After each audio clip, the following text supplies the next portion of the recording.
characteristics, we have different challenges, but also we can connect across the territories. And now about connecting. Question to Anastasios is about this knowledge and this empowerment. Do you perhaps give us some examples how well, or maybe how poor, you've been able then to connect the different levels together in implementing your national program? Are there any success stories that you, as a representative of the EU presidency country, would like to share with our audience and also other member states? Yes, thank you very much. Yes, I appreciate really much the words from Mr. Cruzeiro. It is really important, the three things that he mentioned. And yes, I would like to add another idea, that it's we need to be positive. We need to have a positive narrative, because we need to deliver results. And so to deliver results, we need to get everybody on board and understand what we are talking and what are our objectives and our visions to the territory.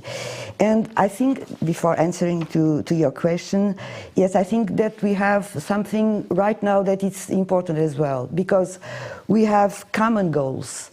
When we talk about social Europe, when we talk about green Europe, just Europe, we all of us have an idea what about would be this Europe, and we just need to talk about it and to understand what are the ideas from the different sectors, from the different levels of governance, because I think that a local level of governance should have a different idea from social Europe that when we are at national or we are at European level. So talk about things, discuss, present and understand. I think it's really important in this process, because we have also common threats.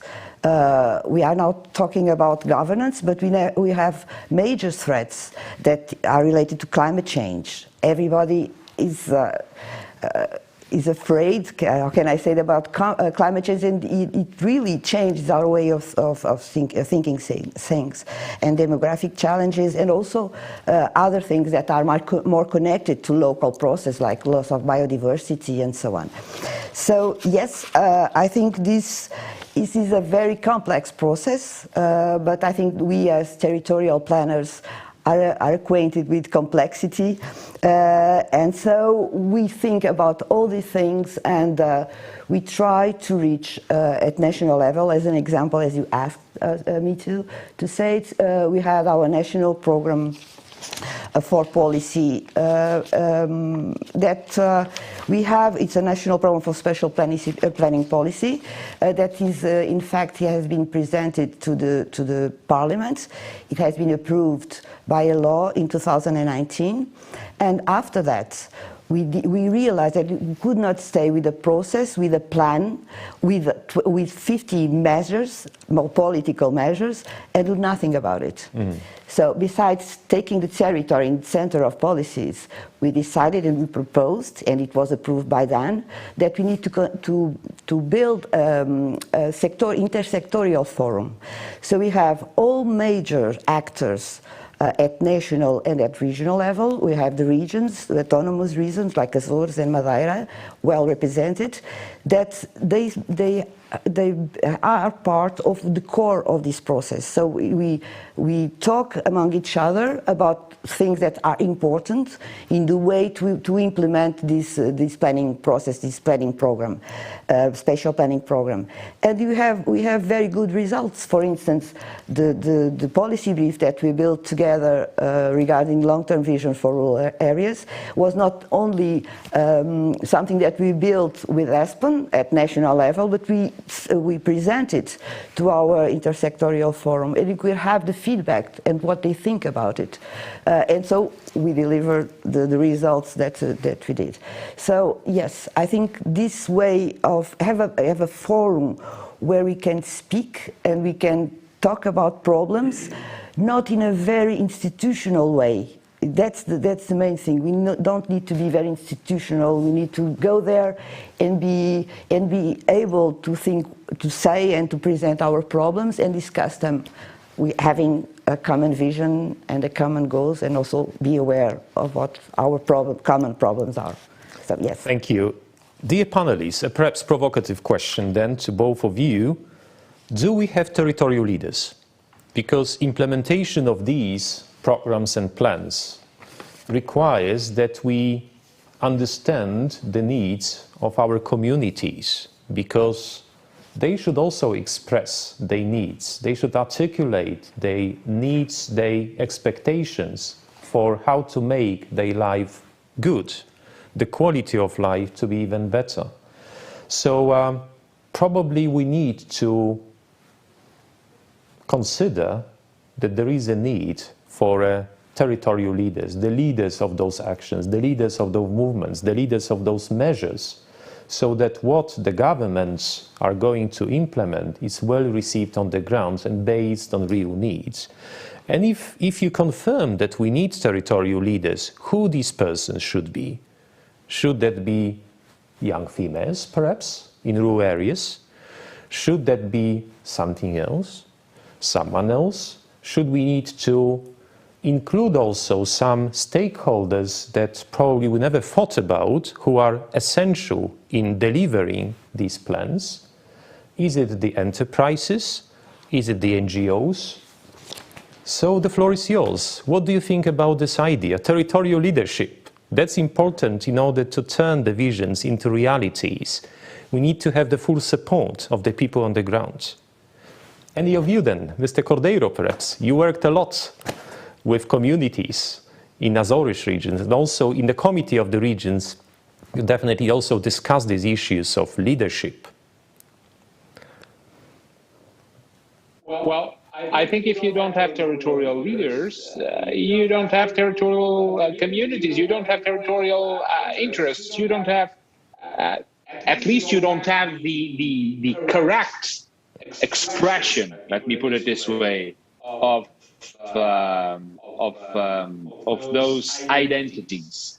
Of course, it's not the question of having a territorial leader on opposition or meaning the opposite to all those other aspects, to all those other stakeholders that you mentioned.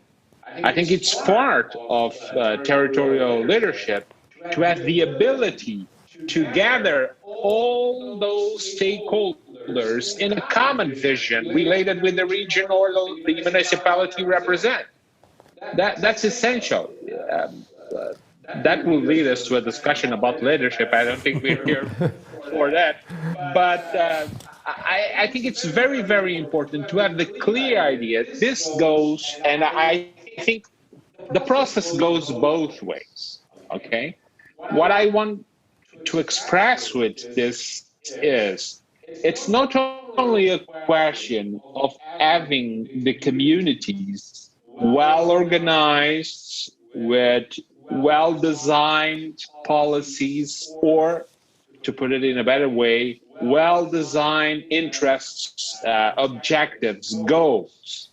It's also to have national governments and the European Union able to take in account that within a framework of certain objectives, regions are the better way to achieve those objectives.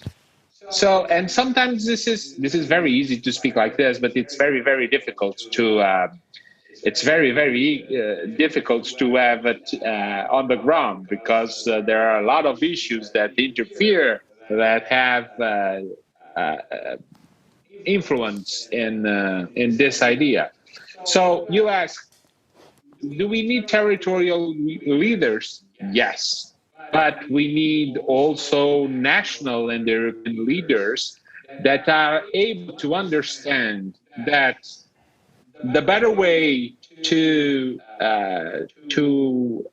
have what we all want is having from bottom-up approaches from communities on the ground, to have the idea, to have the ability to mobilize and to understand this only strengthens the project as a whole, and not exactly that shatters or diminishes the power of national governments and European Union.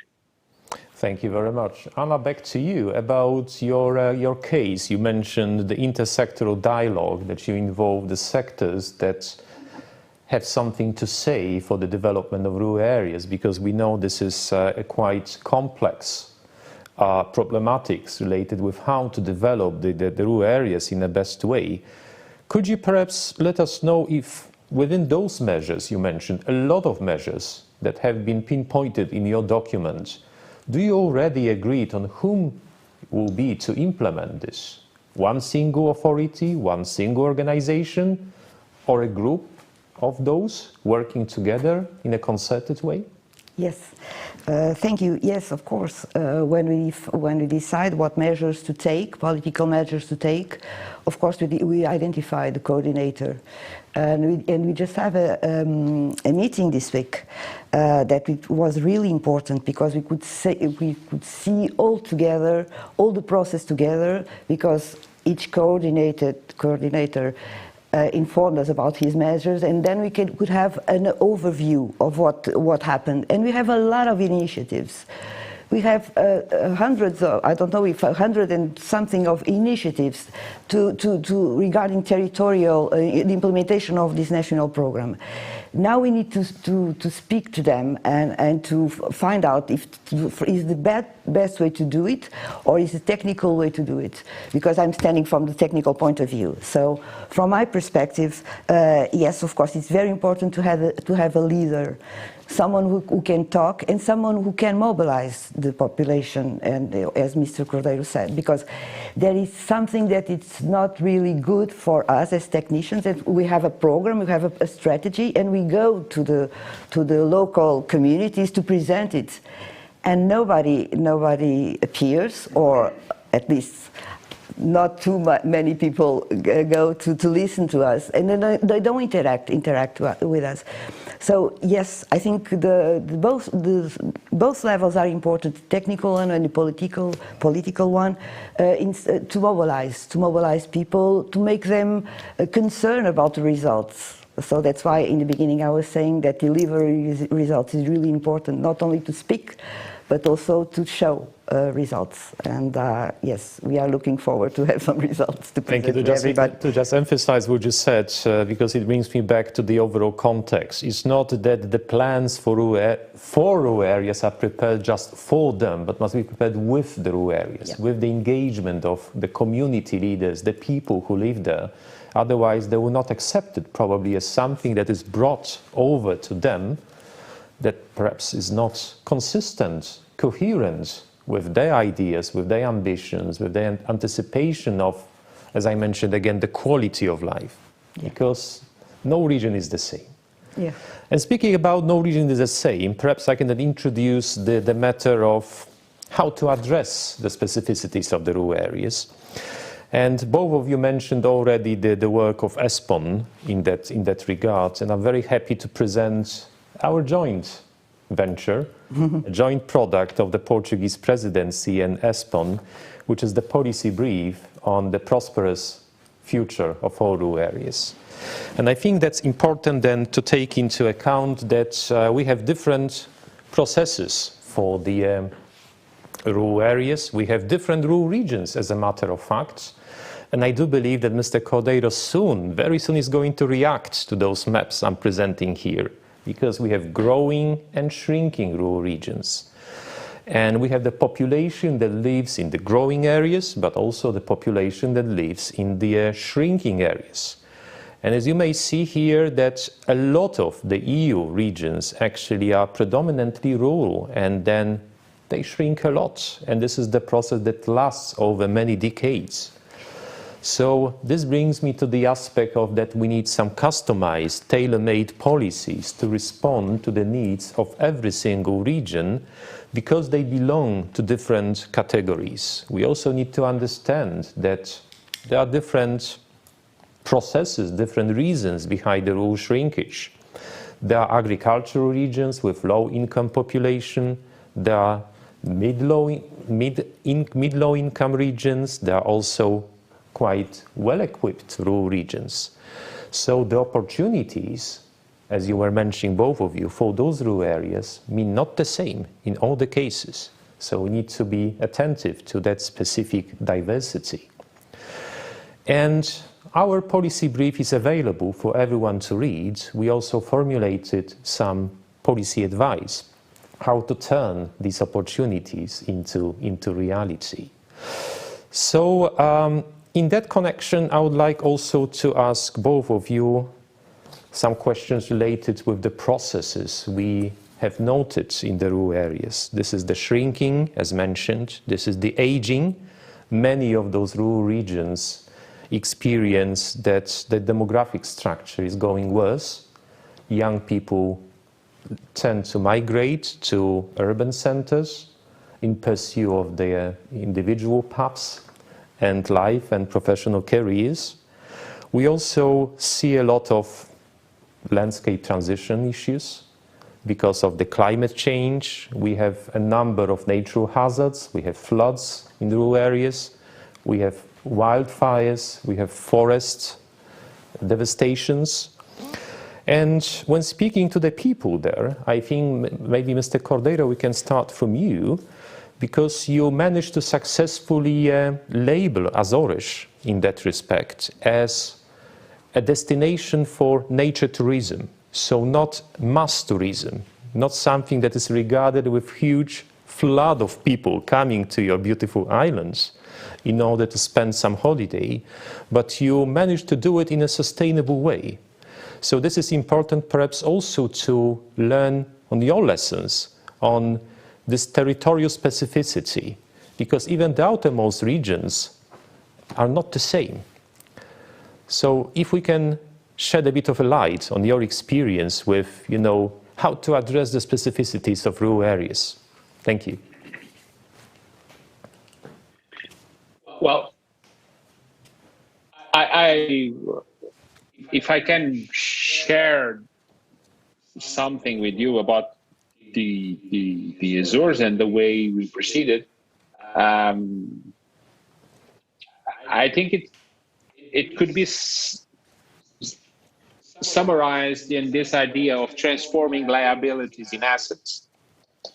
What I mean with this is, of course, you have some situations that affect, especially a region that is spread along 600 kilometers in the North Atlantic, 9 islands, 2,000 kilometers from Lisbon, around 4,000 kilometers from Boston. But the idea is to have what can be considered as liabilities and transform it in assets. For example, the idea of isolation help us to provide a touristic product that is more and more difficult to obtain in other areas. The fact that we are in the middle of the Atlantic gives us the possibility to transform our access to the sea that surrounds us in a way to provide knowledge, to provide a major field for investment and in study in science and technology, in blue biotechnology. But of course, what we feel it's needed, it's sometimes to have the specificities duly considered, mainly in what's related with the opportunity to invest with the European Union support. And sometimes what I felt at the time is that the design, it's one size fits all almost. Of course, the Azores as an outermost region, as Madeira, we have some specific considerations and specific measures. But from a development point of view, I think we could deepen this approach in way to, with all the control, with all the audit, with all the monitoring, but to have a very specific approach, also with the support of the European Union. Tourism in the Azores is I think it's one phase in the development process of our region, of our community. It's an important step, but it's not just a goal. It's not just an objective. What we try to launch the ground to build other areas where highly paid, specialized jobs could be put in place to the benefit of our communities. The marine sciences and marine activities are an example of that approach. Space is also another example of that approach.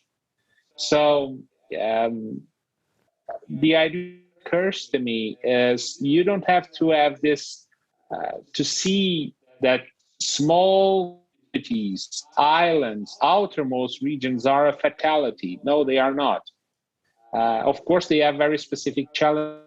We have a lot to offer. It's only a question of looking at it and transforming. I'm sorry, but that's the idea that expresses better what I think.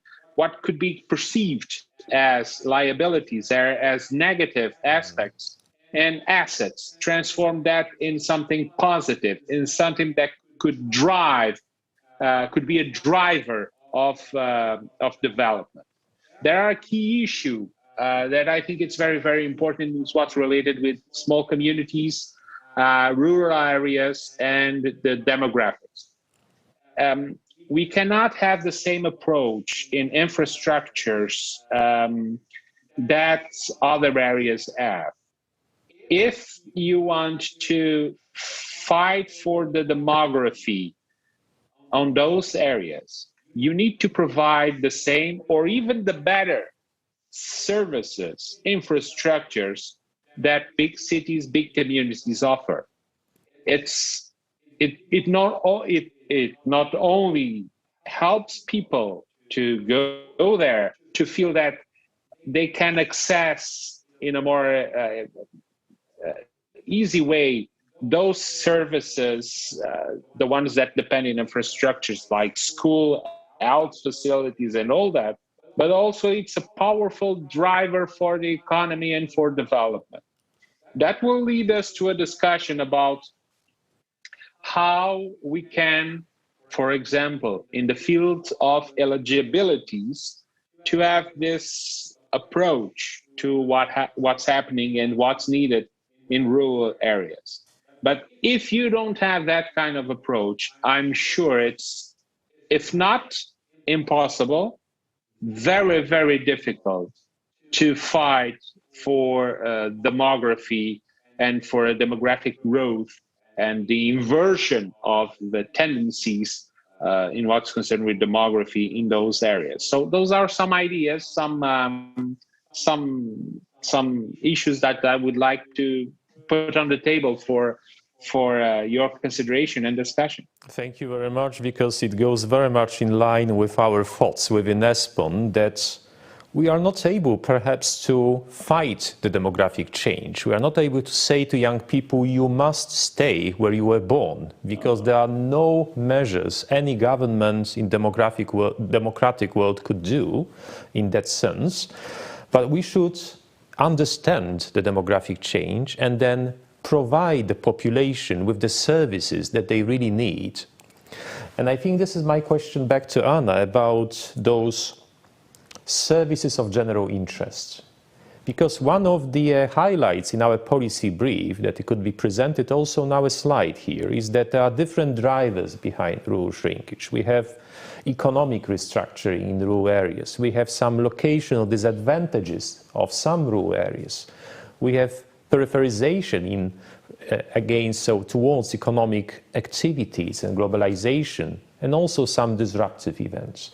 If we look at the interior of your country, do you have any good examples of this positive narrative?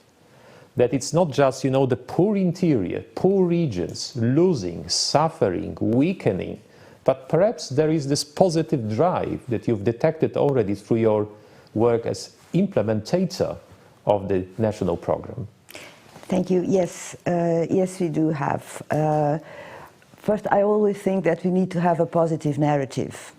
So we need to look to territories and to find out what are their assets, as Mr. Cordeiro said. I completely agree with that, because sometimes we compare things, but thinking about with our urban mind, and that's not the case. We need to think that there is a rural mind as well, that has different assets and that different resources. So we have a model that sometimes is connected to urban and not connected to it's useful, and we can implement it in urban regions but not in rural regions. For instance, I give you an example. Here now we have in Portugal a lot of ways to go with bicycles. I don't remember the word, sorry. We have it everywhere. In urban, we don't have now, can have cars, and we also can have paths to bicycles. But this is important in urban areas, because in rural areas people use bicycles. They don't need to have specific ways to do that. And if someone from an urban area, if I go to live into the country in a rural area, he can use the bicycle as he wants. But this is a problem, because also, not a problem, but I think I'd like to compare with the access to the service of interest, interest, because we don't go to a hospital in a bicycle. So we can have ways to give some not walks, but going on a bicycle. But if we want to go to a hospital, we need to have a car, and we have to have good access and good roads and a way to get there very, very quickly. So I think it's really important what Mr. Cordeiro said, and we are really concerned about that, is that we can provide in rural areas everything that we can provide in urban areas, that people can move there. People need to trust. They have not only trust because they have all the service that they need, but also trust that the investments are prepared and have a vision of a long-term perspective. We cannot have a proposal or have a strategy for rural areas that only takes 1 year or 2 years, because moving to rural areas is a question of a lifetime experience. If I want to move to a rural area, I want to stay there, I want to live there. So I need to have trustful policies and trustful investments. And this leads me also to something that I think is really important, and it's also related with services, it's related to connectivity, and with everything that we have to have skilled jobs. People need to be well paid in rural areas. And I think this is a concern with Commission. I could realize that when we were discussing the long-term vision for rural areas document, policy brief, that was something that the Commission said to me. I heard, not to me, but I heard in a meeting, that we need to provide well-paid jobs in rural areas. Not only the agriculture that we can do and we can have in our backyard, but we need to have good paid jobs, so people want to go there. So we have to have a new economy in rural areas. Everything is connected. So I would stay here and talk for a long time, because I think everything is connected. Anyway, I think that the shrinking rural areas, the term shrinking can be like a barometer. If the shrinking stops, it's because we have done something really important. Because, as you said, it's something that it's connected to a lot of things that happens in rural areas. Thank you very much. Dear panelists, I'm displaying on the slide right now a very important aspect of vulnerability to natural hazards. This is also one of our, research areas within ESPON, to offer policy advice based on the territorial characteristics, how much we are vulnerable to natural hazards and how to mitigate the disastrous effects of natural phenomena. And looking at this map, you also may see that we require customized, place-based, sensitive policy response here. So my question back to Mr. Cordeiro will be, from your experience in the European Committee of the Regions, do you feel that our policymakers are well prepared to embrace the vulnerability to natural hazards? Are they prepared to have preventive measures, so to, in case it happens, that we are already prepared to mitigate, to counteract, to minimize the losses? Or is it something that the policymakers do not understand because it has not happened yet? Perhaps, but we need to be prepared, I guess. Well, I don't want to make that kind of judgment about, but I think sometimes we are very well remembered that the issues of climate change is not only a theoretical scientific issue. It has impact in the life of populations. When you have a storm like we had here in the Azores in 2019 that completely destroyed a port in Flores Island, isolating the island from the access to goods that used to go there by ship, you are very sharply reminded that you need to do something and you need to act fast. The worst thing that can happen is trying to, well, we'll get that later.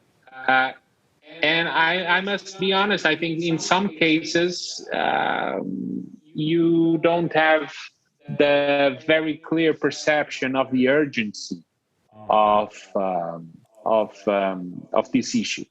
And once more, data like the one ESPON provides, and especially making clear in some areas what is at stake, it's a very clear and important reminder of the urgency of action.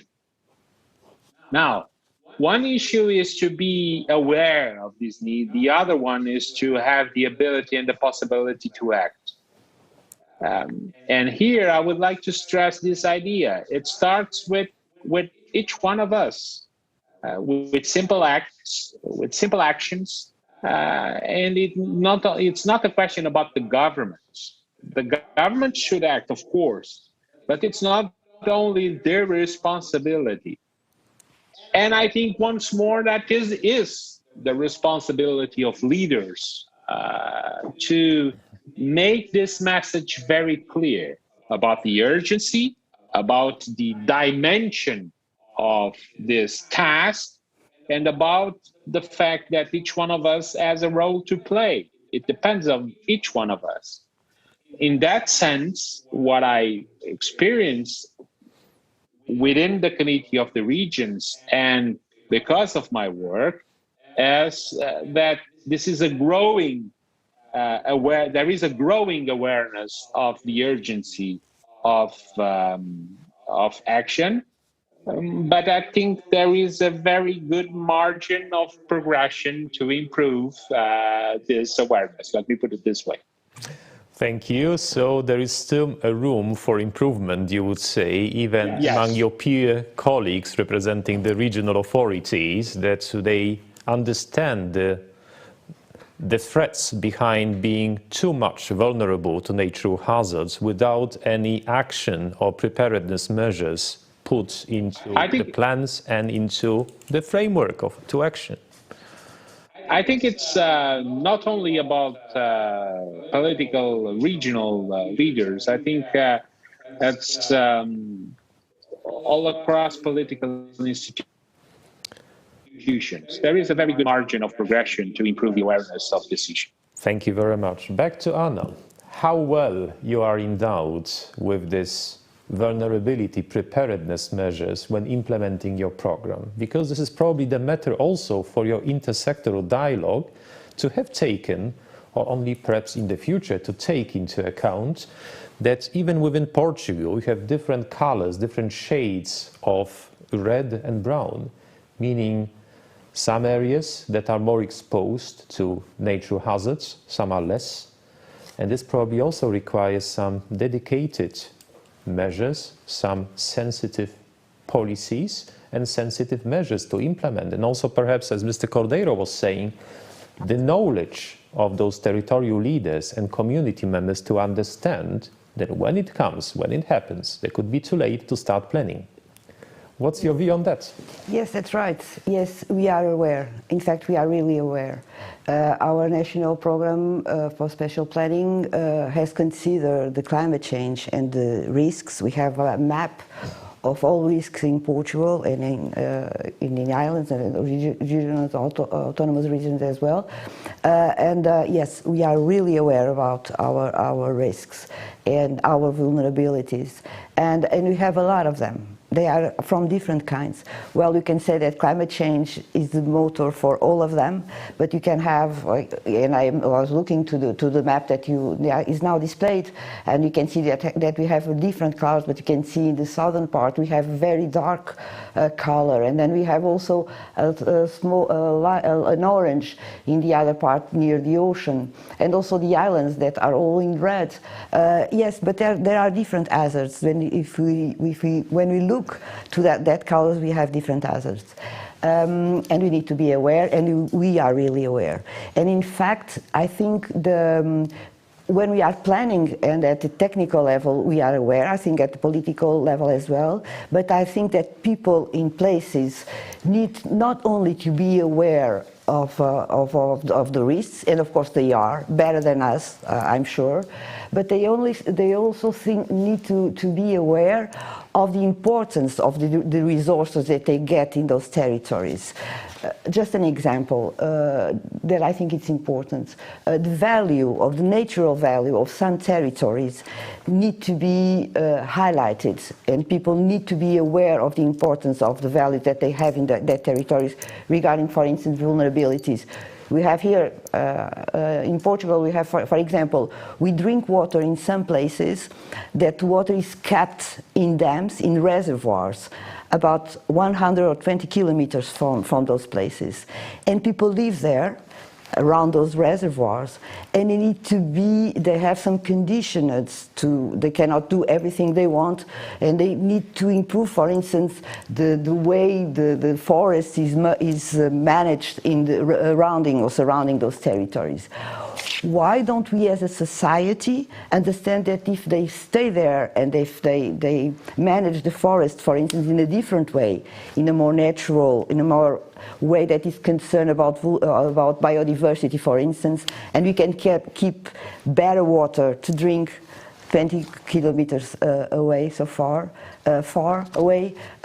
This is a role that they play. This is something that it's a service that they provide to others, and I think the society need to be aware of those services. And back to the rural areas, this is a thing that I think that we need to highlight it, and those people need to be paid for the service that they provide, because water is better 200 kilometers away, and maybe we don't have to expend so much money to treat it, to drink it. Mm-hmm. So everything is really connected, but I think they are aware, but they have important assets that need to be bring to this process and be considered. Thank you very much, Anna. Mr. Cordeiro, back to you about the learning processes. We don't live in an isolated world, so also through your work with the European Committee of the Regions, you definitely understand also the potential of learning from each other, one region from another region. Do you see any lessons that Portugal may learn from the other regions in how to provide prosperity for rural areas? And do you perhaps also see that Portugal can give some very good examples of best practice to some other regions in Europe? I I think in the globalized world we live in, it's very, very difficult not to have access to best practices from other countries or from other regions. The Committee of the Regions, I may say, is also, and other regional cooperation institutions, is very keen and very aware of that. There are very good examples of programs and issues where sharing best practices. I'll give you an example about what's going on between the Committee of the Regions and also the European Commission about climate change. Exactly, as one of the ideas to have the sharing of best practices in what's concerned with the approach to this platform that was launched a few weeks ago. But the idea of having a major possibility of sharing examples, of sharing best practices is one inherent to the idea of the cooperation between regions and cities. Portugal has in the two areas in the renewable and marine sciences as some areas and some regions that are, I think, very interesting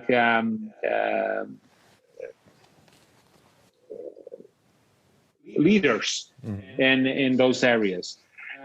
So those three areas would be an example. I'm talking, of course, also by my region, where not only marine sciences, but also in the field of renewable energy, geothermal mainly, is one of the areas where we've been advancing, and also in this area to have it with learning from other regions, not only in the European Union, but from other regions that are developing further, more developed in these issues. Thank you very much. Anna, a question for you also. When implementing the program, the spatial planning policy program in Portugal, do you see some positivities or potential to cooperate with some other regions, some other localities, some other countries, perhaps to reap some benefits, to draw some inspiration from what the others are doing? Or do you implement it just within, confined to the administrative boundaries of Portugal? Well, we are very open-minded. In fact, all the process that are going, we would only have one border with Spain and we in the ocean. So in the physical way of seeing things, yes, of course, we need to have, we are trying to have an implementation that goes across border. They don't, because biological, physical, biophysical aspects don't know borders, right? So we need to think like that. Yes, we are trying to implement it in a way that we can match the objectives from both sides of those countries. But still, but yet, I think the examples, learning from each other, I think it's the best way to move on, because we don't need to invent the wheel. Sometimes the wheel has already been invented for someone, and so we need to see if that wheel it's important for us, or we can use it. Maybe in a different way, maybe it's still round, but yes, we need to exchange experience. And I would like to stress that maps like this that ESPON produces, yesterday we were talking about, and one of ESPON colleagues said that ESPON can provide information that no country can provide it for itself, and it's true. And if we can compare with others, I'm sure we can have ideas and we can have some contacts and try to change ideas. I think it's the best way to do it. We cannot do it otherwise, I think so. Thank you very much. I can't resist to ask both panelists in the concluding parts of our session on your message for ESPON.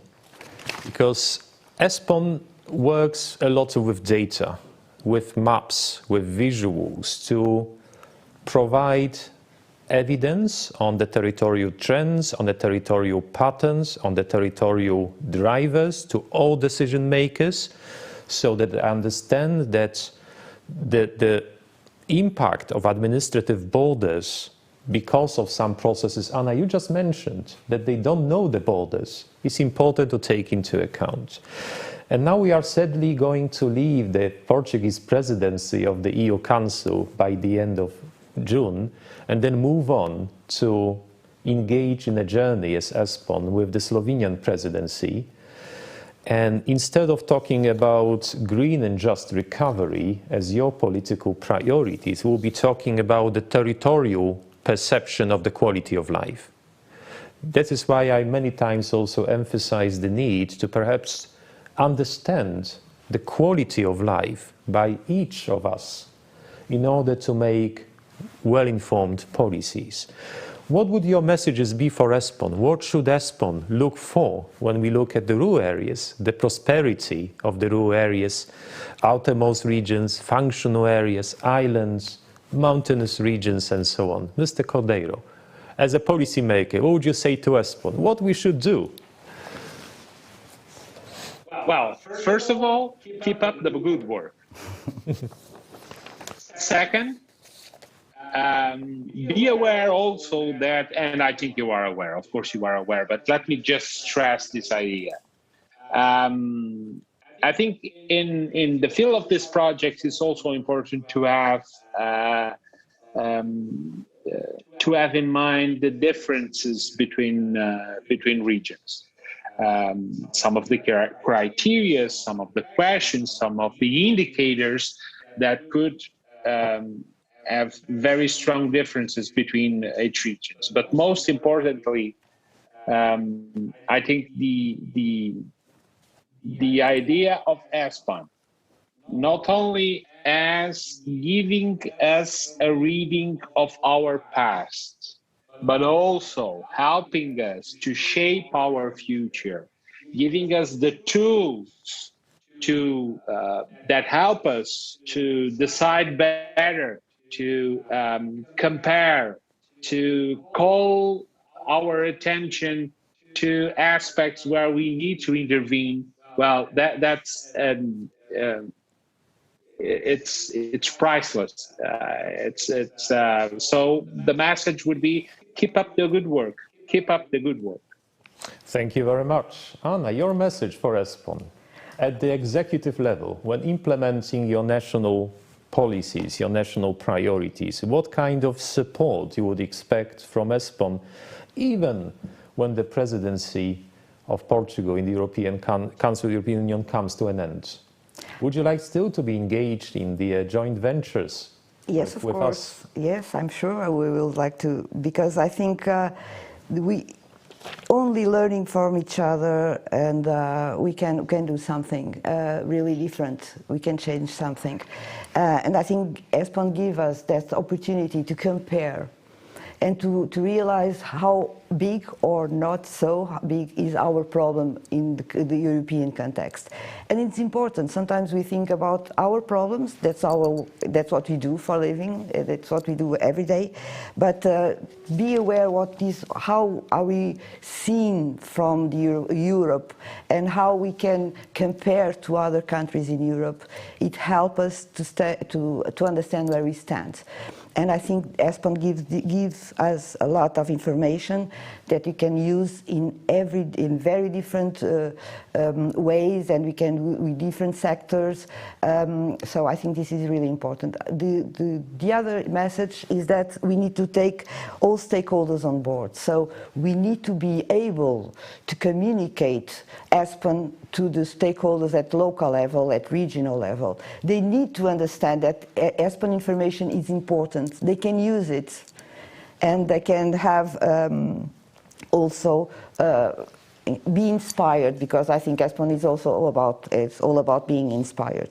So yes, I think I would like to keep the good work with ESPON, and we are completely available to pass on to the Slovenian presidency everything that we learn. But because, as I said in the beginning, I think it's all about learning and all about learning with each other.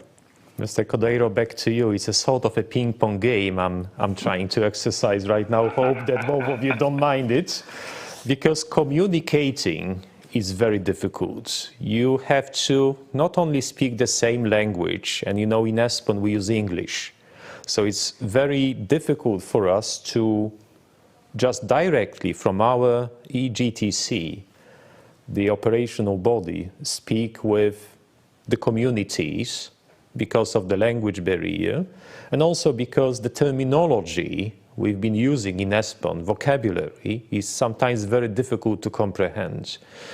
Perhaps also something you've came across in your work for the Committee of the Regions, and also for even within your work for the regional government of Azores. How to speak to the people that they understand the message. Is it a matter of phrases? Is it a matter of vocabulary? Is it a matter of very plain information that the people will be able to understand and realize? What's your experience? What could you recommend also to us to talk ESPON to the people? Relate the data you have with something that means something to the local communities. I think that's the best way to pass the message. Not only the scientific, the technical approach, that's important, of course, but if you want to have a broader interests, give examples of relating the data you have with something that means a lot to those communities. Some examples, some issues that motivate them. That, I think, in my opinion, the way to achieve this is to have a very, very strong connection with the local institutions, the regional institutions, that could help to provide this connection. Because, of course, in some cases that would people are interested in knowing, and the technicalities are not a barrier. But sometimes, and if you want to have a broader, this way of connecting with them, relating with issues, with causes that means something to them, I think it's the best way. So a bit playing on emotions so that they understand how to associate the ESPON messages. No, it's probably I didn't express myself in the best way. It's not a question of emotions. It's a question of having issues from the communities that could, for example, spatial planning. That means coastal areas. That means a lot to people that live in islands. And if the technicalities are translated into what they can relate, it is important to them. That's the idea I want to pass. I think it's the best way to pass the message. Thank you. We'll take it on board, of course, to be even more efficient and effective in speaking with local and regional authorities. Dear panelists, I think we are being followed by a couple of hundred people, which is, I think, a good success. And what your message to the audience could be? What would you like the audience to remember from this specific debate? What are your most important standpoints? Mr. Cordeiro again, what would you say to the audience? Well, first of all, thank you for being here. I think that's the first idea. And the second is not only the theme of this session about the recovery, but also the work of ESPON should more and more promoted, more and more publicized, because it's the way to strengthen not only this project, but also a way to strengthen the causes, the ideas, in this case, of the just and green recovery. So, to put it simple, spread the word. We will do so, definitely. Anna Seychelles, back to you. Your message to the audience. Well, I'll not be so innovative. I think spread the word, be inspired, go to see the information, all the information that is provided. Have time to do that. Time is really important. And well, I would like just to end with information. It's time to act. We have to deliver results. We have a lot of studies, we have a lot of information, but we have to deliver results. And that's what Mr. Cordeiro was saying. We need to deliver results, to talk to locals, to understand what are the results and to understand the process. So that would be my final message. Thank you very much. Dear both, it's been my honor and pleasure to have had you with me here. I'm very happy that you accepted the invitation to be part of this panel, knowing that it has been awfully early morning for you, Mr. Cordeiro, in Azores. But we hope that you have found this time with us really interesting, really perhaps intriguing, that some of the questions could have been provocative, perhaps going far, being concrete, being explicit. And also then, Anna Seychelles, for your time with us and all the journey we have had with you during this presidency and your team, that we cooperated so well to deliver the policy paper on the prosperous future for the rural areas, and all the work that also you are promoting through your ministry, through your intersectoral dialogue about ESPON, about the way we try to inform policy making across Europe so that they understand what territorial evidence is about, and that we can turn the territorial evidence into knowledge for all, hopefully all decision makers. So we are going to spread the word, definitely, and knowing also to your kind engagement in our debate. And to the audience, we would like to thank you very much for being with us for this first debate. Tomorrow there is yet another debate. We also have our ESPON online workshops, and all details you may find on our website, espon.eu, where you can free of charge enroll in our program, and then to witness also interesting discussion on results of some of the latest ESPON thematic evidence projects. So thank you very much for being here with us, and stay tuned to ESPON. Goodbye. Thank you.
the center of Europe that encompasses 9 EU member states. And we thought that this was a very good opportunity to really look at the results of 2 of our recently finished research activities, one of which was focused entirely on Central Europe and the Interreg program area, and another smaller, more case study focused activity that looked at Slovakia and employment dynamics there, the status of the development of knowledge economy and socioeconomic development patterns. So since, as I said, both are really looking at Central Europe, or one Central European country in particular, we wanted to get the relevant people that were engaged in that work together to allow for an exchange, to allow for discussion between the researchers on the one hand, who did the field work, who conducted the research, and our stakeholders that were involved, policymakers that were involved in various workshops or just providing information and giving feedback, and contributing also in that role and function to the success of that research work. So we organized this workshop in mainly 3 slots, really. So in the first instance, we're going to look at the concrete project results from the Sea Flows project that Davide Fina is going to talk about. We're going to learn then more about a specific case study on Slovakia concerning the employment dynamics there that Martin Guzzi will present to us. The entire event is moderated by our dear colleague Monika Schöner-Klegrasser from the Interreg Central Europe Secretariat. Monika will say a bit more about why she is here and why she was involved in the Sea Flows project. And then in a second slot, we will then ask for the reaction of policymakers and stakeholders in Central Europe. And here we have Lubika Rodzikova from the Ministry of Labour, Social Affairs and Family from the Slovak Republic. We have Andrea Reina-Czerowska from the Austrian Conference on Spatial Planning. And we have Lily from Hungary, who is both actually in the monitoring committee of the Central Europe program, but also in the ESPON monitoring committee. And with that, I would actually now leave the floor to Monika to get the session started, and hope we're going to have good discussions and interaction with everyone involved here. Thank you. Thank you very much, Michaela, for this introduction, and a very good afternoon also from my side. As I was already introduced by Michaela, my name is Monika Schöner-Klegrasser. I'm heading the Evaluation and Monitoring Unit of the Interreg Central Europe program. And it's really a pleasure to moderate today this workshop, since this study of CE flows is a very important one for our program. It has been actually initiated by the program and our stakeholders, with mainly the objective that we can use the results of this study both for the programming of the future 2021 to 27 program, but not also for that, for transnational cooperation, but also our stakeholders at member state level are very much interested to use the results also for various cross-border programs or also at national and regional level. This study has already been going on for about 1 year, and we are very grateful also for ESPON for supporting this. And it has been a really challenging exercise because it's something very novel to look into these dynamic flows. And in addition, there was also the COVID crisis, as you all know, which had also other additional implications, and also these aspects were kindly taken up by the experts. This study was actually addressing several thematic fields, such as all the economic interactions, flows of people, environment, and also accessibility and connectivity. And today we will mainly focus on the topic of employment.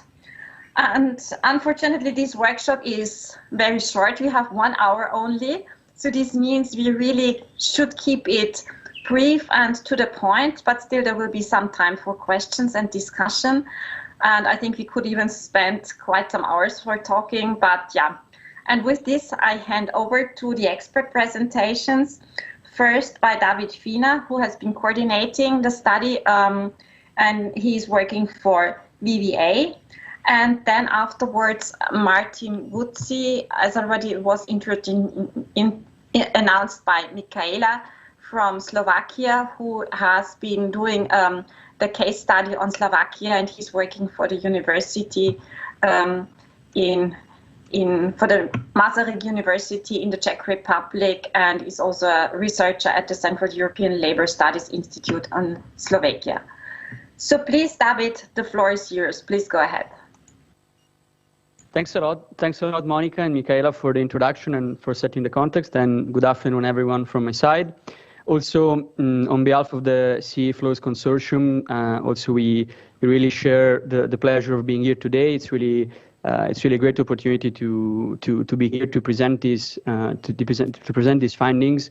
And as you just said, Monica, of course, these are just this is just a very tailored and small selection for today. I will try to bore you as less as possible and to give also time for your feedback and for your discussion afterwards. Of course, if you feel any curiosity towards the other full content of the report, we are happy to stay in touch after the workshop to share additional information. So maybe if we move to the next slide, I will just give you a very brief overview of the terminology that I'm going to present.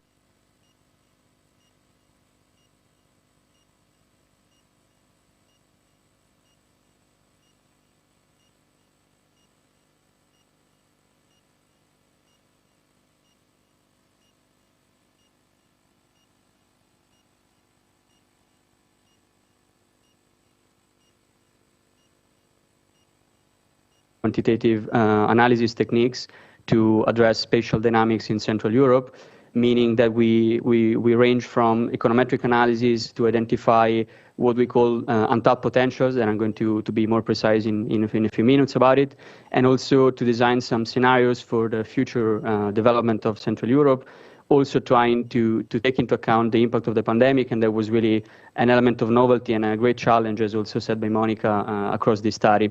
But also, you will see there are a lot of data visualization techniques and mapping implied in this study, with cluster analysis to identify common patterns and discrepancies across the regions in Central Europe based on environmental, economic, and social indicators. And last but not least, there is a huge part of the report which is dedicated to the analysis of transnational cooperation models and programs and the frequency of this interaction across Central Europe. And this was then, let's say, feed hopefully in some satisfying policy option and recommendation that we'll try to briefly sketch also today. So if we move to the next slide, I will start with the first part of the presentation on economic interaction and development potential. So also we can go to the next one. Thanks a lot. And what we see in this first visual today is this map on research and development flows in Central Europe. And as you can see from this cluster analysis, or even immediately from a visual point of view, there are basically, there is quite some divide between some more western regions within Central Europe and more eastern, and the regions colored in orange, including also Slovakia, besides the region of Bratislava, which is in green. The region colored in orange and in yellow are characterized by lower employment in ICT industries and innovation output, and also a lower level of R&D expenditure, both from public and private sector, compared to the western part of the region. This means that what we found is that there are some disparities in terms of human capital, skilled human capital qualified in ICT industries, and this is and we observe phenomenon of migration that I think Martin is going to describe much more in detail later in this presentation, where skilled researchers also from Slovakia tend to emigrate to the western regions within Central Europe, mostly to Germany and also to northern Italy, which is a significant innovation hub, but also to the northwest of Europe, like Rhineland or Benelux, because these regions are very attractive in terms of innovation output and R&D expenditure. And as you can see from this map, the result that we can see from this picture is that besides the level of innovation output, which is basically based on the regional innovation scoreboard by the European Commission, you can also see there are these blue lines which represent the intensity of cooperation projects between regions, and these are much more concentrated in the western part of the region.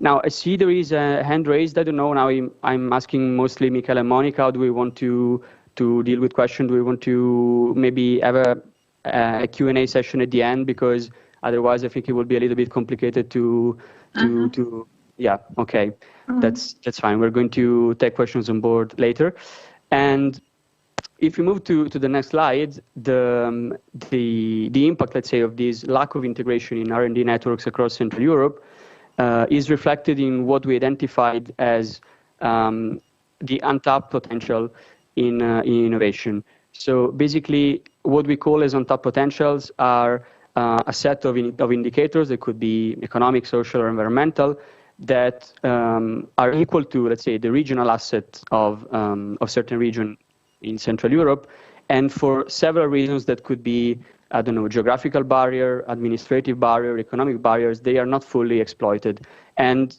this result is this map is the result of an econometric analysis. And what you can see in the map is basically an estimation, an estimate in terms of GDP loss for each region in Central Europe due to the lack of exploitation of certain factors. In this case, we are looking at innovation. And our estimate is that innovation is not fully exploited, and each year Central Europe loses around 1.34% of the GDP of the entire area.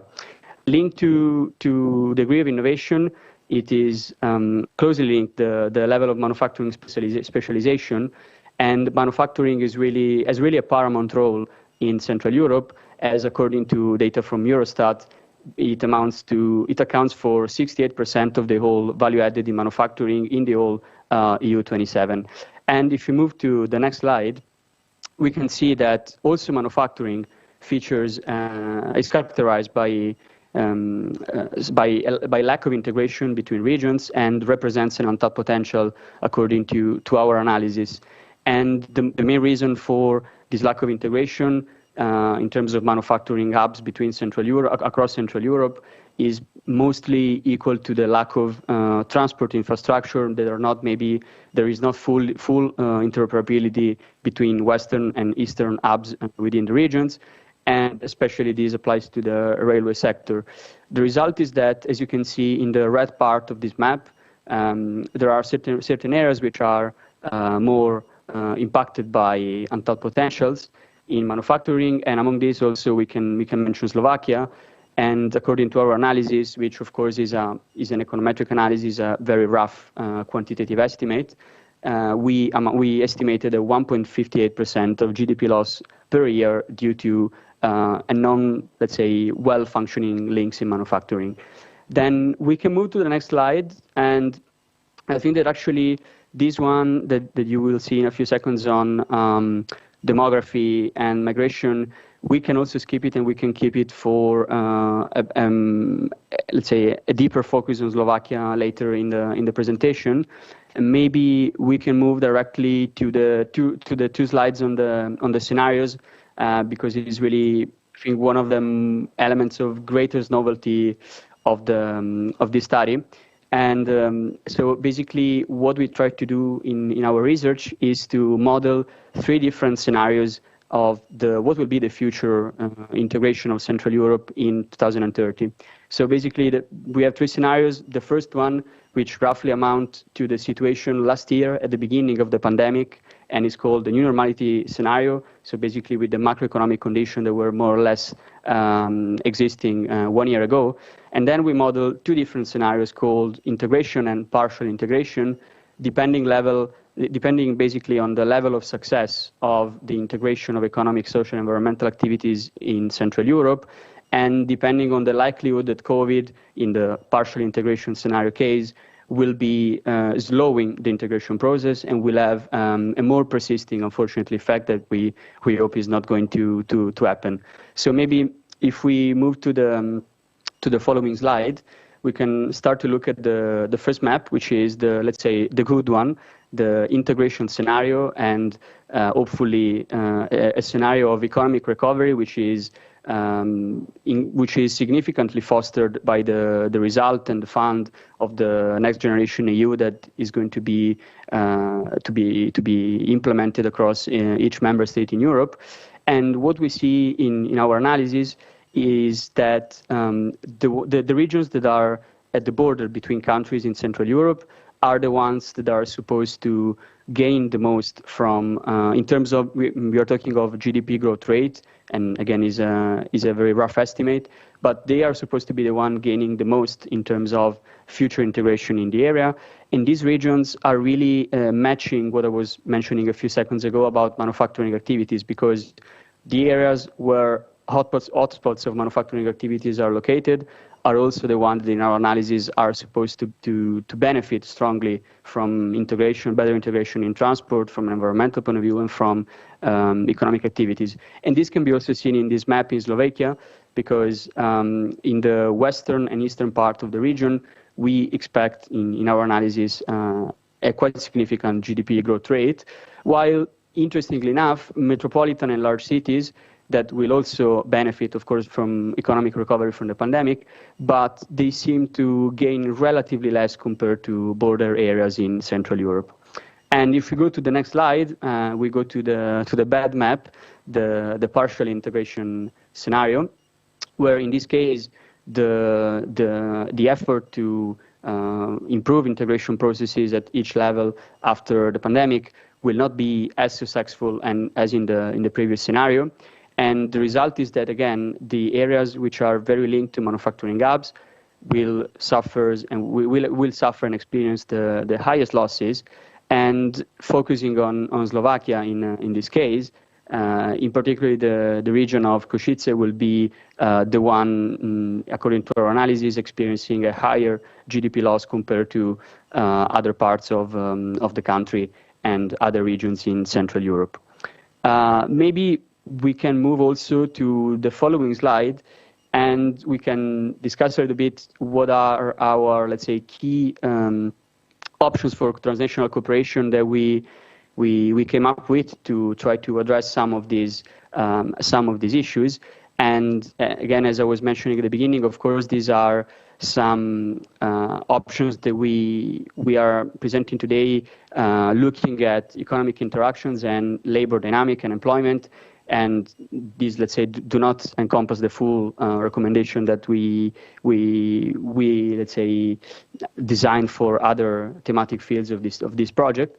But among the most important, for sure, overall, there is the need to improve and boost once more knowledge sharing and technology transfer on innovation, and this strongly links to also the administrative requirement for companies to apply and participate in transnational cooperation programs. It will be very, very essential to boost human capital and technical support to SMEs, especially, as I was saying at the beginning, in the eastern regions of Central Europe, which right now are underperforming compared to other Western regions in this functional area. And an important element to mention is the fact that when stakeholders participate to innovation processes, there are, of course, different objectives between universities and companies, for example, in terms of the outcomes, the desired outcomes that these stakeholders want to achieve with the fruit of their research.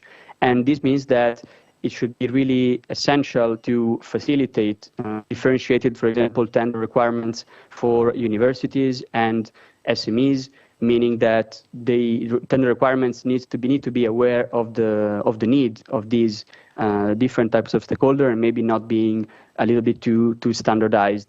And also, it will be a winning formula when cooperation takes place not only between companies and companies or research centers, and universities, but when there is a mixture, an exchange, a spillover effect between universities and companies, and let's say exchanging the outcome of innovative processes with different objectives. And maybe I will spend also 2 final words on another important economic sector, not only for Central Europe, but for the whole EU, which is tourism, and that unfortunately is one of the sectors that we know has been most severely impacted by the pandemic in this year and a half.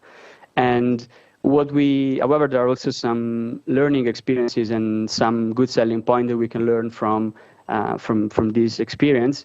And for example, there was a renovated interest towards domestic tourism, also facilitated, of course, by the restrictions on international travels. And what we saw in our analysis is that it will be really important to promote and boost even more those destinations that are not, let's say, very important and very established touristic hubs, but maybe trying to focus on the so-called destination image, trying to focus on the promotion of niche activities or very specific areas of local interest for certain destination. And maybe I can also mention an example of a success story from Slovakia that we analyzed in our study.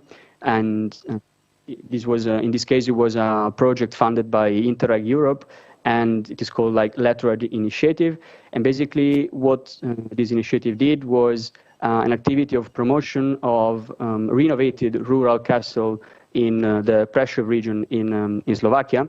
And it is really an interesting initiative in our view in terms of creating a communication strategy, a winning one, around this small destination, and also leveraging on digital tourism, digital opportunities using apps and localization activities to foster this type of tourism in these destinations. I think maybe there is someone who take control of the presentation. I'm not sure what happened. Martin, anyway, I would like to ask you to come to an end. Yeah, otherwise we are running out of time. Yes, exactly. I was in any case finishing now, and I wanted to leave the floor to Martin now. So thanks a lot for your attention. Mm-hmm. Thank you very much, David. I saw that we have one question, but I would rather like to hand over to the next presenter, to Martin, and to collect then maybe after both presentations some questions so that we can answer them jointly. So Martin, please, the floor is yours. Go ahead. Thank you. Hello, everybody. Good afternoon. Thank you for joining us. I will introduce the short report that was created based on the ESPON Employ project headed by the Institute for Social Research based in Milan. This report was created on a request of Slovak Ministry of Labor and Social Affairs. And in this short presentation of 10 minutes, I will introduce the main challenges that we identify and discuss in this report. So in the next slide, I show the labor supply development of the Slovak labor market. The population of Slovakia is still young relative to the EU average, but it's one of the that is projected to get old very fast. So the current median age of the Slovak population is 41 years, but this is projected to increase by 8 years by 2050. The EU 27 median age is projected to increase by half of that. So Slovakia is aging faster than the rest of the Europe. You see in the graph that around 2015, the inflow of young people, the graduates of universities and around their 20s, start to decline sharply. This is because the previous generation postponed the childbearing responsibilities. The fertility rate around early 2000 was very low, and now 20 years later, we see that this generation is very small. So as a result, we have the shrinking labor force in Slovakia that is projected and will last until 2030. So this will lead eventually to the higher labor shortages. Slovakia is also a country that is not very popular by immigration. Only recently, over the last 6 years, the migrant population, the population of foreign-born, has doubled. But currently, it comprises less than 3% of the population. So it's still very small compared to the other countries in the EU. The recent immigration includes the younger workers who come to Slovakia to help the manufacturing jobs that already fill the shortages. So most of the recent immigration are the people between 16 and 24 years old.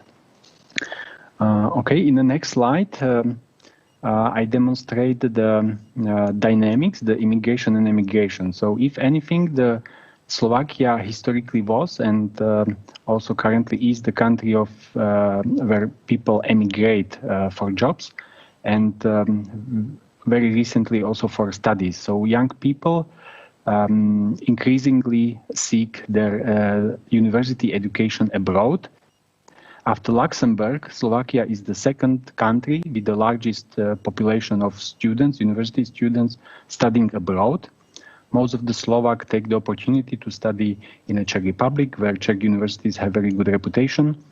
So you see that the emigration used to exceed the immigration actually. And 2017 was the first year when more people immigrated than emigrated. So this sort of stopped the negative position. Most of these Slovak people who study abroad, some of them find a job abroad, but eventually when they reach when they have the family, they return back. And it's very interesting to see how they locate upon the return to Slovakia. So I present the two pictures of the maps of Slovakia. On the left, you see the darker areas indicate the geographic areas where immigrating Slovaks, so returning Slovak people from abroad, locate. And those are the mostly regions when they eventually left their homes. So those are mostly the eastern parts of the country and also the southern. Whereas on the right, you see the regions where immigrating workers, so those young population to fill the labor shortages are located, and those are mostly the western parts of the country that have a lot of manufacturing opportunities and international companies offering mostly manual types of jobs. So on the next slide, I want to summarize that the Slovak economy is heavily based on manufacturing industry more than other EU countries. Slovakia is also among 20 countries with the highest robot density in manufacturing industry. OECD studies point to the one challenge is the job automatization that will occur in Slovakia. So many people presumably in manufacturing industry will lose the job. So manufacturing industry is heavily automatized or is going to be, but this is in contrast with the digitalization of probably the public sector that when measured by DESI index, Digital Economy and Society Index, constructed by European Commission, Slovakia lags behind in these digital connectivity, digital skills, digital public services, etc. So this is one area where Slovakia has to increase the efforts to implement these e-government services and public services. Also, the problem is that the adult population lags behind the high computer skills.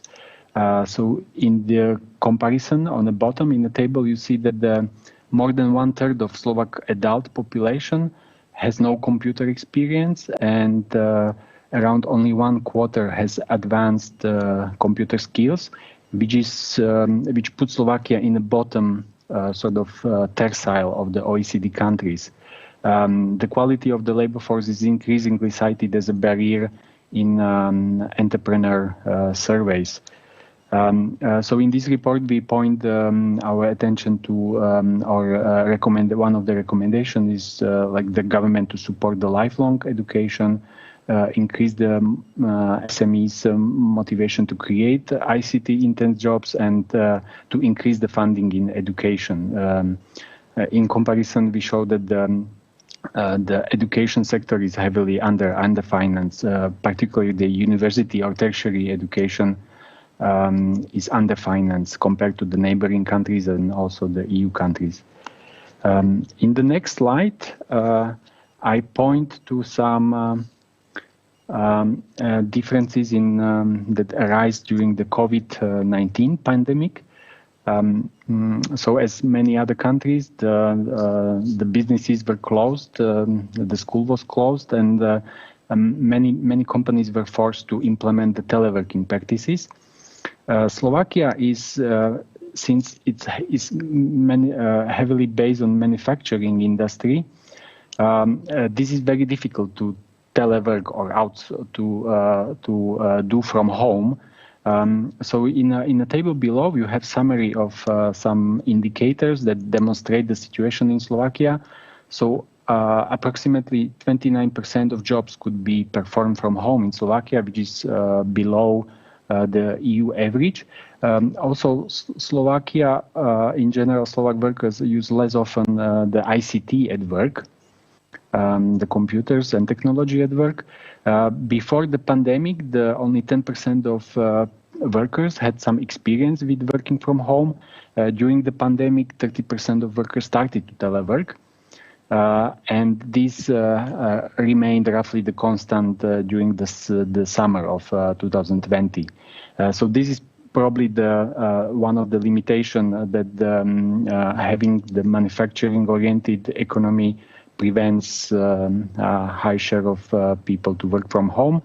There are differences between regions. Bratislava accumulates a lot of creative ICT-intense jobs, and roughly half of the jobs in Bratislava could be performed through teleworking.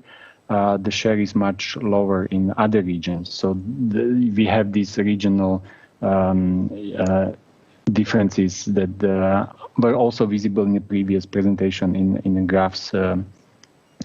In a final slide that I prepared, I present some concluding remarks. So before the COVID pandemic, the Slovakia actually encountered the positive growth. The unemployment rate was decreasing. The COVID pandemic came as a surprise and reverted these positive economic developments. As the Slovak economy is export-oriented, it's very vulnerable to these shocks. We see, looking at the data from Job Portal, we see that compared to the 2019, there was a decrease by 25% in the posted job opportunities. The good news probably for the state administration is that there was increase in demand for job vacancies in the public sector. So the public sector could select from the larger pool of the quality candidates. Surprisingly, this came as a surprise information was that more businesses opened during 2020 than number of businesses that were that closed down. So this was explained by that many businesses, they had sort of buffers, the revenues that they accumulated during the good times, and they could use these savings and they decreased investment, but survived. So that's very good news. Eventually, there was a lot of problems identified in the education system, where 7% of students were left without any education because of the missing equipment or the bad internet connection. Other students could not receive the quality education because of the lack of digital skills of the teachers. So those are the big challenges in the education sector that Slovakia has to deal with. The pandemic potentially will force more companies to go digital, go online, and this creates opportunities for Slovak government to improve the workers' digital competencies and skills. I finish here, and we could move to Q&A section where to discuss some aspects more. Thank you. Thank you very much, Martin. Thank you to both speakers. So I think we have maybe time for 1 or 2 questions, and then we move over to the stakeholders' feedback. I saw that Marcella raised her hand before, so please ask your question, Marcella, or your comment.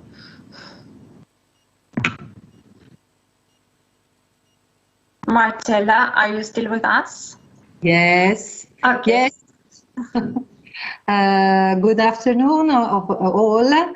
Yes, I am very interested in CFLOs, the next one scenarios, because I believe in functional area, and I think that is an approach useful in post-COVID pandemic situation, because we must focus on opportunities and also to improve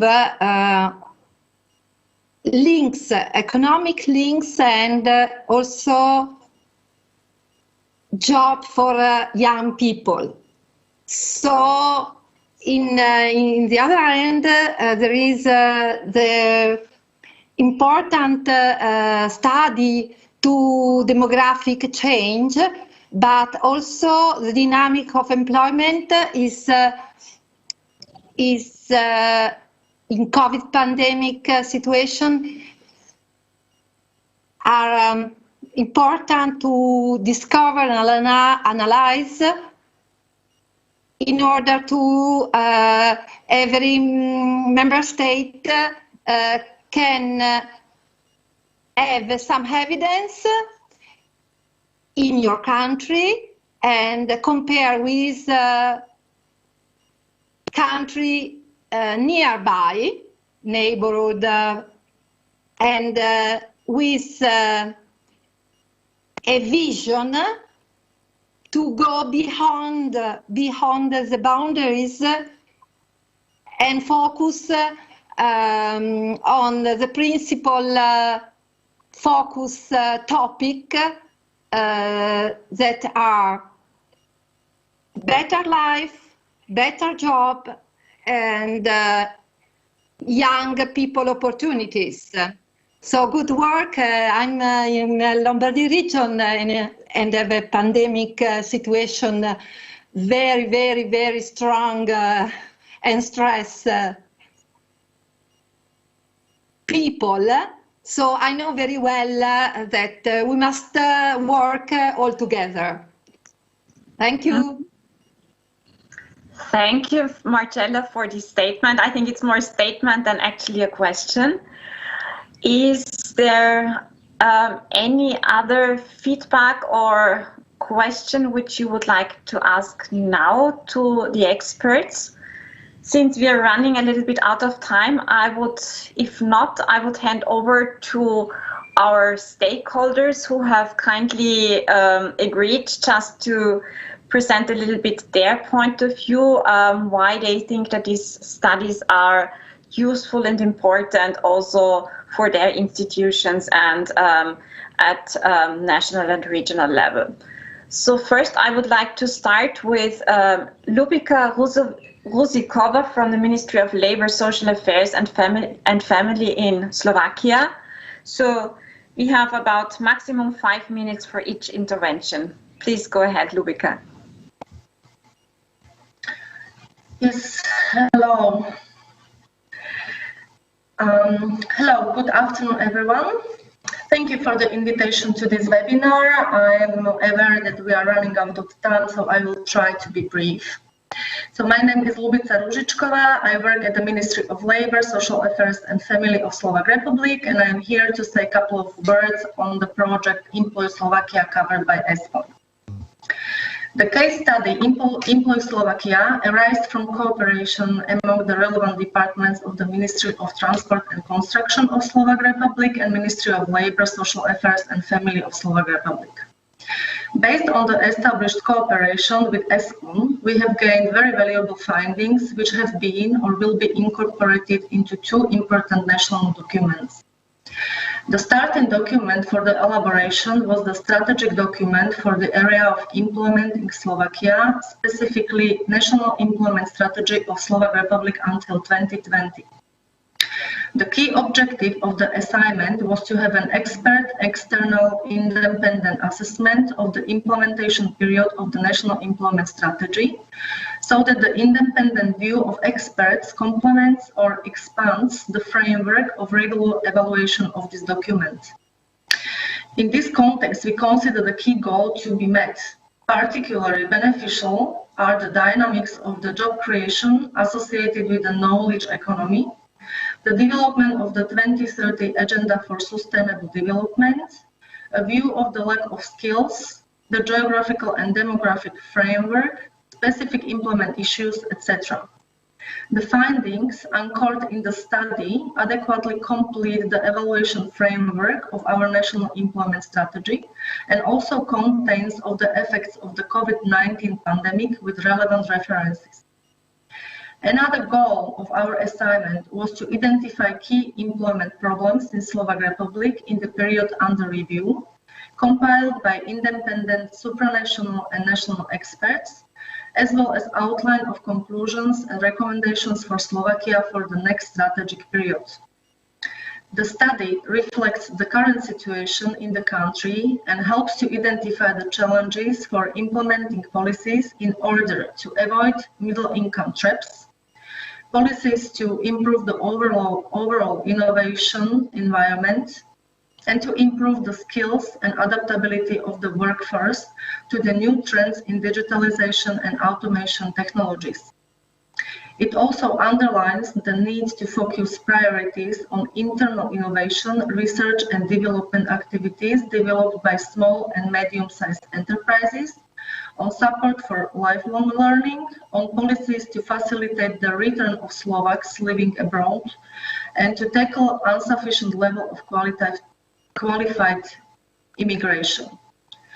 Findings anchored in the case study identified key issues, conclusions, and recommendations, and will be incorporated into the national document on employment for the next period, entitled Strategic Priorities for Employment Development in Slovak Republic until 2027.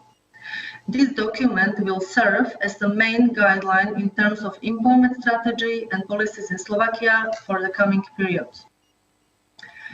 The other important national document into which this study has been reflected is nothing less than Recovery and Resilience Plan. Considering the human potential as one of the main keys for economic growth and territorial development, the strategic intention of Ministry of Labor is to ensure that Slovakia has human capital that is sufficiently prepared to meet the requirements of the economy of the 21st century, including the requirements of territorial development. Although Slovakia has a relatively small share of early school leavers compared to the EU average, a high number of people with at least secondary education, a relatively high score in OECD International Adult Skills Testing, and a significant increase in the share of university graduates, it also has a growing share of students studying at universities abroad, and the consequent brain drain, which is one of the highest in the EU.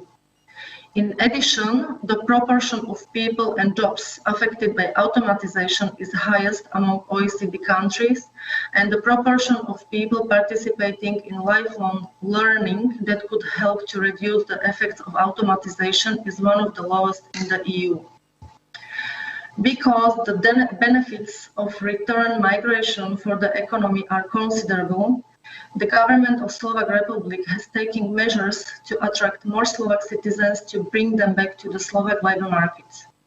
Slovak government also included this task into Recovery and Resilience Plan. In connection with the implementation of this document, the Minister of Labour also applied the recommendations and conclusions of the ESPON case study.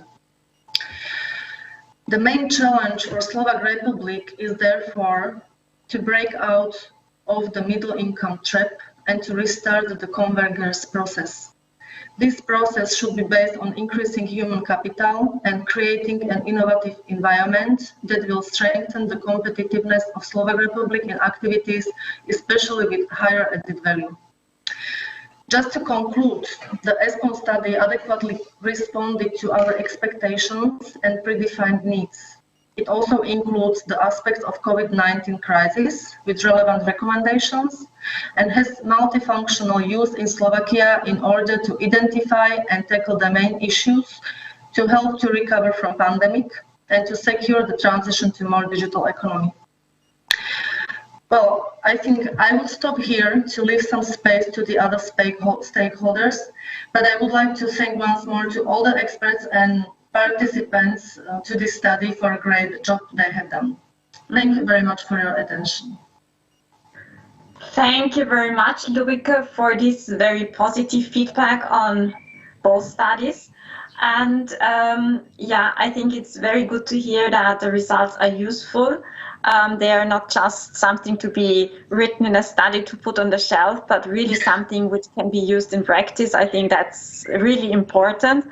And this is why I think there has been also a very high attempt to directly and actively involve the various stakeholders. And this leads then over to the feedback from the next stakeholder. So Ms. Andrea Reiner-Czerowska from Austria, from the Austrian Conference on Spatial Planning. She's one of the national contact points in the Interreg Central Europe program. So Andrea, please, the floor is yours. Thank you, Monica. Good afternoon to everyone. I would like to say a few words about the project CE Flows, which I was closely following from the very, very beginning till the very end.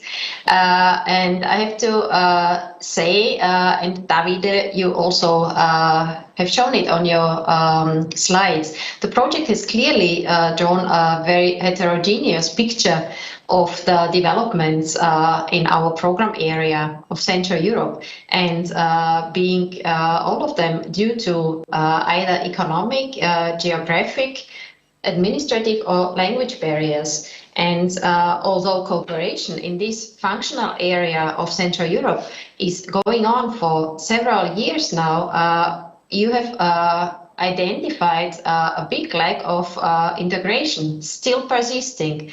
But by this, at the same time, you have also pointed out the untapped potentials that we as a program can work on in the next years. And this leads me to my second comment, that for us as a program of the Interreg family, the project came at the completely right time when programming the new era of Central Europe for the period of 2021 till 2027, because the results of the project CE Flows can be well used and integrated in our new program.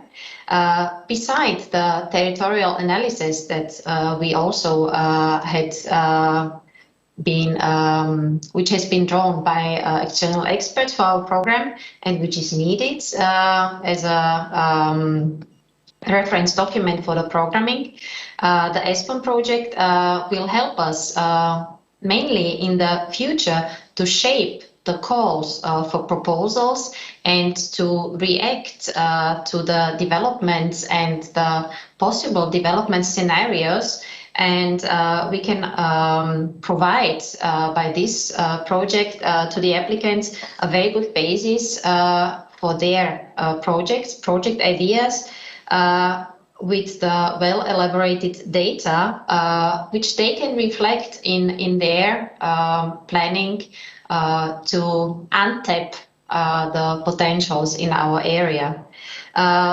All in one, I would like to close my short statement that the project offers basically a valuable basis and data for further transnational, cross-border, national and regional activities, programs and initiatives. And as Monica has introduced myself, working as a national contact point in Austria for the Austrian Conference on Spatial Planning, which also accommodates the managing authority for the national ERDF program for investment and jobs, but also accommodates department which is dealing with Interreg cross-border programs. So even within our institution, we have the direct use of the project results, and we are also we have also a good possibility to distribute these results to different stakeholders on all levels, going from the national to the very, very local level. So thank you very much, Davide, and all the experts working on this project. And just a very last word on the study of Martin. Me personally, being an immigrant, a Slovak immigrant, that was searching for a university study in Austria and stayed in Austria. Unfortunately or fortunately, how to say. Thank you. Thank you, Andrea. So this brings really a good linkage to this study as well from a personal point of view, but also from a very professional one, since I know that you have been really very, very closely following the study. So thank you also for that. And last but not least, we have our monitoring committee member, both for the Interreg Central Europe program and the ESPON program, Lili Gergelin-Cintalan. So she has been also actively participating in the study, as also a lot of other stakeholders from our program. So please, Lili, also please give a short statement from your point of view. So. Very much, Monica, and good morning for everyone. I was also just reinforced what Andrea has just said some minutes before, that this CE Flows project was a very valuable input in our programming process while we were planning the future Interreg Central Europe program. And it came at a really good time. So we can use the findings at the shaping of our new program, and it also came a little bit later than our territorial analysis and the analysis of the joint challenges and opportunities of the Central Europe area, which was prepared before the COVID-19 crisis. So this way, with the CE Flows project, we could get some first reflections how the pandemic will affect and will change the situation in Central Europe. And I would like to highlight two findings or two aspects which was quite interesting for me in the study. The first one was the finding on the disparities of research and development capacities in Central Europe.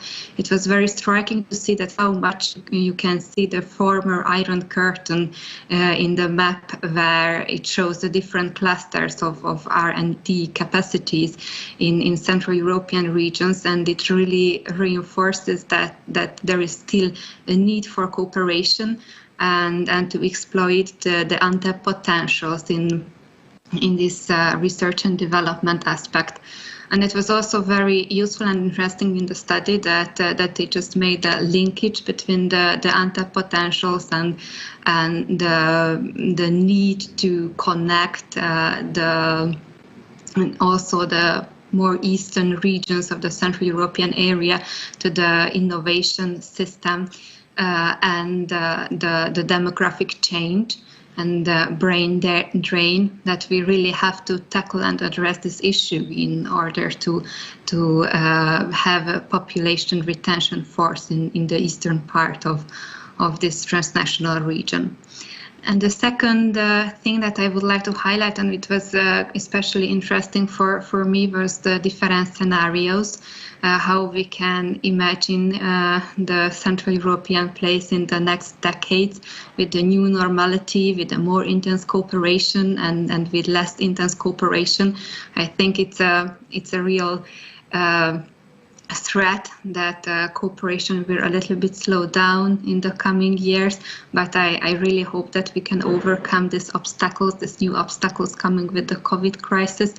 And it was also very interesting to see that not only the less developed regions of the Central European area are benefiting from integration and cooperation, but also the most developed part, like the manufacturing part in northern Italy and Germany, has a very great positive effect when transnational cooperation became more and more intense in the upcoming years. So it was especially good to see that this is for the good of every region of Central Europe.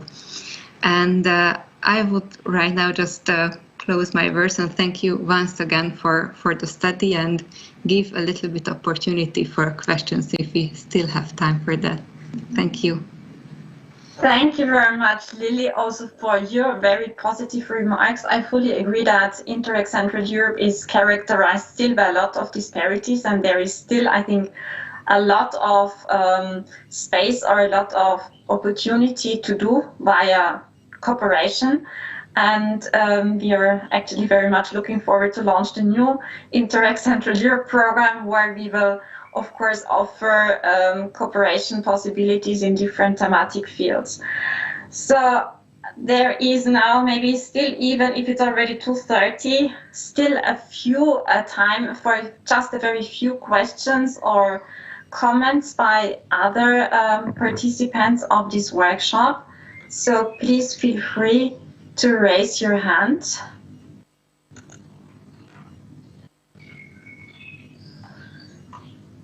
I don't see any hand raised for the moment.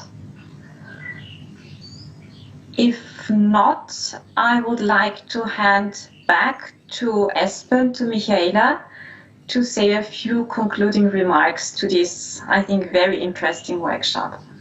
And I would thank you all for your participation and time and interest. Thank you very much, Monica. Thank you, everyone, the speakers, and also our colleagues from ministries and the Austrian Conference on Spatial Planning for their contributions and their reactions to what we've heard from Davide and Martin. I think it was really an inspiring workshop, and it was a good opportunity, as I said in the beginning, to bring these two projects that were really, running by themselves without any linkages, but in a way showed us how they quite well actually fit together and interlink. It's a pity there is not a bit more time to maybe take more questions or just go into a bit more detail, because certainly there is much more that we could look at. But since we also have other workshops coming up, and some of you might even have enrolled for the next one, I wouldn't take much more of anyone's time, and would just like to thank everyone. So in particular, obviously, the speakers, and very warm thank you to Monica for taking up the role as moderator of this workshop. The presentations of Davide and Martin will all be put on our website, so you can find them there within the next few days. And you can also, if ever you want to go back, because we did web stream this workshop, you can also look it up again on the ESPON YouTube channel. Obviously, you can find the research reports also on our website. They are not there yet, but they will be soon. And yes, so with that, I would like to thank you all one more time, and would like to close this workshop and wish you still a very good afternoon. Thank you very much. Thank you.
Hello to everyone. Very warm welcome to the online workshop on natural disasters / hazards. Perhaps we'll talk about in this workshop what is the right term to use.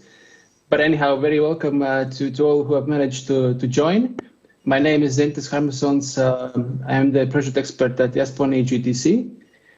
And today's workshop is based on the research results of the ESPON Titan project, which has been recently finalized.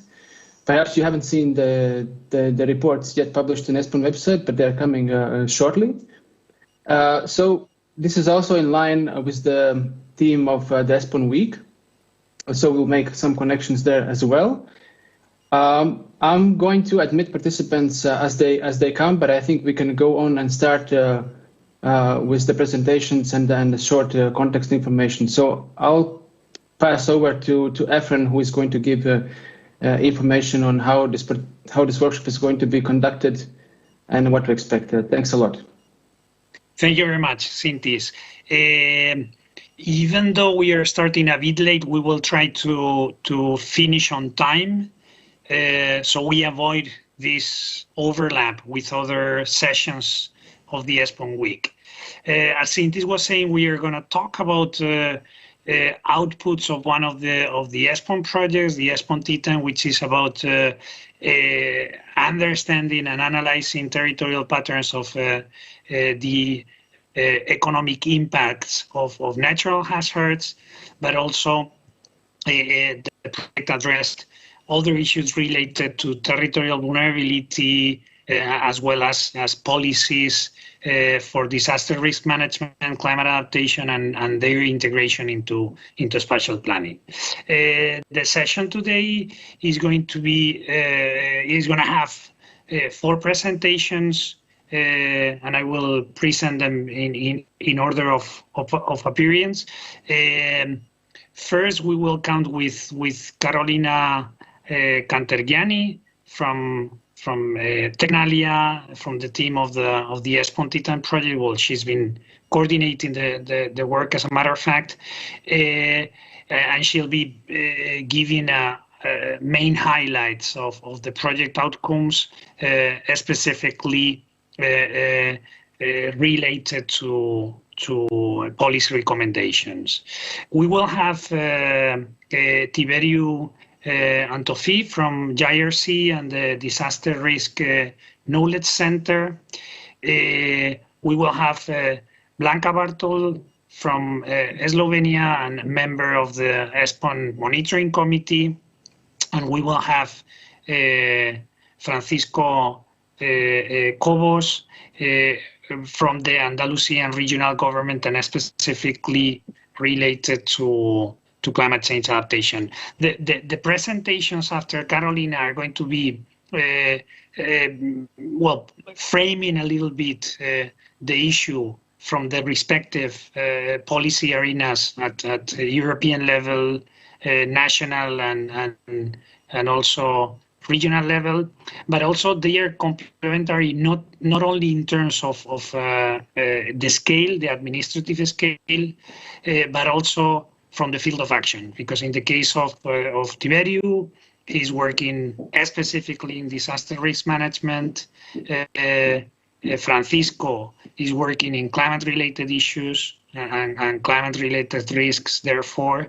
And Blanca, but if we can have it shorter, we will have more time for discussion and debate after the presentation. But taking into account that the timing now, well, at least we will have finally 15-20 minutes for discussion and reactions across the different interventions.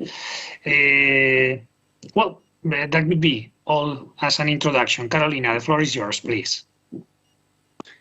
Hello, everybody. While I open my screen here, I just wanted to say thank you. That is very nice to see in an ESPON week again, and unfortunately this format, but hopefully we can see each other face to face very soon. You can see my screen, right? If you don't, just let me know. So we are talking about ESPON Titan, as have been mentioned. And just as an introduction, I have so many things to say, but I'll be really fast at the beginning. I'm presenting the scientific findings. But you can find everything, as Zintis has mentioned. The report will be available soon in the webpage. So if you miss any detail of the presentation, I imagine it will be available as well. So you can always contact us in case there is any doubt. So these are some keywords that are related to our projects that you hear about: spatial planning, disaster risk management policies, territorial, European policies, evidences. So this is something that we are presenting in our project. These are the keywords. And just let me leave it here. Just to mention what Zintis has anticipate a little bit the term natural hazard and disaster. The formal title of the project is Territorial Impacts of Natural Disasters, although we are conscious that this term natural disaster is no longer used. You will hear us talking either on natural hazards or disasters, because in the scientific community they consider the term natural disasters erroneous, because it's actually, disasters are not natural. What are natural hazards? And disasters, according to the impacts and the deaths and the damage that this natural hazards causes, it can be converted into a disaster. So there are lots of material on that, so we have mentioned some here, but just for you to know that we are talking about territorial impacts of natural hazards here. Good. Okay, if I can.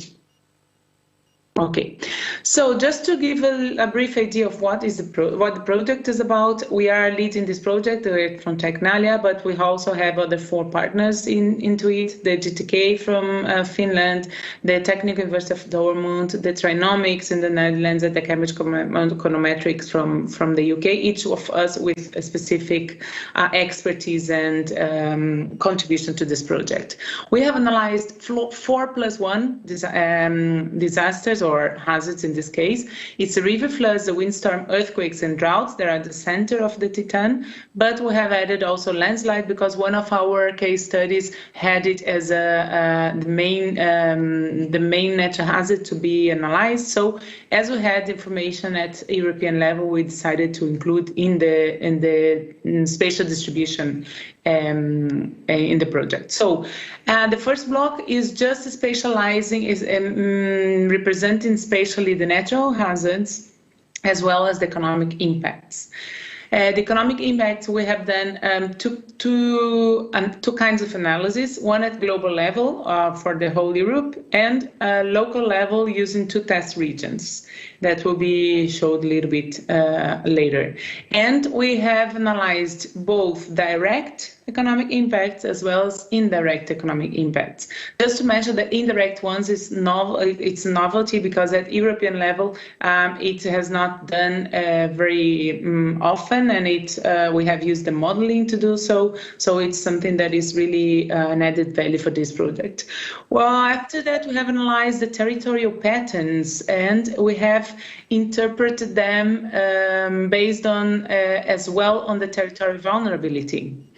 And the third block, we have done an exhaustive analysis on the disaster risk management and climate change adaptation strategies in Europe, identifying some good practices, and based also on our case studies that gave us some more regional, local information, and cross-border information in case of Alpine region as well. And these we have compared with the territorial planning, the existing territorial planning, how they are integrated into the territorial planning. And just because we consider that to decrease the economic impacts, so the impacts in general of the natural hazards, we have to do it through spatial planning.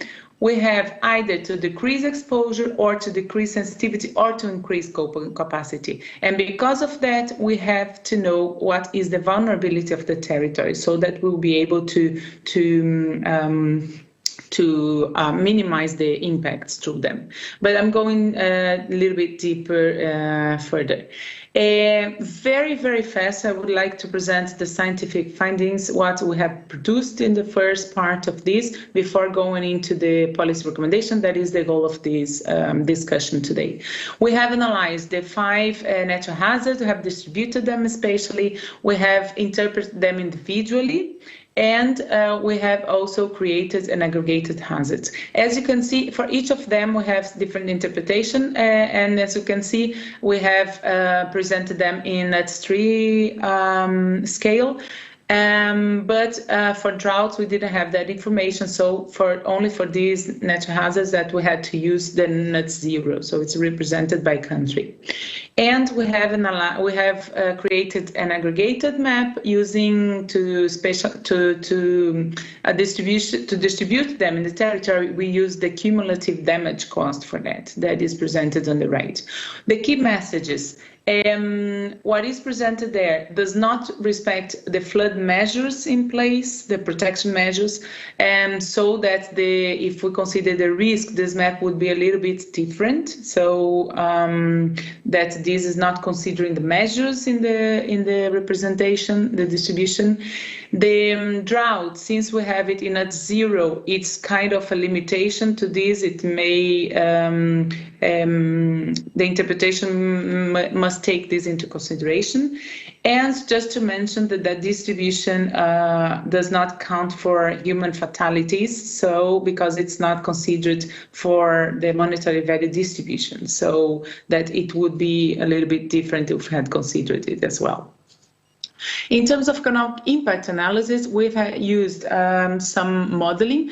We have done a qualitative analysis through impact pathway, and then we have created, based on the existing damage costs, the damage distribution matrices per hazard, and have distributed it into NUTS 3 and across 5 capital stocks. With those information, we got the direct economic impacts, and we put them in a model called multi-regional input-output model, and we did an analysis so that we could see what are the indirect impacts of these hazards, individually and aggregated.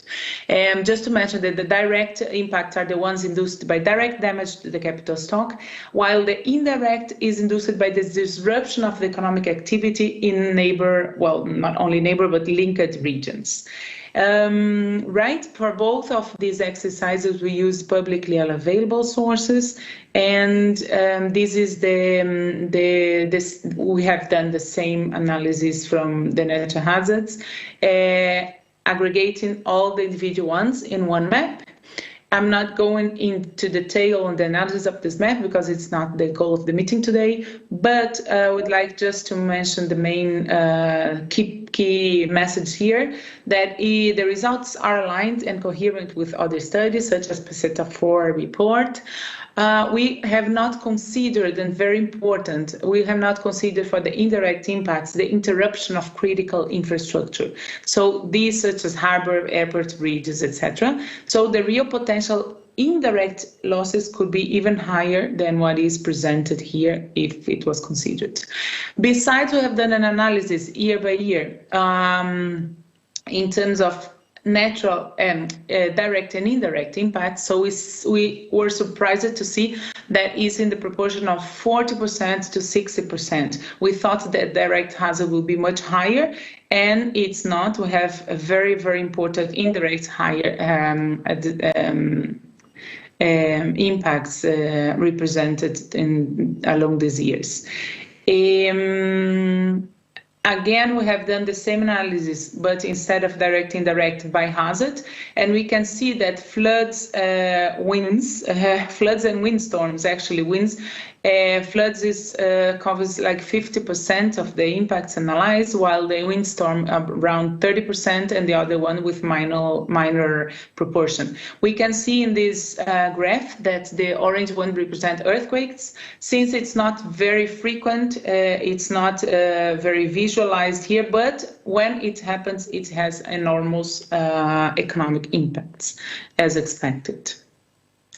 For the vulnerability assessment, of course, we we have not came to this conclusion. We just confirmed that vulnerability matters. Why? Because it helps us to understand why the curse of a natural hazard can be transformed into a disaster. So this is the scheme, how we understand the vulnerability. It's part of the risk, one of the components of risk, together with the hazards and the exposure. And it's the components, the main components of those are susceptibility and coping capacity of the territory. So we have analyzed some indicators in specifically 8 for susceptibility and 17 for coping capacity that is listed there. And we have distributed each one spatially, and we have used the principal component analysis to create the final vulnerability map. Besides these, we have analyzed the population living in territories that are classified as high or very high vulnerability, with very high vulnerability, and we have seen that 22% of the population are living in those regions. A key message that decreasing vulnerability of the territory may help to reduce economic impacts of natural hazards. We have a mistake there. In terms of policy instruments, we have done an exhaustive analysis of the policy instruments in terms of disaster risk management and climate change adaptation in Europe.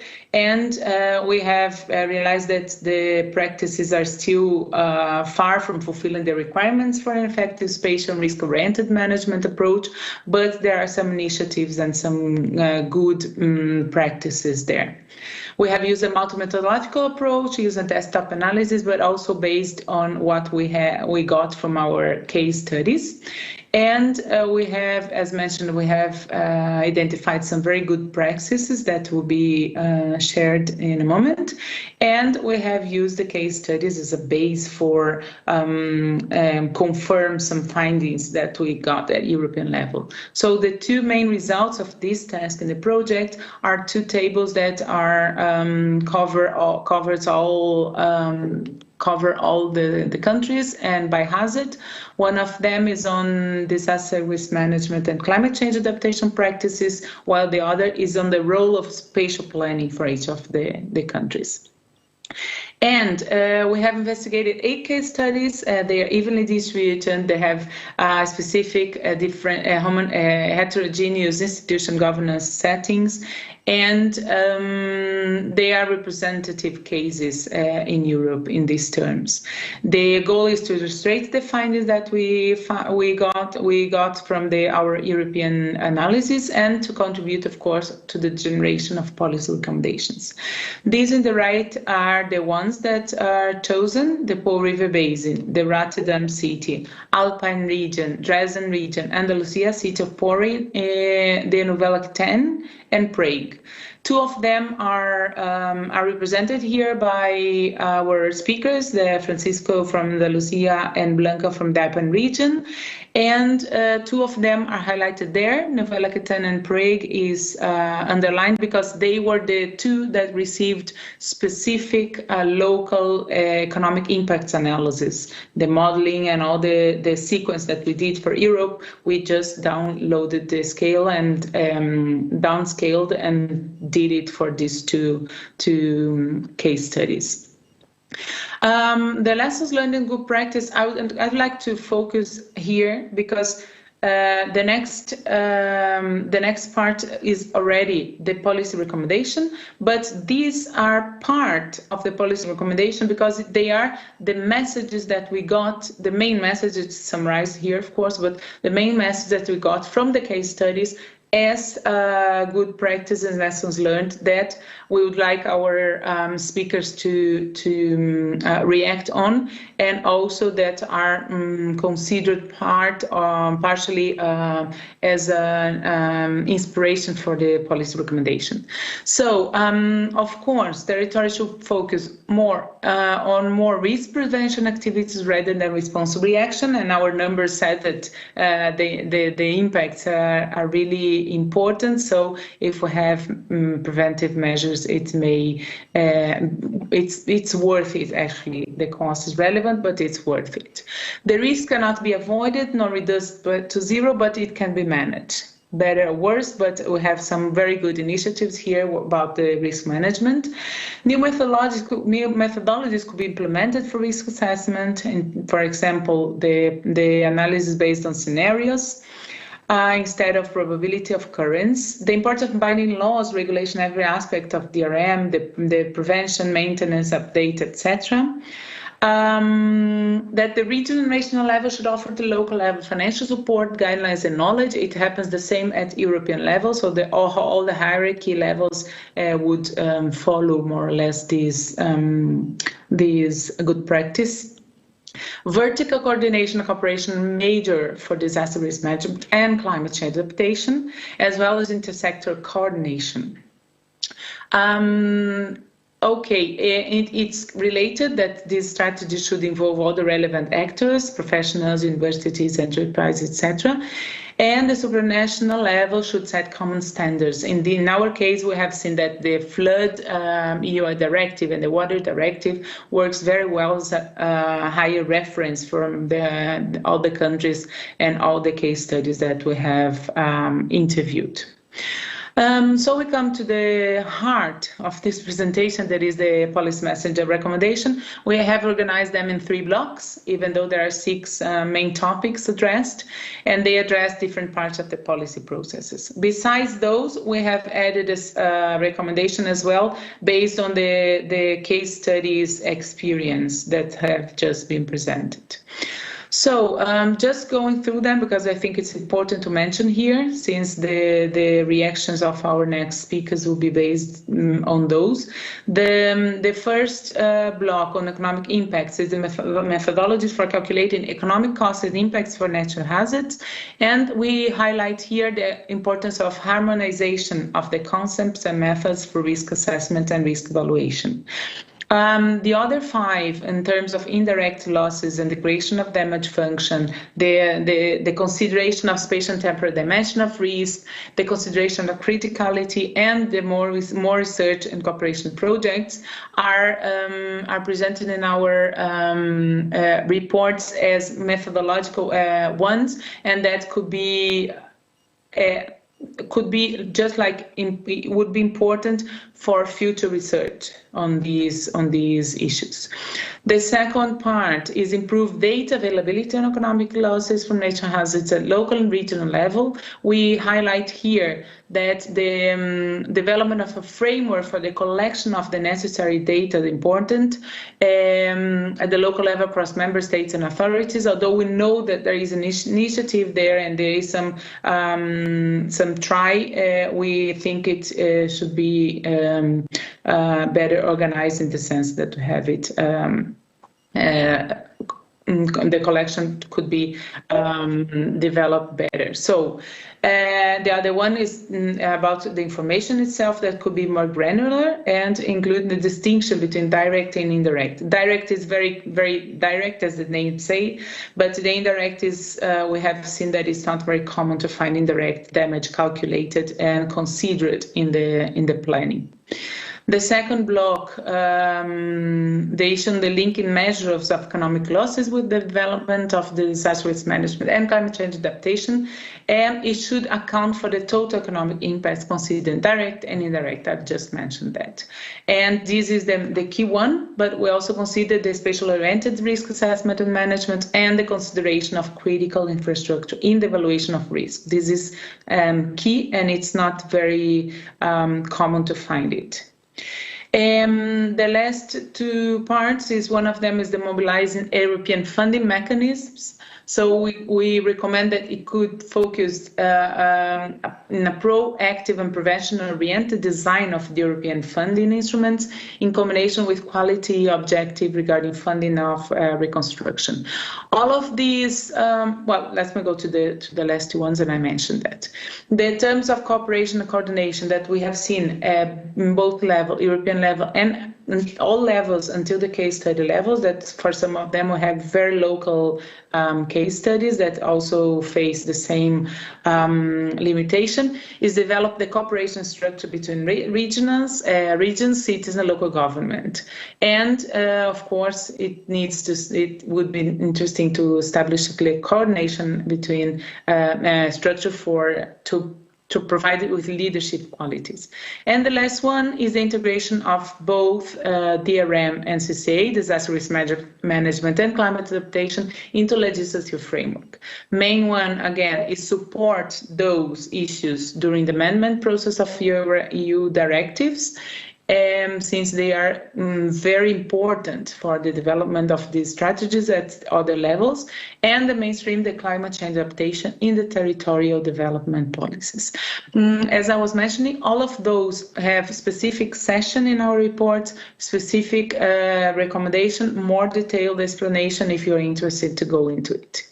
And this is a summary of all of them. So you can find the report. And before finish, I just would like to mention that all the analysis that we have done and all the findings that we achieved in this project help us or may support the policy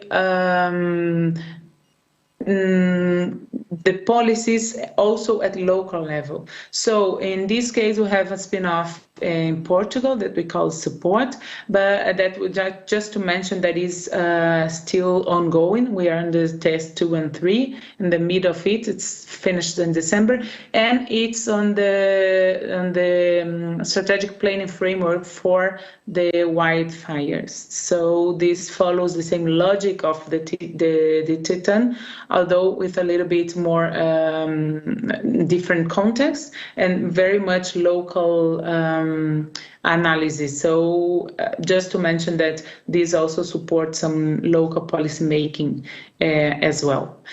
And that's it, what I wanted to tell. If there is any question, any issue, I think that all these will come back when the other speakers present, but I hope to have given a hint of what we have done.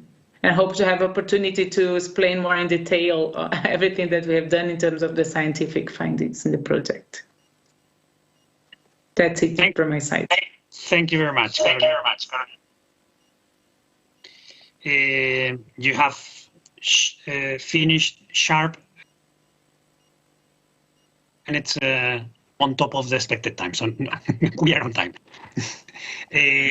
Okay, after this presentation, we will have this reaction from different scales, as I was saying.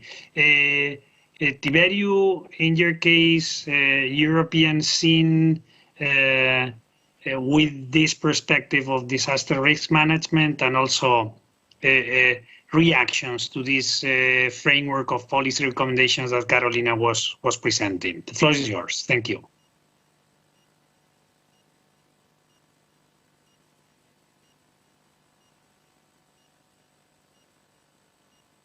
You're muted, Tiberio, sorry. Okay, now I'm unmuted, okay. Hi everyone, my name is Tiberio Antofi. I'm at GRC in Disaster Risk Management Knowledge Center. And with this activity that I'm presenting today, which is Risk Data Hub, I'm trying to connect some of the remarks and recommendations that Carolina made earlier, because what the Risk Data Hub is doing is actually trying to link the global aspect of policies with the local scale of let's say drivers of risk, or and this is really difficult because we are hosting on the Risk Data Hub data that it's dedicated to disaster risks and disaster losses. And of course, when you talk about disasters, you talk about a lot of policies, agreements, Paris Agreement, I don't know, frameworks, and I mechanism, UCPM strategies, climate change adaptation strategies, and we talk about various actions, prevention, preparedness, recovery. We talk about different hazards that each of these policies addresses, various multi-hazard actually. We talk about scales, local, regional, European, and we talk about sectors. So different economic sector. So what we do with the Risk Data Hub is to answer to all of these variations, let's say like this, in order to present accurate and relevant information that can lead to disaster risk reduction or can lead to increase in climate change. So I've just named now two of the approaches we have, which is the short-term disaster risk reduction, which aims of reducing vulnerability, and the long-term disaster risk management, let's say like this, which is the adaptations to climate change, which aims on increase institutions, EU services, universities, research institutions, national and European. And they all form together a collaborative approach in order to tackle this make sense, be coherent. This slide is about this. Then I will go and tell you that disaster risk data in the Risk Data Hub is structured in four, let's say, corners. We have a risk analysis place where we have the disaster risk data on exposure, vulnerability risk. We have a disaster loss data module where we focus on past events, losses, and damages. We have the scientific input in this kind of effort, which is the research results. Research results which needs to be accepted and included in policy formulations. And we have also a user corner where hopefully, and we are believing in this, we are going to help national institutions to manage their own data on disaster risk. So these four types of data we structured on the Risk Data Hub, again, trying to link to all these policies and all these actions, if you want. In the risk, and now with these examples, I'm trying to link with whatever with the recommendations and Carolina said before, right? In the risk model, we actually focus on components of risk: exposure, vulnerability, and risk. We try to say what could be lost, where, and due to what. Exposure and vulnerability actually are the drivers of risk, and they are the most important drivers of risk because they are the ones that can be easily managed. You can mitigate the hazard. It's going to take a lot of time to mitigate it, but exposure and vulnerability, it's the two components of risk that can immediately lead to disaster risk reduction. So with the exposure, we try to identify the causal factors of disaster. The information or exposure to the local level. We are using in this module European-wide data sets. We are not using national data. But still, the resolutions and their scientific value helped us in linking this information at the local level. What we are doing at the local level, we are trying to quantify, we are trying to measure what is exposed. We are trying to measure what is exposed to multiple hazard. We are trying to measure what is exposed by different sectors. This is really important because, as I was saying, we link to the causal factors, but we also link to locations where financial schemes should be applied. The exposure is seen as the maximum potential, maximum that can be impacted in some regions, in some countries, in some, because we are going with the information up to that. This part of the model, the risk analysis model called exposure, can be also used as a standalone information or can be used in relation with vulnerability to arrive to a risk. And we have some examples of how this data was used on its own. We have some users that actually residential buildings, for example, across exposed exposures, no, their investments, their mortgages, for example. That was the information we provided them to, and they use this to disaggregate their and arrive to tackle their needs, actually. That was just one example. Another, as I was saying, this information can be used jointly with the vulnerability to arrive to a risk assessment, I mean, impact with the probability, actually. The vulnerability in our model, it has two sides. It has a side which is the hazard independent, and this is more or less the part of the resilience. No, we just characterize the region, city, country through its economic, social, as a dependent, hazard-dependent part. We try to link of hazards with characteristics or attributes of exposure, because in our concept, vulnerability it's based on the attributes of exposure, based on attributes of buildings, attributes of economic sectors, attributes of system, whatever you want. And we are building this vulnerability indicator by merging these two components together. So far, actually, we are only at this part here, hazard independent things. We are working on hazard dependent because it's a bit more difficult and it's ongoing work right now. Of course, we go across scale, we arrive to mastery. So even here, we try to link to that community level, even if we cannot because of the data shortage. This is the part where maybe a community can be described, while at the country level, this is the part where the type of government can be described.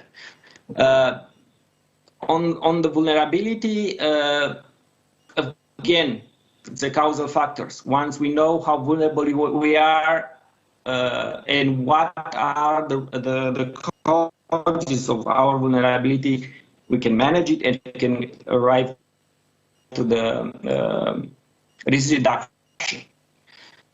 Of course, it's the resilience, which is the goal of the strategies for climate change adaptation.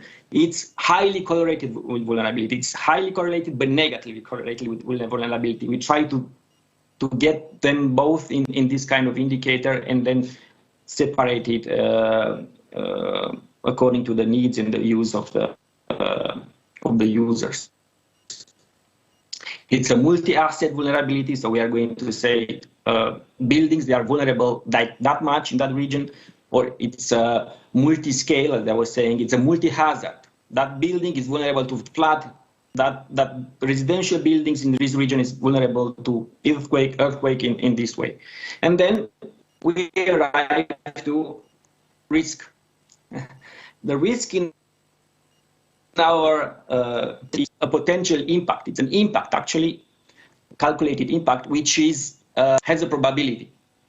That's the risk for us, and we have also a temporal dimension attached to that risk. So what we are doing is to arrive to this risk matrix where we put the intensity of the impact against the probability of that impact to appear.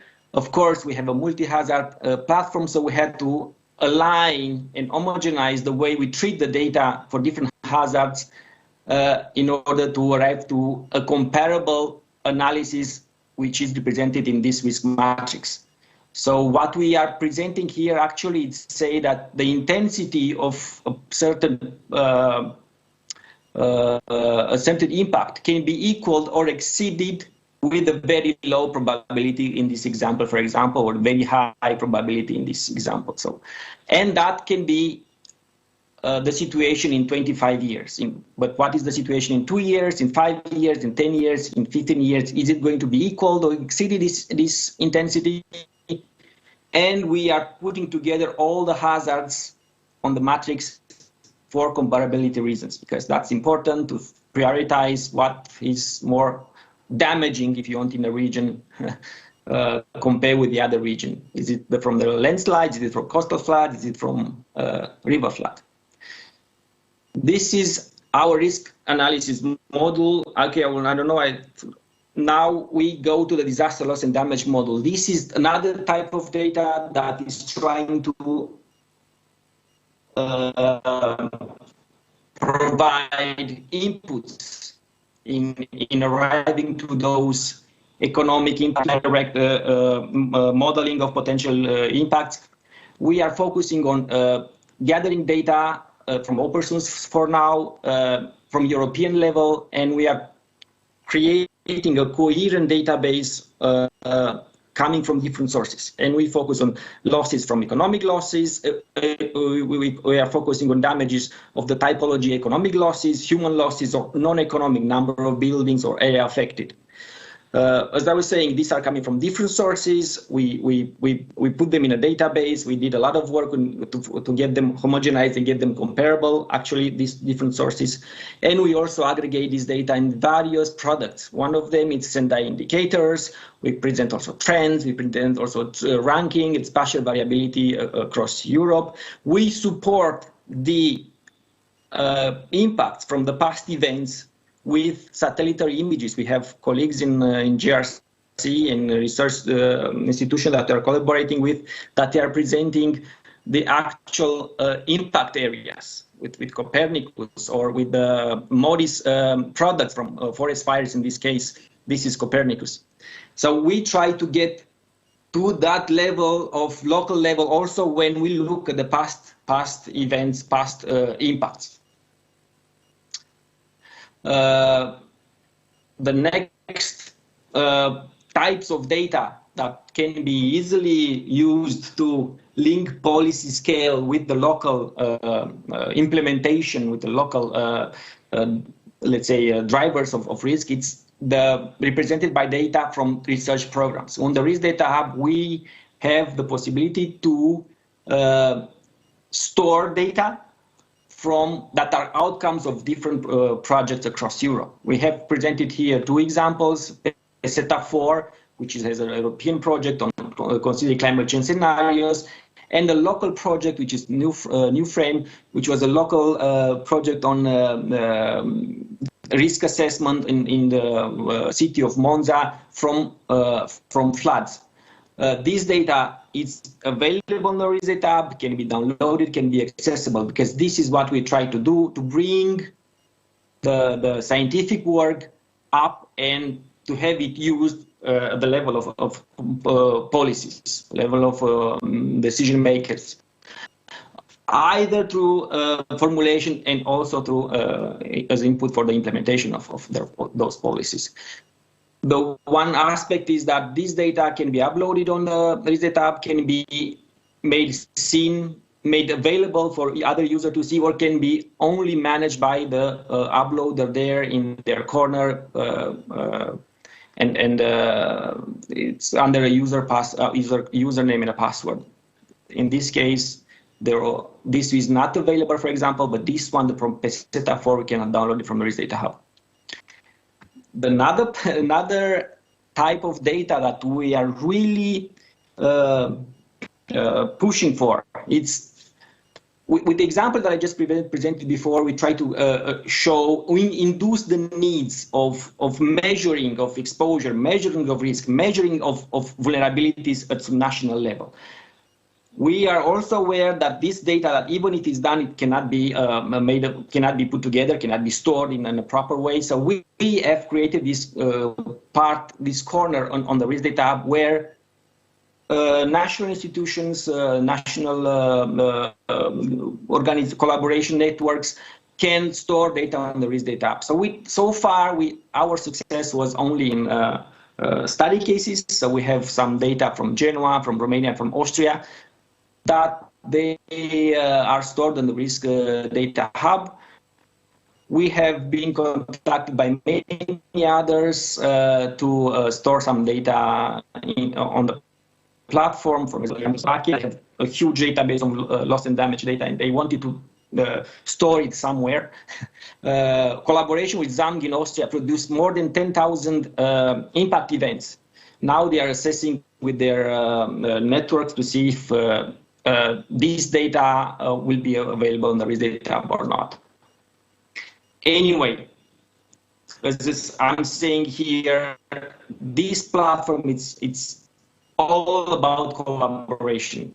It's all about and inputs, scientific, methodological, or even only data from various levels, not only geographical. So I arrived to this conclusion. Of course, we're putting here a lot of disaster risk data on the platform, but it was noticed that it has to have a harmonized way of doing this. They are coming from different, they say, supporting different policies, coming from different actions, from different hazards, multi-scale, multi-hazard, multi-sectors. They try to, so it really needs some kind of harmonization, standardization of the way we treat this data in order to talk the same language. So this data hub appeared in the EU adaptation, climate change adaptation strategy as the platform at the European level where data, or the platform that should standardize in a way that can apply in a harmonized program. We start already with different DGs to this effort of harmonized platform and to present some standardized way of we will ongoing work. We'll see what will happen. A part of this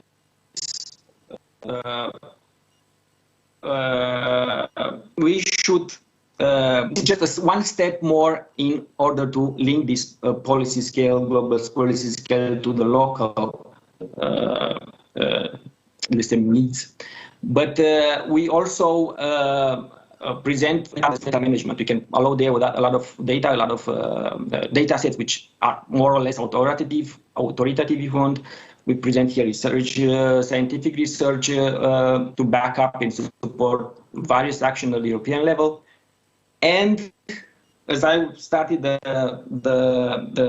presentation, it all has to be accurate, and we have to focus on the relevancy of the data that we store here. And as I was saying there, relevant data is the data that leads you to the drivers of risk. This is we are holding on this one when you try to say drivers of risk. We have to link the data to drivers of risk. We have to, because these ones are managed and these ones are going to reduce the risk. That's my presentation. I don't know if I... Thank you very much, Tiberio. Quite comprehensive and complete presentation of very recent updates because we are aware during the implementation of the ESPON Titan project, we've been following and with close interaction with Tiberio and his team, and what is being presented today is quite recent updates on the information and data available. So thank you very much. I think you've been touching issues which were mentioned in the policy recommendations of Titan, related to harmonization, related to authoritative data, related to the need of collaboration. So many of the aspects that were included as challenges and policy recommendations in ESPON Titan are being currently address through this disaster risk management knowledge center and the risk data hub. As a matter of fact, we expect to make available ESPON TITAN results in the risk data hub, and well, we will have to talk about that. Okay. There is place on the risk data hub. We have used our own corner at the risk data hub, as a matter of fact, accessing some of your data, etc. But I think that the project output, and this is something to be agreed with the ESPON coordination unit also, but I think that is worth they're available there.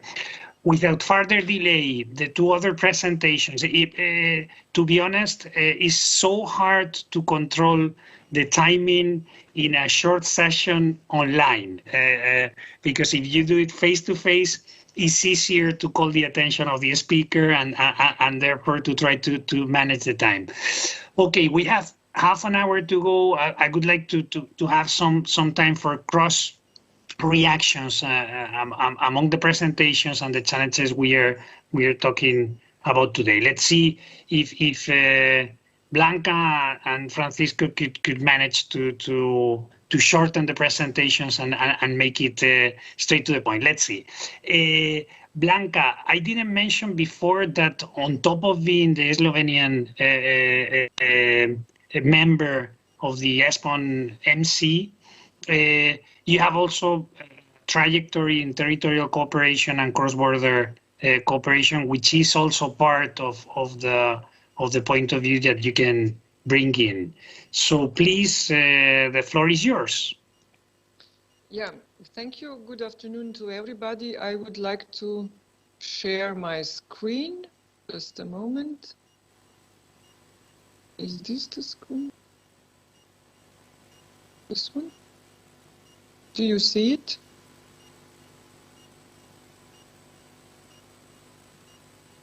Okay. Okay, so let me try to be brief. As you said, Blanca, if I can shortly interrupt you, could you make it full screen mode? I did it, but unfortunately my. I see that you are still your cursor. If you go the top bottom right corner. Yes. I have it full screen on my computer. Is that better? No. No. Sorry. I don't. It's. Yeah. Well, then I guess yeah. You can carry on. Yeah. Go ahead and yeah. Sorry, I made it, but I don't know why. Okay, as you said, I mean, I work also in the Alpine Convention framework and EU strategy for Alpine region. I'm far away from being an expert in natural disasters or natural hazards, but I will try to show this governance framework and some activities that have been done within this framework, and I will comment also on some specific issues Carolina outlined. As Alpine area, as mentioned already, has been also the case study in this particular project, and you know that it is about the Alpine Arc mountain areas, which is quite sensitive for climate change and all other different types of challenges, including demographic and economic globalization and so on. It's worth, of course, mentioning that sustainable and effective protection from natural hazards is a precondition for settling, but also for economic running of economic activities. Here's a long-lasting cooperation within this area, and just to mention Alpine Convention, which I will present a little bit more in the after this, and 8 countries that are collaborating in this field, and they also sign international treaty, I mean international contract for sustainable, for protection and sustainable development. But this is the convention since 1995, and the work is going on in this framework for nearly 30 years.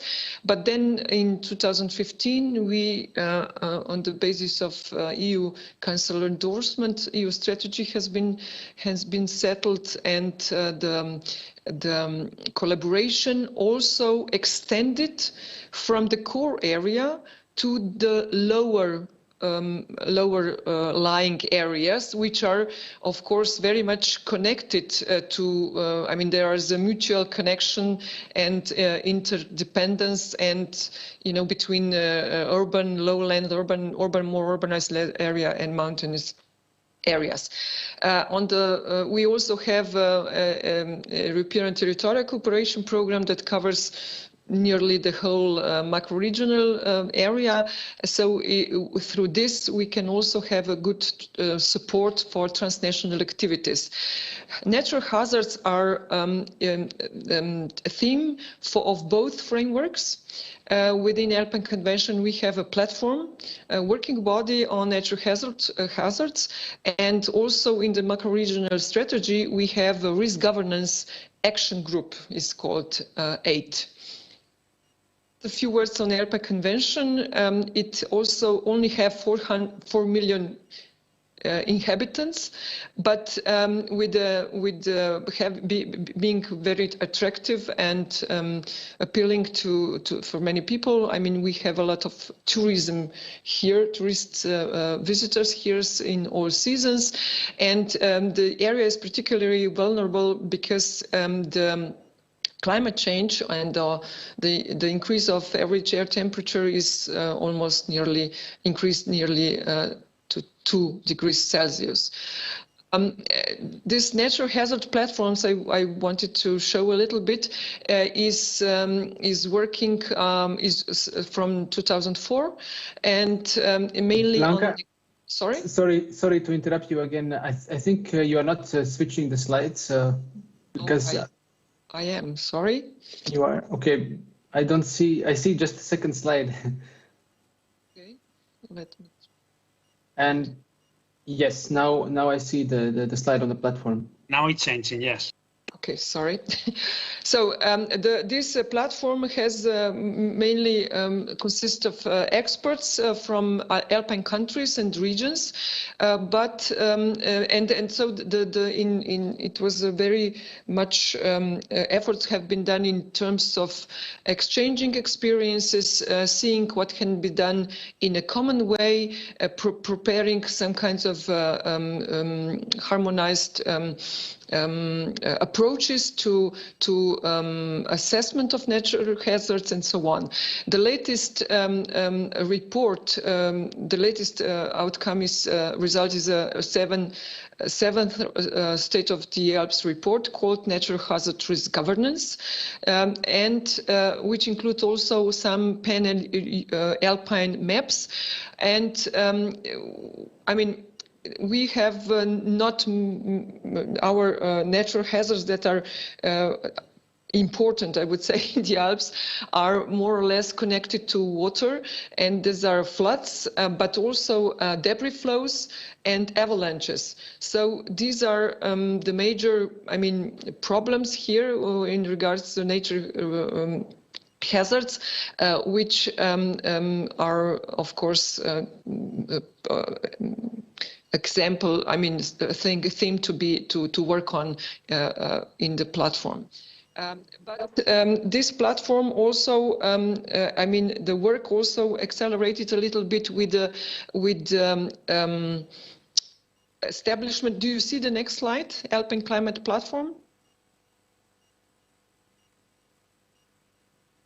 Hello? Do you see the slide? No, sorry. So now we see it. Now we see it. Sorry. I will go like this. So the work was how to say accelerated a little bit with the establishment of Alpine Climate Target System and platform, which is online platform, and the Alpine Climate Target System tackles 10 sectors. they are called sectors, ecosystem and biodiversity sector, I mean theme, energy, soil, mountain agriculture, mountain forests, natural hazards, transport, tourism, water, and maybe I forgot spatial planning, sorry. And for each of them, the pathways have been developed. And you see here on the map the natural hazard pathways, pathway, which has 3 pathways. One is consists of alpine-wide risk management plan, focusing on cross-border risks. The second pathway is alpine-wide monitoring of permafrost and geomorphological processes. And the third one is support measures to enhance individual risk precautions. This has been further developed in the climate action plan with specific tasks. I already mentioned wide risk management plan, mapping hazards hotspot for critical infrastructure, more transport, including transport, energy, and ICT infrastructures, but also settlements. Then to develop common framework for cross-border risk management, including methods, standards, recommendations, and tools. And I already mentioned this permafrost monitoring and other geographic morphological processes. It is important to have this because, or to monitor this because you know that melting of permafrost is causing many other problems, not only in the Alps but also outside the Alps in the adjacent areas. So I would like now briefly to go to comment a little bit on ESPON Titan project.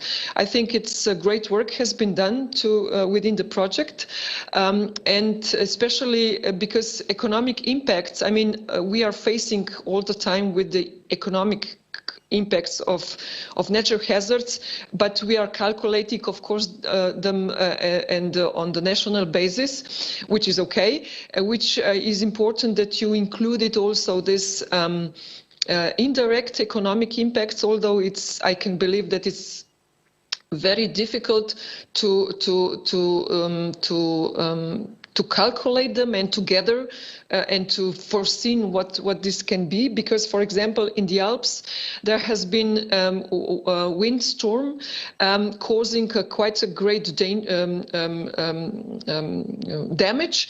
But what is the problem there is not that we don't have measures, but we don't have people who can implement measures. So together with the demographic change, I mean, this indirect impacts can be even worse in specific parts of the territories, such as, for example, our remote areas in the Alpine arc. That's why I wanted to highlight territorial diversity, which is unique characteristic of Europe, and this means also that we have a very diverse and great diversity of natural hazards that happen in those different territories, and it can be said that for different territories, some natural hazards are more important than the others. So in this view, it is difficult to measure economic impacts and to make aggregated maps. I understand that on EU level this is interesting, but but maybe if I look at maps that have been produced for the Alpine arc, I mean, including in the EU maps of ESPON Titan, I see that, for example, there's a great impact of in wind damages, wind hazards, and windstorms and floods. But calculating economic impacts of this makes it very low. So so I have a little bit of doubts here how this can be aggregated in a common map. As regards the vulnerability analysis, I think this is quite a good way to do it. I mean, we have vulnerability, now I am speaking from the national level, prescribed that the vulnerability analysis have to be done, have to be prepared for local level, for municipalities. But the problem is that municipalities have to do it, so they need to have an extra money for that, and then we need to have a data that is reliable, that is up to date, and that is that we can work, that is somehow, yes, reliable and at a proper level, detailed enough to show the real where the vulnerability can be spotted. As regards spatial planning, I mean, somebody said that, quoted, I think Caroline quoted somebody that risk cannot be reduced to zero, but that's why we need to have prevention measures. I agree very much, and prevention is very important, and spatial planning is very often mentioning as the proper as a proper framework for this.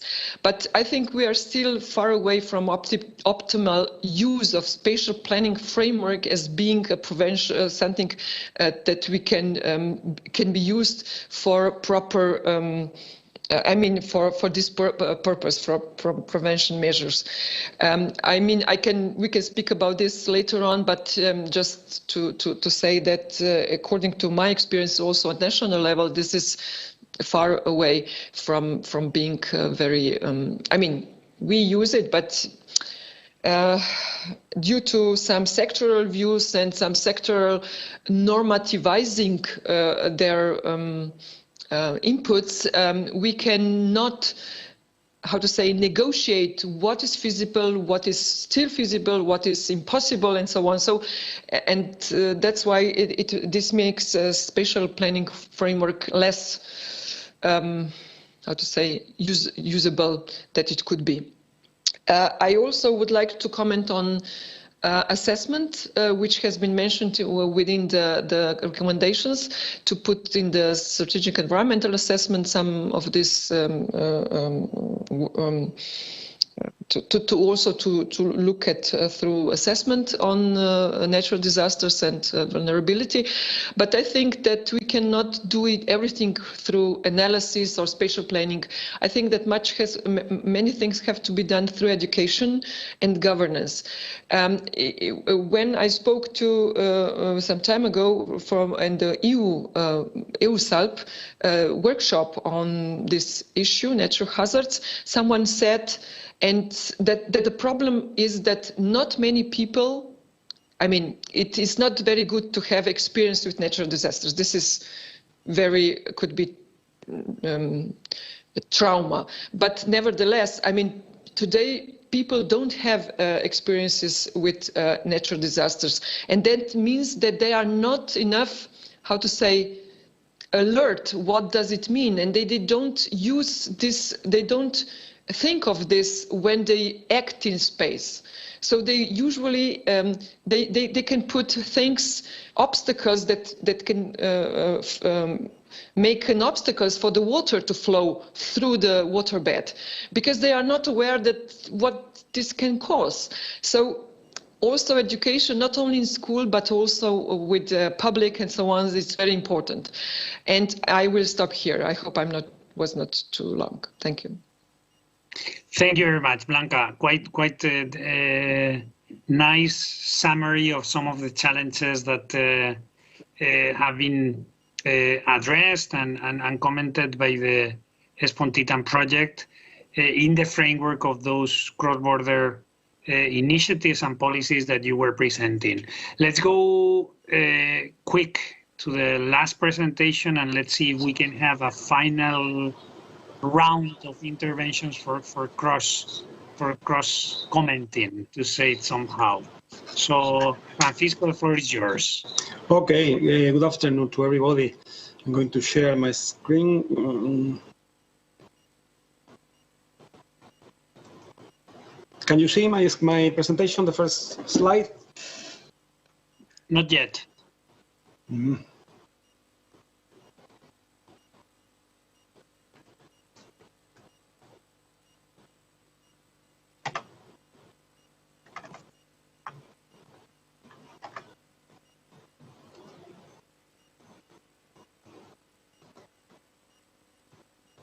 Mm-hmm.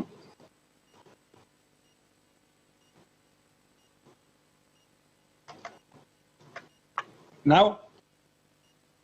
Now we see your desktop. So we see ourselves. And you see the slide, green and white? No. My God. Let me see.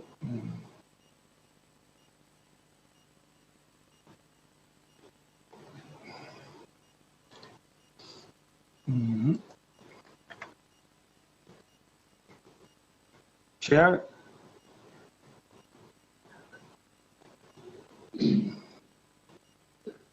Let me check if I can. Are you letting me? Okay. Now what do you see? The presentation, but without. Now we see it. Now we see it. Thank you. But without. I mean, only the. You see the presentation single, like in paper, not in a screen. No, not the whole screen. Okay. Anyway, shall I begin? Are you okay? You. Sorry, I was muted. It's Yes. good enough, and go ahead. Okay, okay. Well, good afternoon. First of all, my name is Francisco Cobos. I work in the Andalusia government in the climate change office. We are one of the case study, and of course, thanks to ESPON and thanks to Tecnalia by considering us an interesting experience and for inviting us. We are, for one who doesn't know us, we are one of the biggest region in the European Union, bigger even than more than 10 or 12 countries, 87,000 square kilometers, and 8.5 million inhabitants. We have a almost federal government. So in things like agriculture, environment, or health, we have the responsibility in the regional government. Not water, because the water is national mainly, but this is the situation. So we do rule in this aspect. More than 20% of the surface is protected areas in different Nature 2000 figures, national park, natural park, and other small figures. About risk, we are a medium-high vulnerable area, according to ESPON or to AR5. Our region is, in all the maps that we have seen today, is dark. Also, in economic aspect, we have a high dependence from tourism, is between 14 and 18% of our economic output, and agriculture with a very high effort in ecological and organic agriculture that is growing faster than in any place in Europe, I think. The main hazards are droughts, earthquakes, floods, any variety of floods, river, sea, and rain, and the cold drop, something from the Mediterranean area, cold drop or katabatic wind. About the management, we have a territorial emergency plan and some smallest risk, a civil protection body with a very strong position. Agriculture has an interesting system of a joint venture with the insurance company called Agroseguro, where they assess the agricultural risk. We have a commission for catastrophes, and mainly the funding is coming from the Rural Development Program of Andalusia. So these are more or less the tools that we have in this for risk. About adaptation, there are two very special hits. 3 years ago, we passed the climate action law, a regional law with some measures about mitigation, adaptation, system similar to European trade system of emission, but for smaller companies, and the edition of the Andalusia Climate Action Plan with adaptation programs. That was the two main adaptation tools from the government, with a lot of obligation for companies, for people from the public sector. There are other actions like irrigation plans, adaptation for crops, indicators for agriculture and climate change, training program for farmers, and intense, a big effort to improve the ecological agriculture. Is half of the production of Spain, and is growing. So the region is taking a lot of care about this. Energy and the control of erosion. About the input information, main of the three departments that we took, well, the spatial planning, they have the POTA, is the regional plan about territory management, about land planning, and is the main plan about territory. There are a lot of plans, 17 subsectorial plans that are inside it with smaller region or sectors, and other plans must be coordinated with this, that is the leader. The impact about the spatial planning are river, pluvial and coast flood, wildfires, drought, landslide, and land erosion, especially the wildfires, those that are in wild areas very close to the cities, and there is a problem here in the region with very big houses and urban places with forest and with houses at the same time. The economic impact for the spatial planning are loss of forest, livestock and agricultural production, and tourist industry. About agriculture, of course, the economic impacts are all job position, production cost in agriculture and livestock, decrease of the value of production, the increase of the cost of the insurance, more needs for investment, change in crops, and other of the objectives of the government is to fix the population in all the territory. In this, we think that we have a high level of performance, but there is a risk, a high risk to lose people in the territory and the population of the rural areas. Also we have responsibilities in agriculture, in the regional scope. And the impact, the same, drought, torrential and persistent rain, floods, hail, hailstorm, frost, cold waves, plague and disease.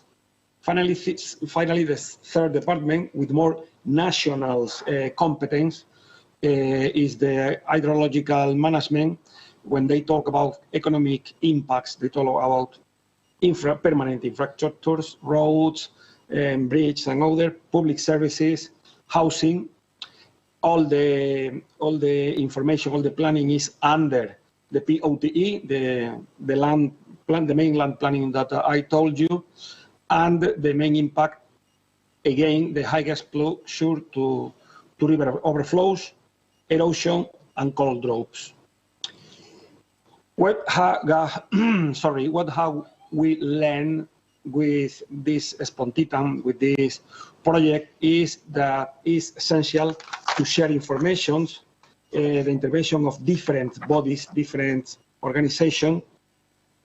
The so high an essential role of civil protection as an inter-administration body with technical expertise and multi-level, also relation among different bodies and different level, or local, regional, and national.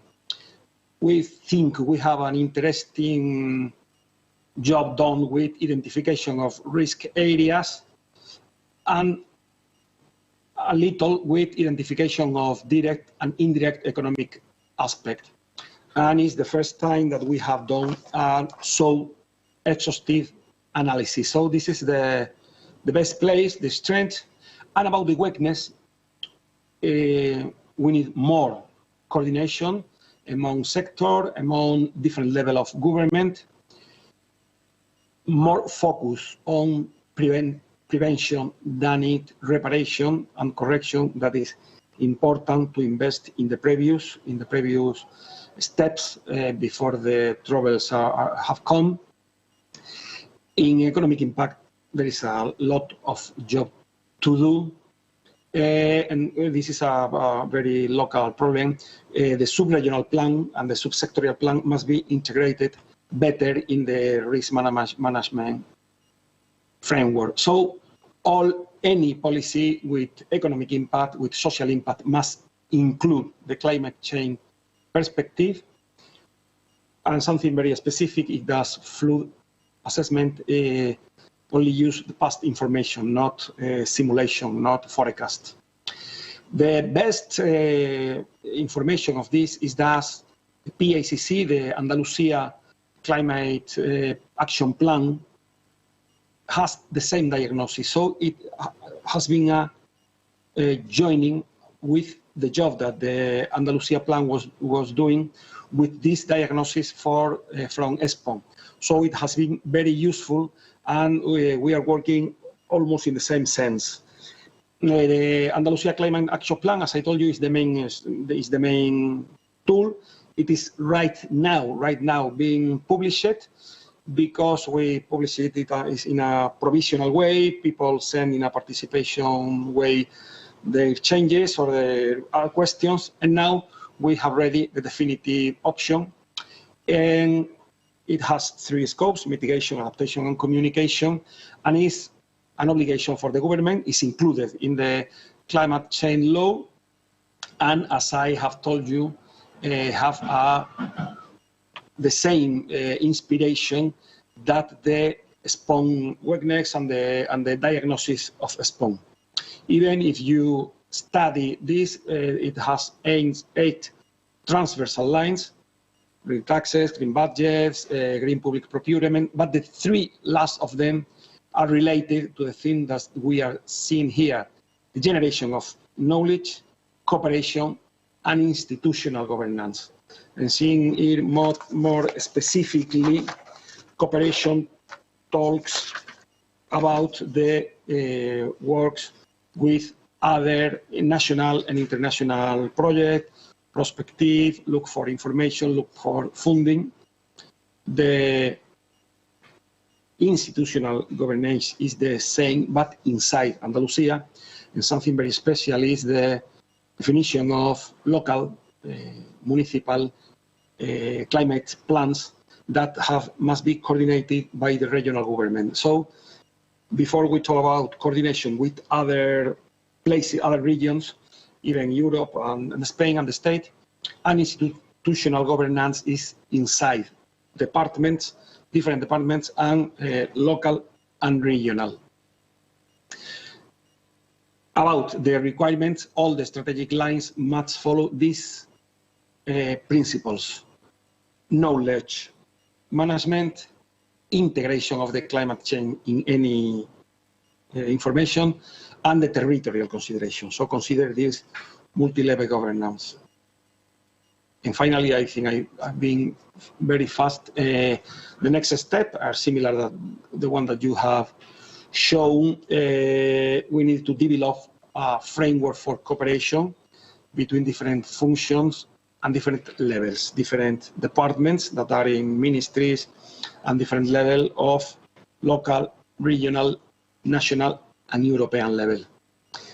There are a need to define, to study cause-effect relationship between disaster impact, social, economic impacts, to learn from good practice, of course, to focus on prevention more than in repair and more than reparation, and improve about the data framework collection. I think I just in time, very fast, but this is more or less our conclusion, and that has been very interesting. The most interesting thing is that the main tool that we have, that is the climate change law and the Andalusia climate action plan that has been edited, published right now, has a very interesting,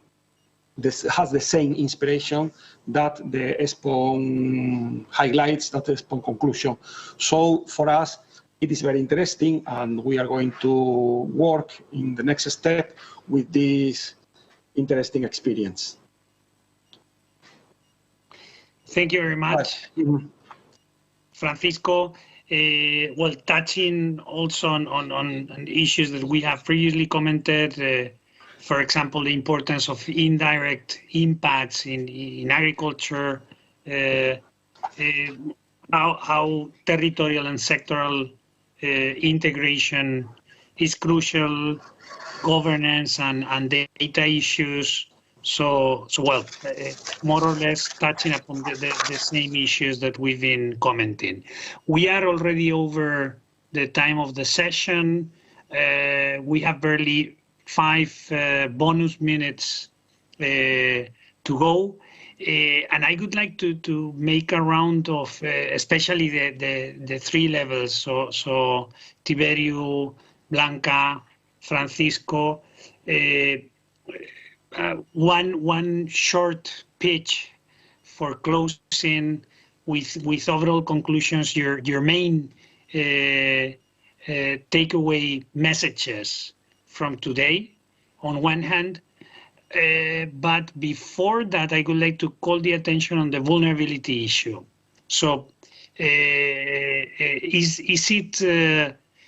it crucial only the loss and damage information, the economic impact, or to which extent vulnerability matters, and therefore understanding the underpinning factors of vulnerability before even quantifying economic impacts is crucial or not in this data governance cooperation context that we are talking. So one final reflection about this, vulnerability matters, and your main takeaway message from today. We can follow the same order. Tiberio.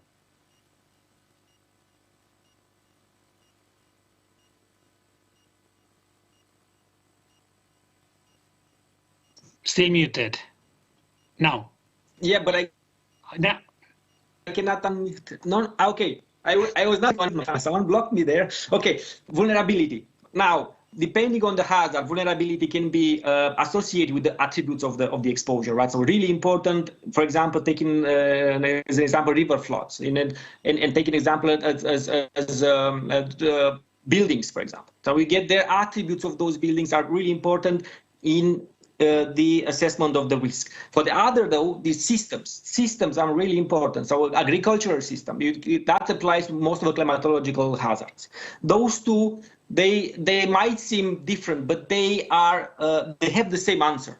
They have the same answer, which is measure them. We need to measure them at the level of the local level, as was presented in the 2 presentations afterwards. We need to measure those vulnerabilities, even if they might seem different from the very first local level.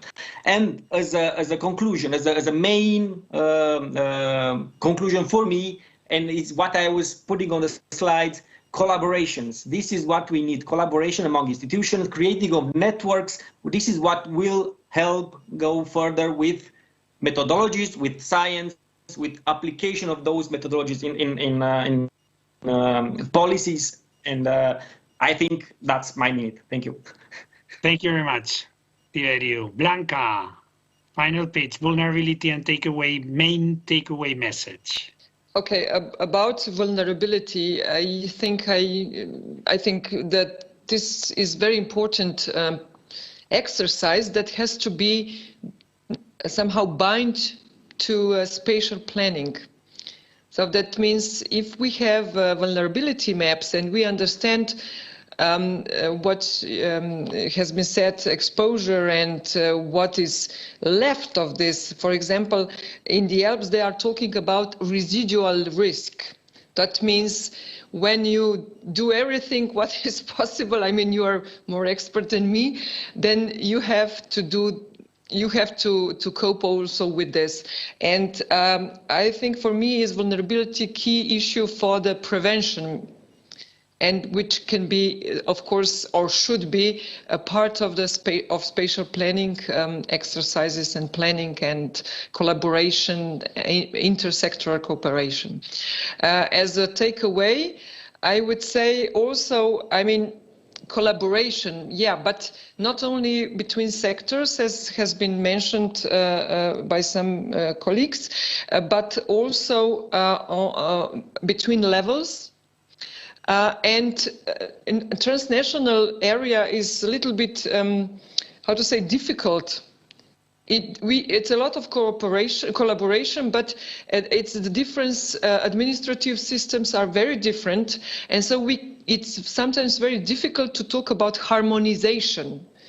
We have a comparable, how to say, data sets and so on. There are some obstacles to harmonize everything. So we should not go too much into this. We better do something on the other fields that will bring us closer to harmonization. Thank you. Thanks a lot. We need to conclude. Francisco, if you're able in 10 seconds to say something, go ahead. You're muted. Just to say that vulnerability is here. We have tourism, we have extreme days, extreme weather days, and they are growing and growing, and our region is going to be less attractive for tourism. The crops are changing, the wine are changing, the kind of grapes that they use is here. That is. Okay, thank you very much. Thank you a lot. We could very interesting complementary points of view, and well, I hope and expect that we will keep discussing about these challenges and promising future with all the initiatives that you're sharing. Thanks a lot, and enjoy the evening. Bye bye. Thank you. Bye. Bye bye. Thank you. Thank you. Bye bye.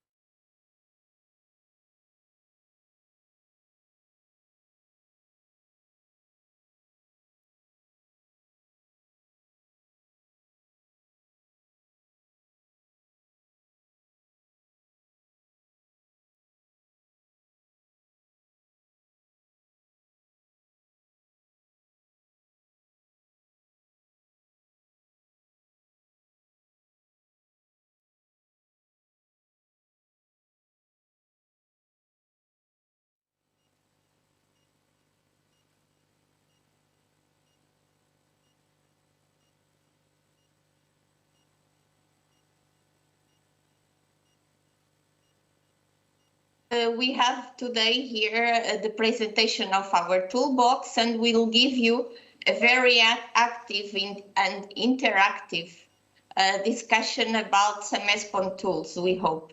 So we start with a brief presentation of our toolbox. My name is Sandra Di Biagio. I work in ESPON since 2004. And I will share this session with 3 other colleagues from the ESPON EGTC. They will introduce themselves. It's Zintis, Martin, and Marian. So we ask you here to have an active participation in our workshop. We'll have some consultation with you We will also present our tools online. So we have 5 tools to make presentation and to see how they work online. And I will pick up some of the provocative questions that Victor, our director, put in the morning session about who can be a territorial leader. So I think here what we'll try to show to you is that everyone can be a territorial leader with our ESPON tools. And this will be about presenting to you some facts, some evidence, some data to which you can analyze and interpret your own territory and see the position of your own region in a European context. This will be also to tell you about positive narratives, as Ana Seixas this morning, our Portuguese representative, told us about. This will be also to tell stories about our places and to share experiences, and of course to connect territories. And for this we need evidence. So we are here to show you more in detail our toolbox and to give you some appetizer to explore our tools. And this session will last until 5:30. We'll have a brief presentation of the toolbox, and I will just give the word to Zintis. Thank you, Sandra. Good afternoon to everyone. I have to say, such a marathon of workshops today. I hope you can keep up with the speed. But anyhow, so my task is to introduce briefly the toolbox and some of the tools, and then later we go into details. My name is Zintis Hermanssons, project expert at the EGTC, working on tools, but also on other things as well. So if I come back to the tools, I have to say that the ESPON online tools is one of the building blocks of the ESPON program. Via these tools, we offer interactive visualization and analysis of the ESPON research data, and also other data for policymakers and researchers. So if you go to our website and open tools and maps section, as you can see on the screen, you will end up in the ESPON toolbox. We call it a toolbox because it contains different tools grouped according to their purpose and specificity. So we don't have one super tool, right? All of these tools are somehow linked to some degree, but at the same time also independent. We will definitely aim for integrated solution in the future, just to improve, the user experience and so on. However, I am happy to inform you that we have managed to deploy a bunch of completely new tools just recently. 5 of them are already in the toolbox. Some of them are in the making, and we are planning to have at least 8 tools in the toolbox by the end of this ESPON 2020 program. Perhaps you have come across some other ESPON tools, older tools. All of them have been archived with still some limited functionalities, because in most cases data was outdated, and it didn't make much sense to upgrade these tools because the technology has evolved. So here we are with a set of new online tools. Here you can see the landing page of these tools, and now I'll just briefly go through each of them, but just very briefly to kind of mention the essence of them. The next slide, Marian, please. So I'll start by the ESPON 2020 database portal, which is the backbone of the program. We have improved also the interface, if you perhaps remember the previous portal. And in this database, we have project data, ESPON project data coming from the research, different spatial scales, touching upon different thematic fields. We also have time series. And what I need to mention is that this is a kind of a central repository for data. It feeds our online tools, and of course, it also feeds the other research. Yes, Marian, you can go on. ESPON Online Map Finder is a tool basically in which gathers different maps which have been produced in ESPON projects.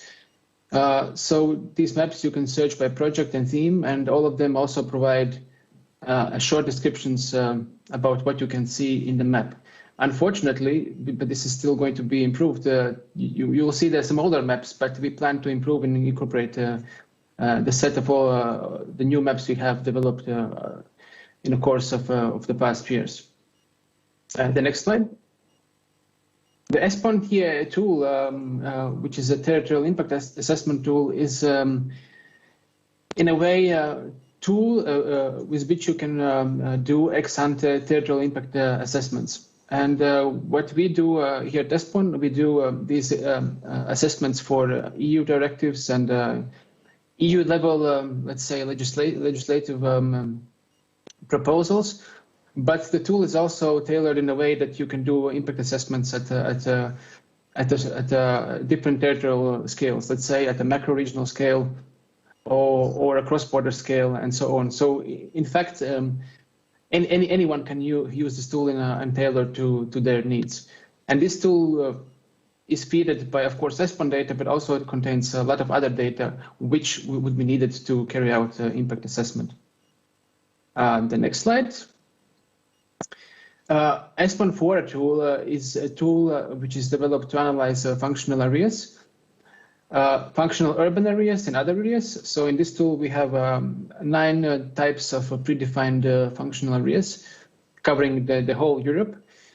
And basically, this tool is meant, it has been developed to deal with the data shortages because many times we do not have data on functional areas.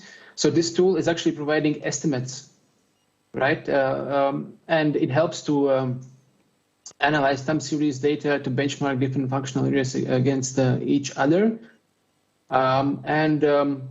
We deployed it recently, and hopefully it will help the policymakers in their territorial analysis. The next slide. Mrs. ESPON tool stands for a tool which deals with macro regions. And this tool, we have different modules covering macro regions. And if Marian, you go to the next slide, here you can see that basically it provides not only trends on these macro regions, but also a lot of policy context and indicators also associated with the strategies which are implemented in these macro regions. So it's not that much data tool, but also a tool which links very much to the political and policy context of these macro regions. The next slide, please. The SDG benchmarking tool is a tool we developed to benchmark the Sustainable Development Goals at a territorial level. That's a crucial thing to remember. There are different initiatives going on to monitor the SDG implementation, but I think this tool gives a wonderful opportunity to look at the territorial level and see to what extent the progress has been reached. Of course, to compare and benchmark as well. Next slide. The Richico tool is a tool which is not yet in the ESPON website, but soon to be there, is a tool which basically allows to compare regions in a multiple contexts. And in a way, it's a bit specific tool because the essence of this tool is not just some trend analysis and stuff like that, but it's really comparing regions with each other using some of even the techniques you would find in the GIS, let's say, types of analysis. So it's a very useful tool for comparing and benchmarking regions, and has its particular touch on specifically on this aspect. The next slide. The Actaria tool is also not in the ESPON website yet, but soon to be there. And this tool perhaps is a bit different from the other tools in a sense that it's meant to be as a drawing tool. And to explain it, it's a tool which can map soft territorial cooperation areas and initiatives and help people and organizations to collaborate from this perspective. So in this tool, what you actually can do, you can draw things. And if you go to the next slide, Marian, then you have an example of Luxembourg, where you can carry out the institutional mapping. And here's the example of labor, transport, and housing. And you have something we can call mapshot, a fancy, interesting drawing image, which can help people to better understand these cooperation areas and look at things from a bit different perspective, I would say. And I guess if there's an interest, we can explain this a bit more, and Sandra can do it. I think this is the end of this very short presentation. It was meant to be as a very brief summary, and now we'll be able to go a bit more into details, but based on your feedback. And here I give words to Martin, who will explain what we actually want from you. Good afternoon, and also from my side.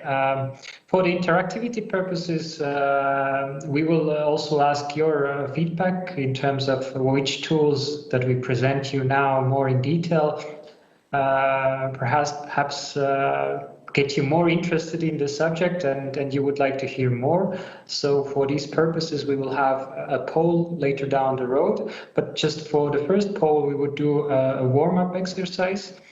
For those that have joined via Teams today, you can see that in the top section of the Teams, you can click on the S symbol, which will then open the Slido panel for you. And for those that have been joining from homes, you can use the browser or Slido app if you have it. Just go to slido.do and type in the event code, which is tools with a capital T, and you will see the first poll. So if you can see, we have listed a number of ESPON tools for the first exercise, and we would like to know which ones you are familiar with from the selection that Sintis presented you just now. I will give maybe a couple of minutes for you to log in and to get familiar with the options, and then we can see just as a first warm-up exercise what the results are, because it's very interesting for us also to know. And later down the road, we will also ask you which tools you would like to explore in much more detail. So in case you have any questions, you can also use the meeting chat in Teams, and we'll be glad to support you in the process, because your microphones are by default muted. So for the ones using Microsoft Teams, just put your questions in the chat. I think most of you now are ready for this first, let's say, consultation with us. Okay, I think there are still some results coming in, so it's quite interesting to see. I will try to publish the results here.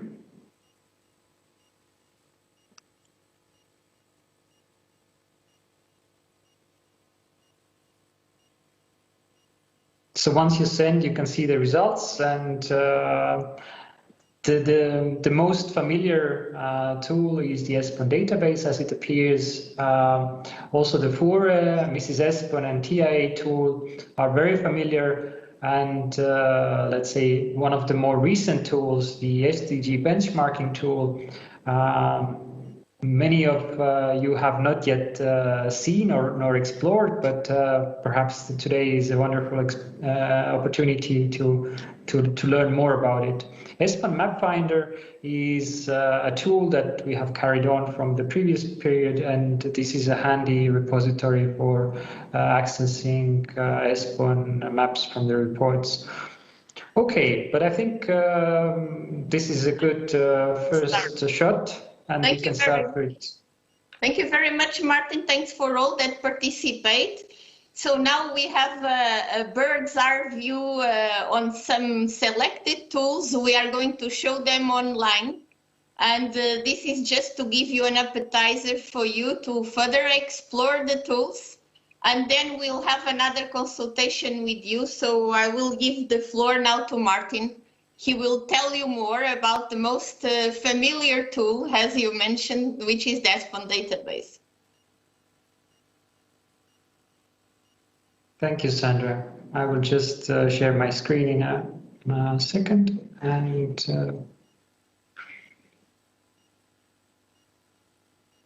so for the ESPON database, we have been working on the database for at least 2 programs. There was an extensive work done in the 2013 program, and we carried on this exercise within this programming period. And just a month ago, we launched the second phase of the database portal development. And I hope also that some of you were part of the recent testing session that we had with the database, where we asked the feedback from our user in terms of functionalities that we could further enhance in order to make sure that the user experience for you would be the most optimal. As Sintis was already mentioning, this ESPON database serves first and foremost as a repository of all the evidence that is gathered by our project, which we store in the database for the reuse purposes within our projects, but also for others that are interested in replicating what we do or repurpose what we do. The second key functionalities for the database is that is the central source for the new toolbox, meaning that all the other tools feed from the data that we have in the toolbox, so we don't need to upkeep several separate databases. It also allows quite interesting and useful functionalities, such as disseminating data via web services, so you can directly use the database in your GIS system or use in any of the web applications that you may be interested in developing. The database, the main section here, if you open the portal, you can first see some key statistics about how many data sets there are and what are the recent inputs and some coverage related statistics. You can also then go and explore the data directly via themes. We have 12 themes, or you can explore the database via the menu options on the top. Main data, project archives, resources, and data upload. The data upload is meant for our projects or the people that we are working with that deal with the data collection and uploading. So that is restricted for that purposes.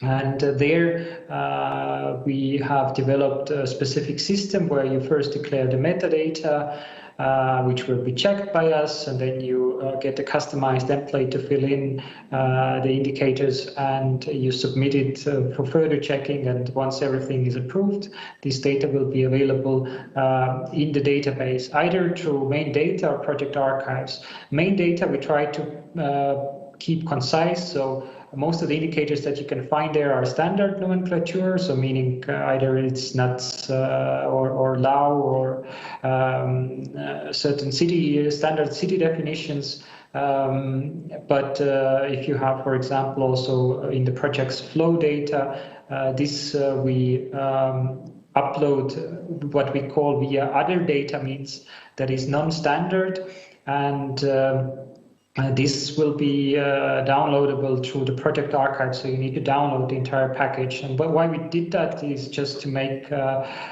exploration easier for the user, because otherwise we will have the triple the size of the indicators what you can currently find under main data, and there will be a lot of replications, but for, let's say, smaller territorial scales and so on.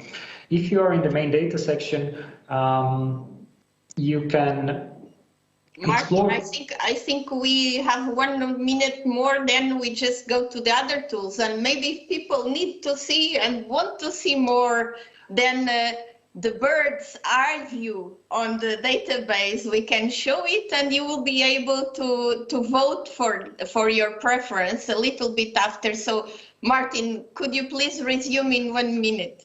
No, I think this is pretty much, I think, the first snapshot, the description of what you can do and what you can find there. And we can go into concrete examples later during the presentation if you are interested in doing so.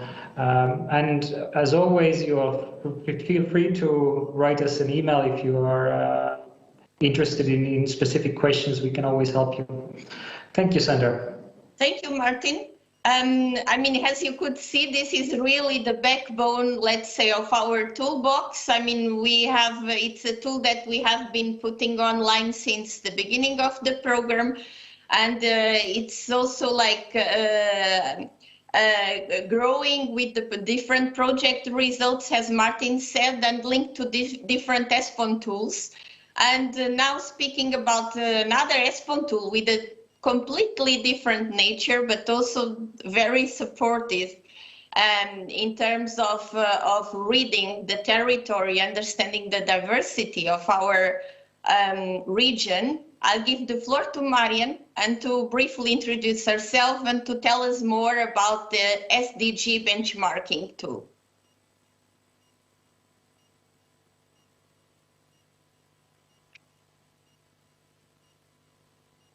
You are muted, Marian. Yeah, but I lost my screen. Yes, thank you, Sandra. I'm a project expert also in the EGTC, and I was responsible for the project that developed the ESPON SDG benchmarking tool. In 2015, as you all might know, the UN adopted the 2030 Agenda for Sustainable Development. And this agenda sets targets for 17 sustainable development goals with 169 concrete targets and 232 indicators. However, all these indicators are being measured at national level. And on the other hand, regions and cities are expected and recognized to play an important role in achieving these targets. So the ESPON Monitoring Committee asked us to develop also something with the SDGs, because we have, of course, within ESPON an enormous amount of regional data coming from the projects as well, and combine all these different elements. We decided to develop a tool that gives regional and national policymakers and citizens easy access to this large volume of regional indicators that are relevant for the SDGs. And the tool is a simple, intuitive, user-friendly tool that can provide answers to questions such as, is my region making progress towards achieving the SDG targets? And how does my region compare to other similar regions? Is it lagging behind, or is it leading in achieving the SDG tools? Here you see the main entry page of the tool, and you see also the 17 targets that are included, and the 17 SDGs that are included in the tool. And for example, if you simply click on one of the goals, let me see, simply clicking is not working. Yes, there it is. Then you come at the different page where you can see the main menu in the top of the screen, where the goal 7 of affordable and clean energy is selected. And this is the first step. The second step within this tool is to choose an indicator, because each of the goals has been the team that developed the tool was able to select 4 or 3 indicators to measure this goal. And then step 3 is selecting your region. So if you want to focus and benchmark your region, you can do this as well. And then step 4 is comparing the regions. So if I show you a little bit of this indicator, for example, share of renewable energy in households, in heating and cooling of buildings, then you can see the map that gives an impression of the status of all the NUTS 2 regions in this case in Europe and the 4 or 5 partner states of the EU. And then you can select easily your region. And for example, we are here for Portugal, right? So you just click your region and then you can see Lisboa is there. And then it shows you, if it shows up, the map again with the region that you selected indicated here below. But you can also go down and then you can see the 3 indicators that are being used within this goal and the status of Lisboa indicated with a blue dot compared to all the other regions that are included in this map. And you can also see the progress over the periods, starting from 2011 till 2016, and we are able to include more updated data if this becomes available. And there is also the possibility to compare the region with similar regions, so that you focus more on regions that are similar to the region that you selected. But this I will explain later if you are interested in that after all the presentations of the tool and if we go into more detail of the tool. Thank you, Marian. Thank you very much.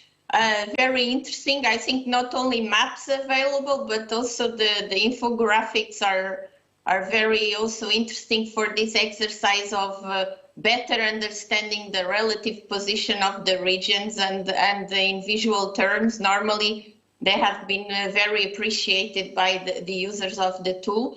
I take the opportunity that we have a question in the chat in relation to this tool that I kindly ask you to answer. So it says this SDG tool is only available for NUTS 2 regions, right? Yes, that's correct. Well, data is not so much available for the NUTS 3 regions, and this is why we focused on the NUTS 2 regions. And we are not developing data ourselves. We just gather it from different sources and mainly from Eurostat, but they use very many different types of sources, but it's only NUTS 2 at the moment. Thank you, Marian. Yeah. So for the ones that would like to continue putting questions in the chat, we'll try to come back later to that. And now I give the floor to Zintis to present us the Fuera tool.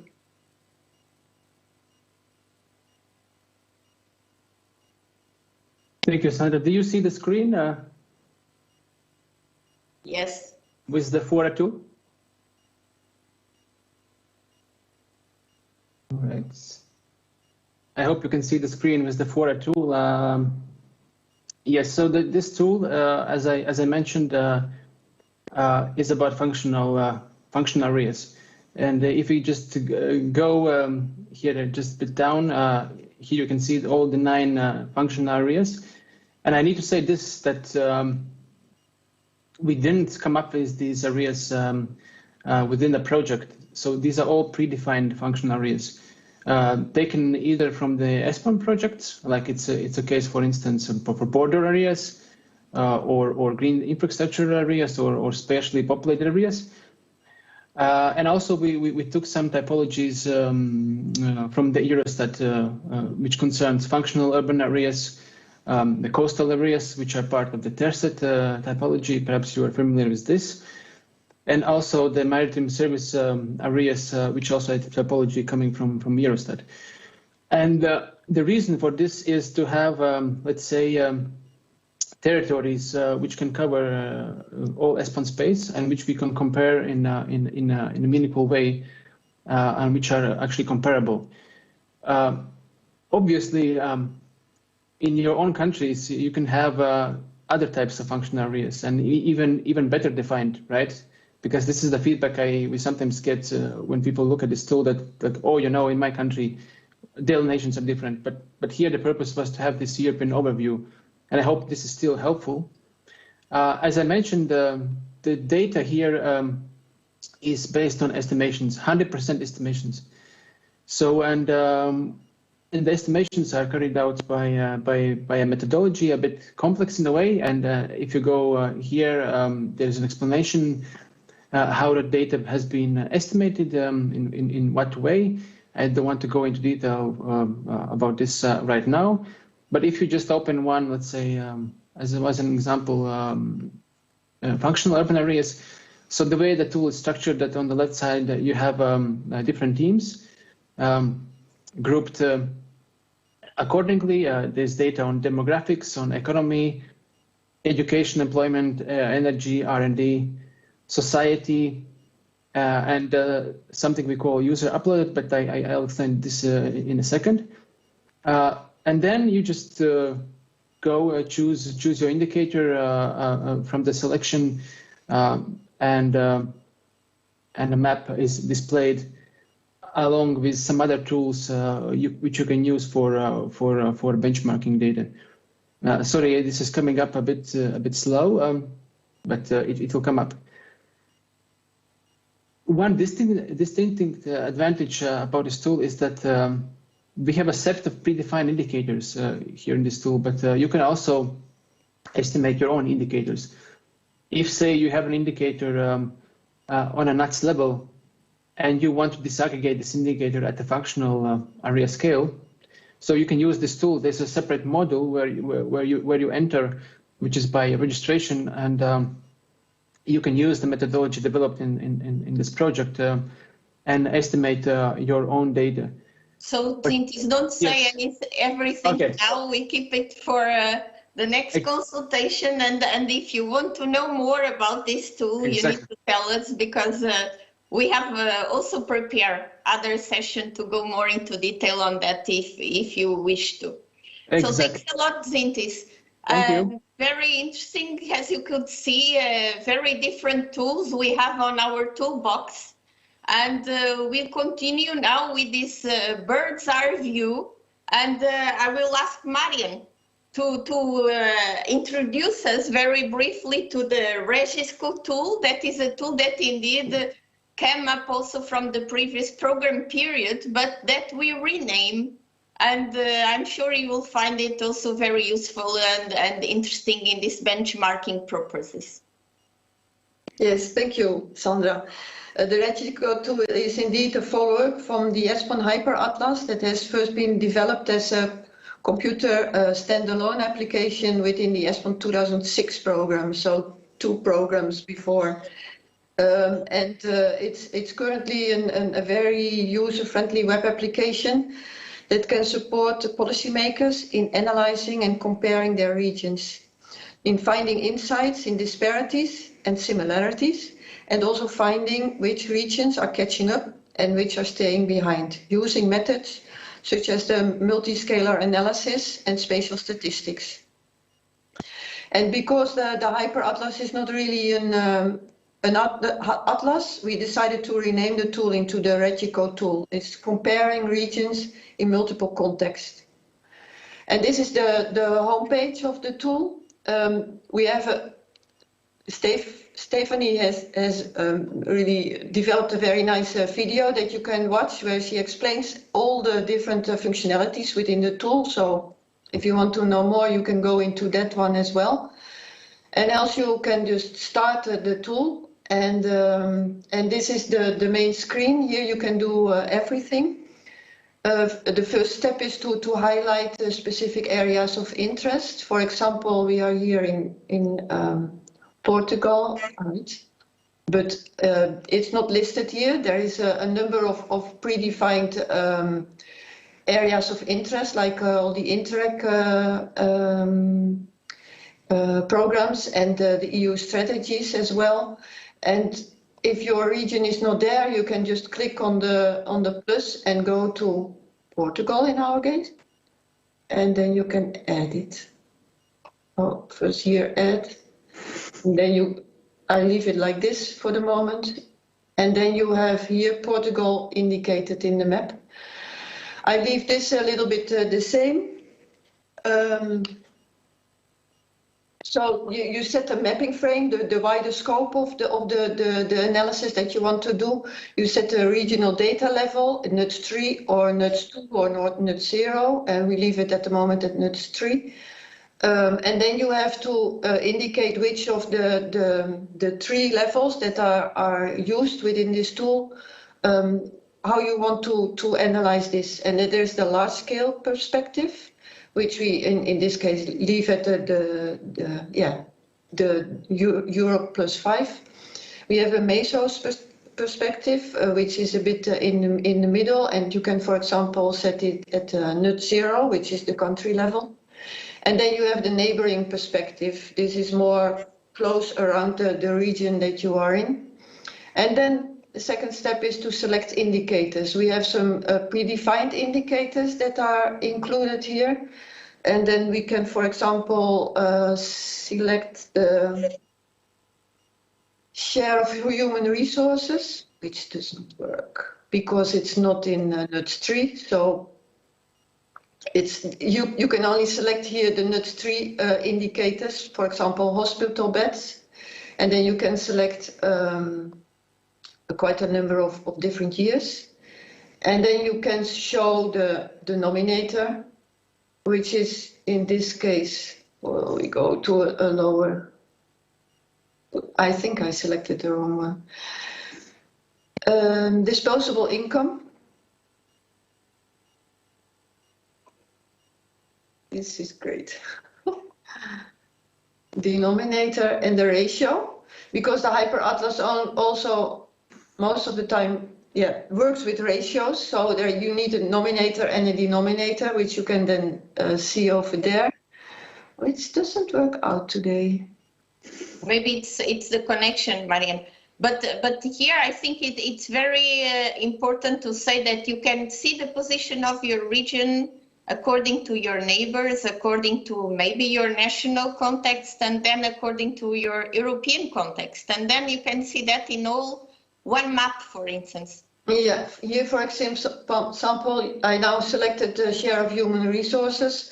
You can see the large scale perspective, the mesoscale perspective. So this is within the countries, and then you see a completely different map where you can see the regions ranking the highest and the lowest within the country, and you can see the neighboring perspective, which can be close to you in different ways that you can select. And then there is also an advanced mode with more statistical analysis that are possible. And if you want to know more about that. Later, maybe. If you would like to see more, we can explore that later. Yeah, exactly. I mean, as you can see, we have very much in our mindset this European context. I mean, we are a program that addresses like the EU countries plus the partner states, and of course this is always in our minds. So we zoom out a little bit from each individual region and try to provide you with information on the diversity. And with this information, you can zoom in again, and we help you to create positive narratives, as we discussed earlier in the session today. And we can also share experiences. So you see your peers, and you see regions that more or less perform similar to yours in the European context. And this can be also very useful for territorial analysis and for policy decision making. But I go back to the chat very quickly, and there is an interesting question to ask about the reliability and in statistical terms, and about if we can use and perform comparisons and describe how reliable are the conclusions. and we can use them with responsibility with EU. I will give the floor to my colleagues that already present the tools on that, but before, remember what I said at the beginning. With our ESPON evidence, you can be a territorial reader, and I think this is very important, and linking to the discussion in the morning, to become a territorial leader, which means, of course, this is reliable information, and when the estimates are done, this is also indicated. But I'll give the floor maybe to Martin first, has the backbone for the database. Thank you. I was in the middle of actually writing this response to the chat, but indeed, I agree with you, Sandra, and mostly also. I mean, the project, the ESPON program is so big, and we can rarely take the opportunity to collect the data from the ground up. So, for example, do large-scale surveys or censuses or keep registers. So we mostly rely on external sources for our inputs, and then our projects do their magic. And oftentimes, what you find in the ESPON database. It is also the source data, but oftentimes it's also the result indicators. So that can be typologies, certain groupings of regions based on the development trends, certain indexes where we group several source data based on the methodology chosen by the researchers and agreed by the ESPON EGTC. So there is scientific accountability for sure built into that. So I think for EU policy design, monitoring, impact assessment, this data is reliable. Thank you, Martin. I would say that also our methodologies and the metadata includes information on how the data and how the indicators were produced, collected, assembled. So you will be able exactly to trace from where and which source it comes from, or if it was made by our project. So, and we have different examples of the application of our evidence in policy making, and also in terms of data gathering and application for policy processes. So yes, I would say, of course, that we are very careful with that, because it's the ESPON program at the stake, and of course it's your own analysis that needs to be done in a way that is the most reliable possible. So I will now briefly introduce you to the Mrs. ESPON tool. Just to give you a short appetizer on this tool. And this is a tool recently put online, so not even, I would say, half a year ago. This came from a very important participatory approach with the 4 macro regions in Europe, the Baltic Sea, so they are here on the top, the Danube, the Adriatic and Alpine, and also with the European Commission. So there was a demand to set up a tool to help the macro regions to monitor territorial development trends that then could be useful to better understand their diversity, to benchmark and compare themselves, but also to establish priorities in terms of their work, and to monitor, to support the monitoring of the implementation of the strategies. So all the 4 macro region strategies participate in development of this tool together with the Commission and the VASAP for the Baltic Sea. And we have created 4 models for each macro region and 1 European model. And this European model, we base it exactly on this concept of benchmarking. So here I cannot follow let's say, the example of Marian and give an example for one of the macro regions in relation to Portugal, because Portugal is not participating in any of these macro regions, but I just pick up the European context. And here we follow the different priorities post-2020 in relation to cohesion policy.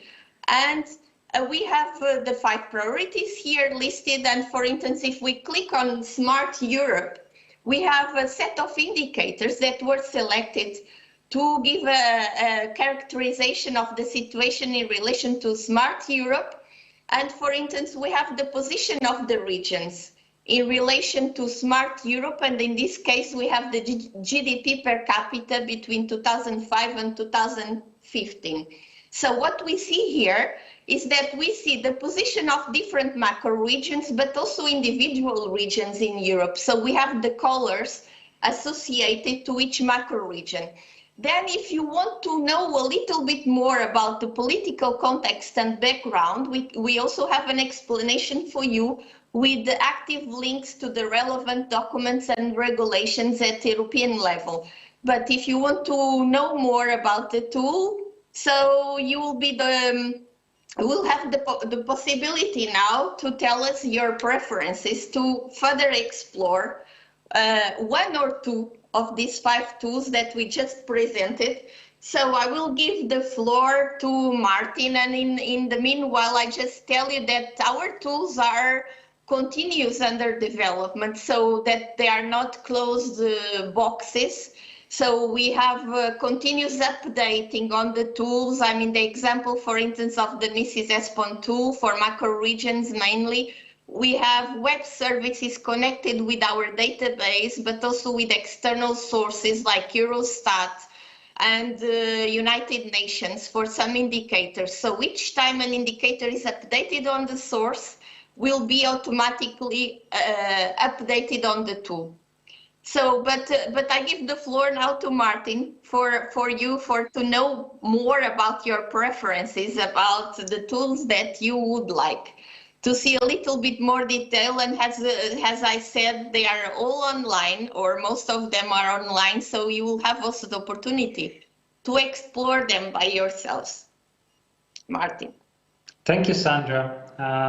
Some of you already noticed that while Sandra was making the closing remarks, I opened the new poll as promised. So if you again click on the small S icon, if you are in Teams, or if you are following us through live stream, if you type into your browser sly.do and provide the code tools, you will reach a poll where we are asking you to indicate which two of the tools that you saw today presented you would like to know more about, so we can go more in depth. And currently we have 11 votes, as I can see. Once you vote, you can also see the progress bars in Teams. So please do indicate your preferences. We have 13. We will perhaps keep it open for a minute or so, so everybody can fill out their preferences.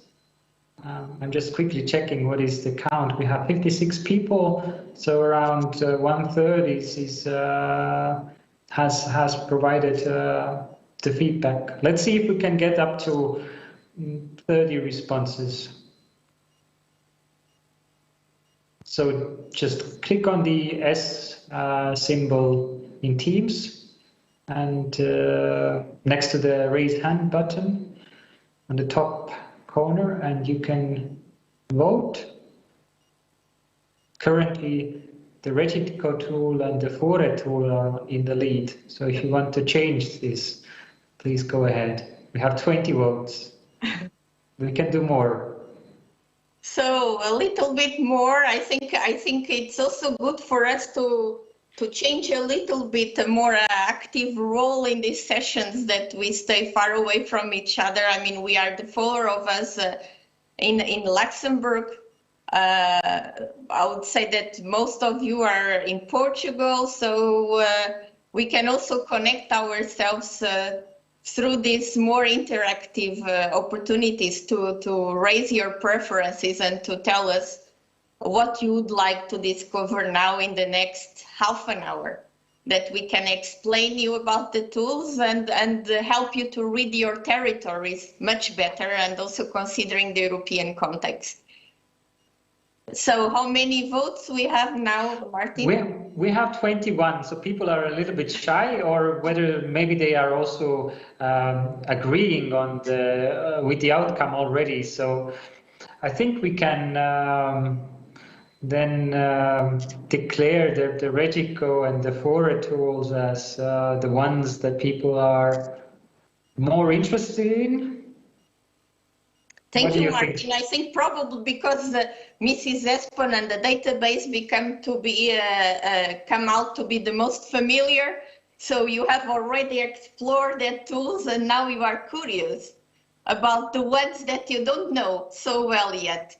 So I will give the floor, I don't know, Marian first and Zintis after, to let us know a little bit more in detail about now Marian Regisco tool and how we can benchmark ourselves in the European context and to learn more about our territories and become a territorial reader.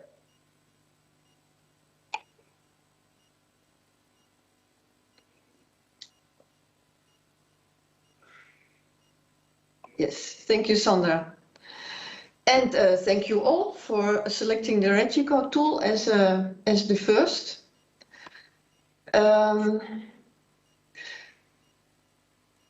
Well, let me see. What I already explained to you that there is these three different perspectives that are important within this tool, and this was also clearly very well explained by Sandra as well.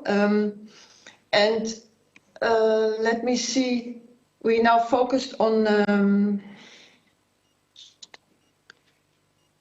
So I have a basic question, maybe also like if I produce a report, Marian, and I want to put all this in the report, has a nice map to see how my region stands up in the European context, I can very easily export this map, or how this works?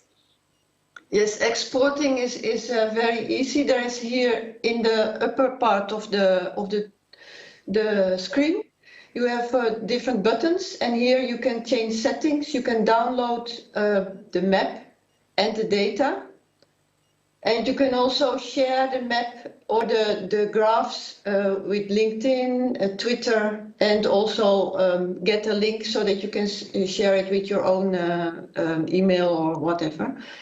The screen is built up with a selection menu on the left.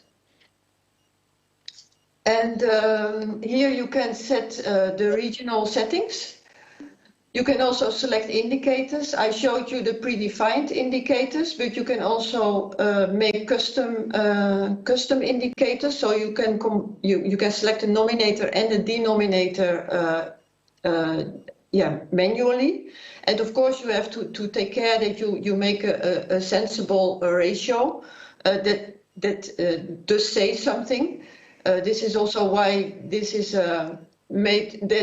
This is also why we included predefined indicators, so that you are sure that it at least makes sense. And with the custom-made indicators, you have to select the sensible ones yourself.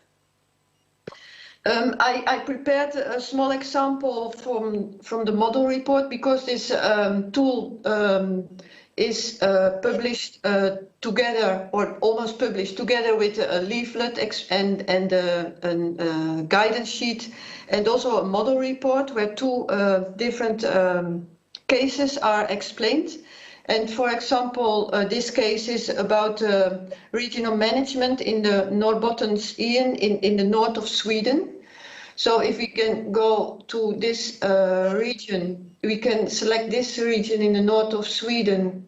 We just go to Sweden, and we can go and select the region all the way. Let me see, it's in S33. Here you are. So we can add this, and then we just change the name. And then this region is selected in the north.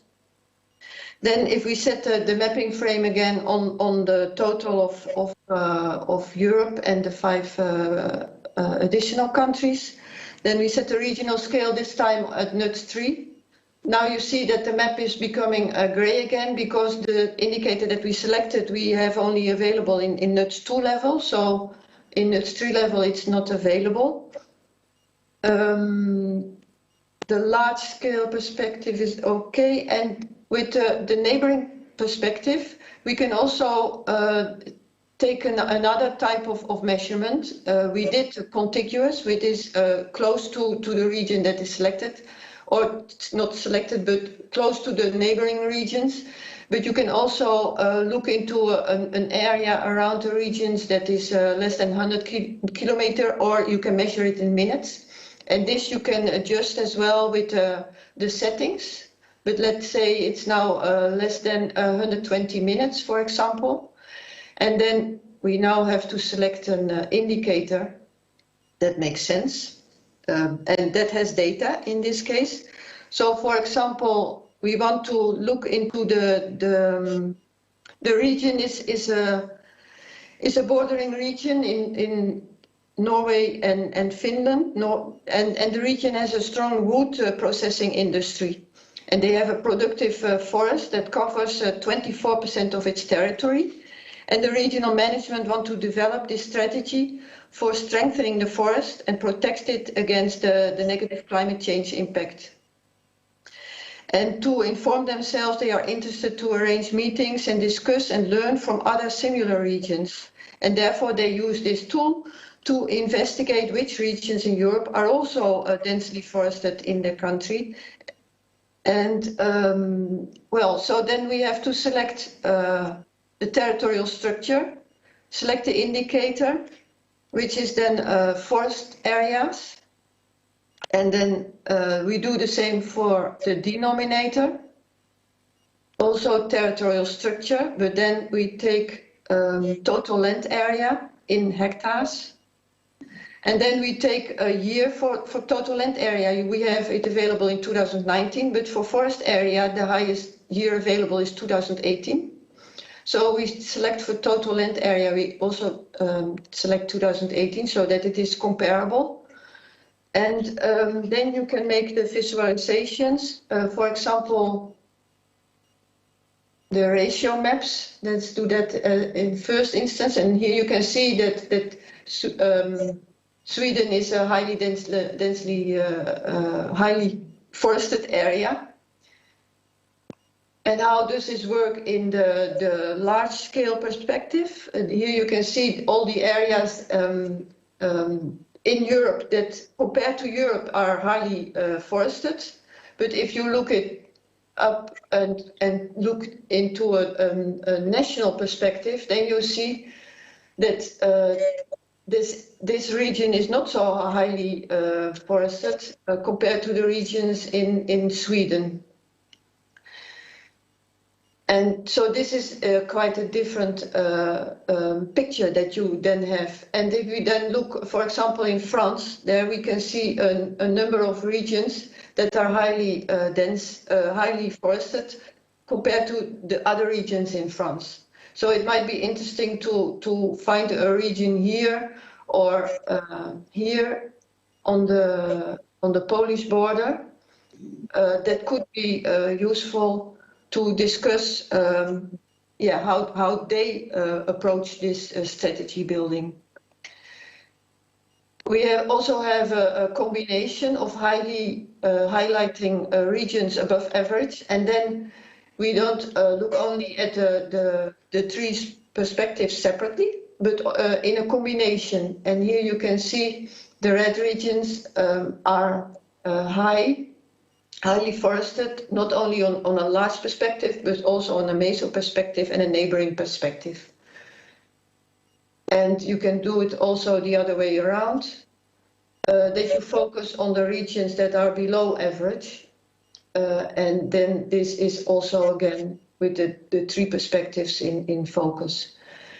The bar graph shows, in this case, the number of regions as well that are highly forested.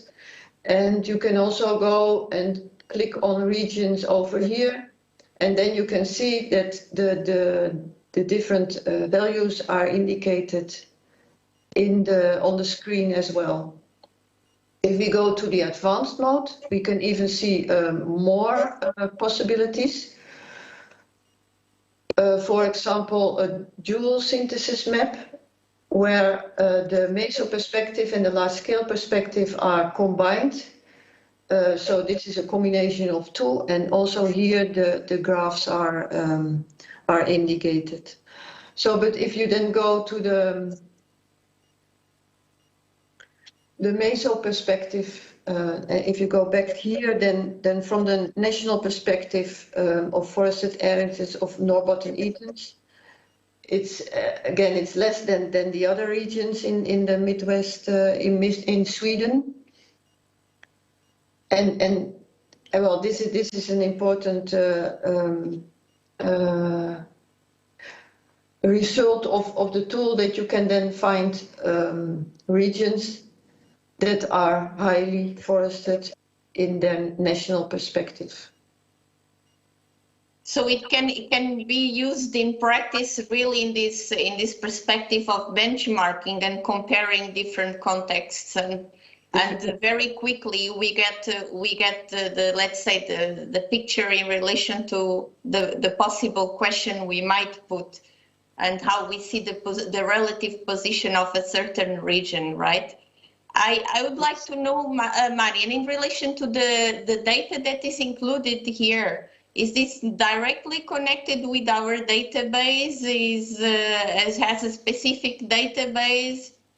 It has a specific database, and it has yeah. But for all the data that is available, we have the user guide, which was on the previous, the main page, made available.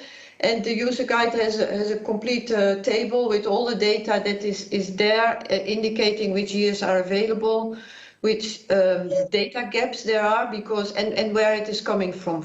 Most of the data is coming from Eurostat, but we also have data from the European Environmental Agency, GRC, also from ESPON Locate and SME project are also integrated in this. And there is a possibility to upload indicators in the tool, but this is only in the administrator module, for which you have to log in, and then you can download data from the ESPON database and put it in the database that is available here, because it is, it's considered to be a bit more safe that the data is actually in the tool itself. So that you are not depending on a link with the ESPON database, and then if the database is being updated or there is something with that, then the other tools don't work as well. So the link made with the data in the database is done via the administrator module, and this is done in the same way. For example, the TIA tool, this is a similar way as well. Thank you. Thank you, Marian. I think it's important that we emphasize again the fact that the data that we are using in our tools is as much as possible and has it's available coming from official data sources, and the ones that are estimated, we have a very comprehensive metadata documentation to explain how these estimates were done, and were done in, let's say, in scientific methodology developed by the different project teams and then validated also in-house and by our database project. And then on the top of that, I would like to say that we also use some, let's say, innovative ways of creating data and experiences like big data collection, and to try to relate it and to compare it with more authoritative data. So we have different experiences in our tool. In our tools, this workshop, we will not be able for sure to explain you everything, but we hope to open you a little bit appetite to go through our website and to send us an email in case you need any help or support, and we'll be very glad to explore it together with you. One thing that I want to add is that there is also the possibility to upload your own indicators and data if you have this, and this goes with this button, and here you can download, import it from the ESPON database, but also from an external source, and then you can import an Excel file with the data that you have developed yourself. Of course, it has to be linked to the NUTS version that is included in the tool, but this is all explained in the user guide. Yeah. Thank you, Marianne. So before we go to, because there is a question on SGG tool, maybe Marianne can have a look at the chat while Zintis will tell us more about the FUR tool. Thank you, Sandra. Let me share my screen.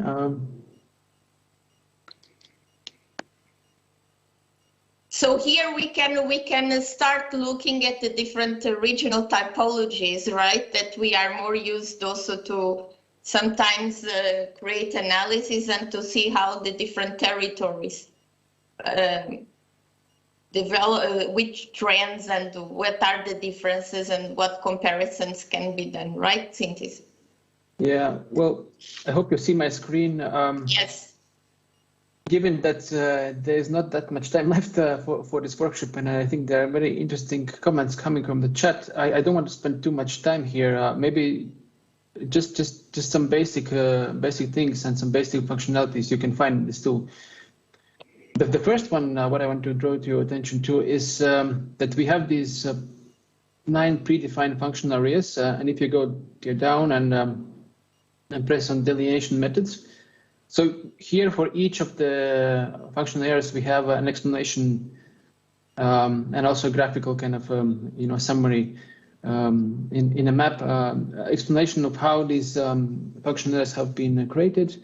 I mean, what kind of methodology is behind it, and so on. So you can find detailed information here. Then. When it comes to estimations, and this is very interesting, the issue which was, I think, brought up by Maria. I also need to show you kind of a brief summary of how the estimations are done. And we have like a screenshot here from the project. And basically what we do here is this, that we take NUTS level indicators from the ESPON portal, ESPON 2020 portal, and we disaggregate them at the functional area scale. And this aggregation process is done by the help of different data sets. And here we use, for instance, European settlement map, Korean land cover, and of course the grid data and other types of data. And once we have this aggregated data, we aggregate it back to the functional area scale. So it's in terms of computation, it's quite lengthy process, but this is not something new. I mean, this type of estimates have been done also in other cases, and behind this is what we call asymmetric mapping. This is something which you can find in GIS tools, but specifically for this project, we inspired from the GRC, Joint Research Center Research, which did these kind of estimates for the population data. And of course, then one can ask, okay, to what extent I can rely on this data? It's all comes back to, of course, to the methodology, and if you can understand what has been done. And here in the tool, what we say that these are estimates. And whenever there is actual data from the official sources, for instance, from Eurostat, in many cases, for instance, for functional urban areas, you have urban audit data. And if there is data, then you should use the official data, not this data. But in many cases, there's a lack of data. There breaks the time series, or there is no data at all. So in this sense, this tool comes in handy to help you out. So to show a bit of functionalities, and perhaps the last thing is I talked about the the disaggregation where you can disaggregate your own data. So there's a button of custom disaggregation tool. When you click on this, it will ask you to put your username and password. This you can get from us, from ESPON. And then when you log in, there will be a separate model looking a bit more different from what you see in the website. And it will provide you basically steps how to disaggregate your own indicator, which needs to be at the nuts level.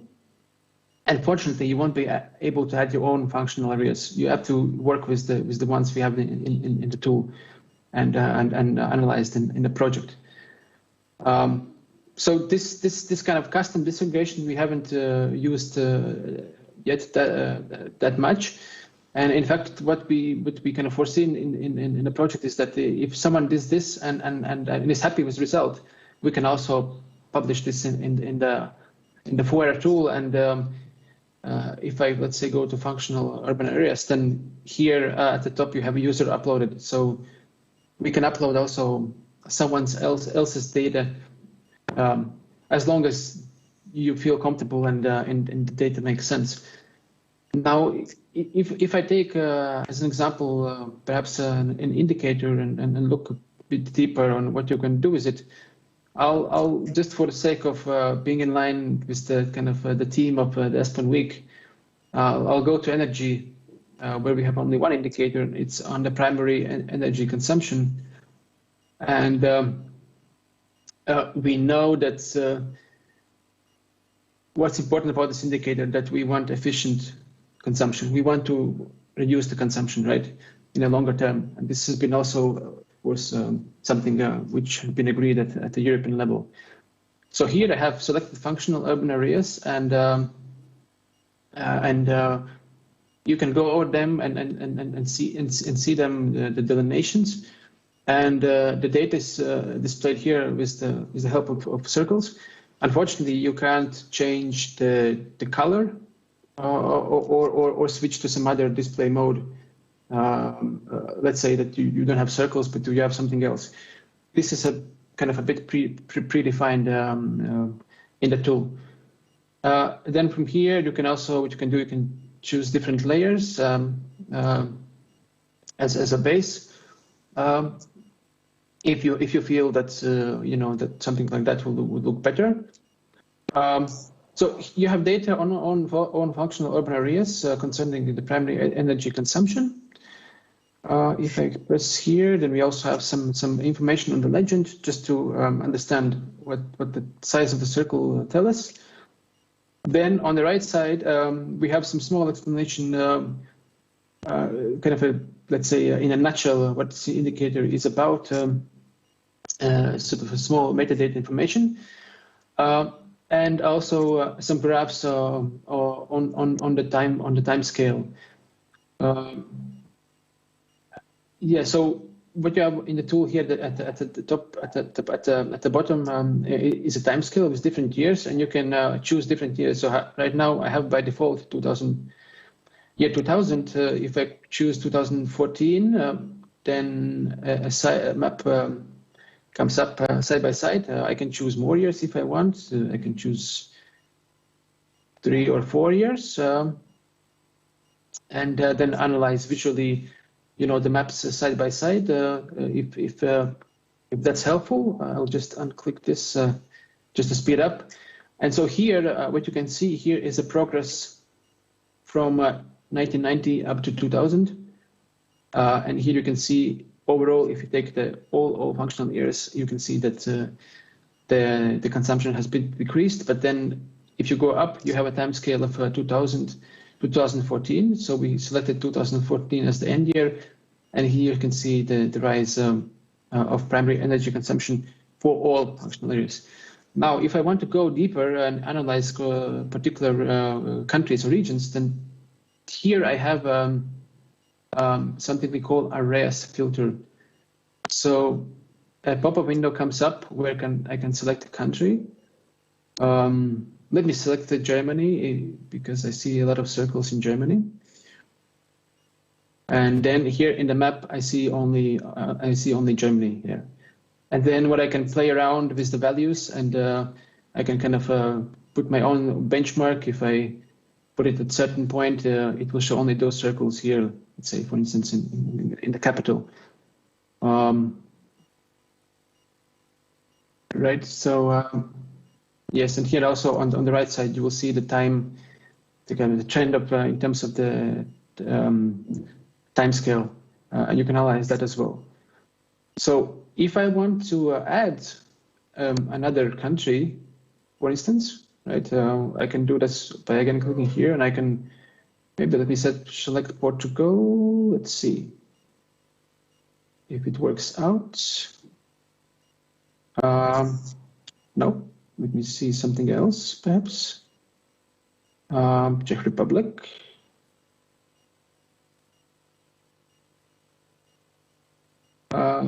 No, well, I don't know, for some reason this is not working, but the idea here is that you can put more regions and countries and analyze them and benchmark them and see some trends and who is doing better and who is doing worse.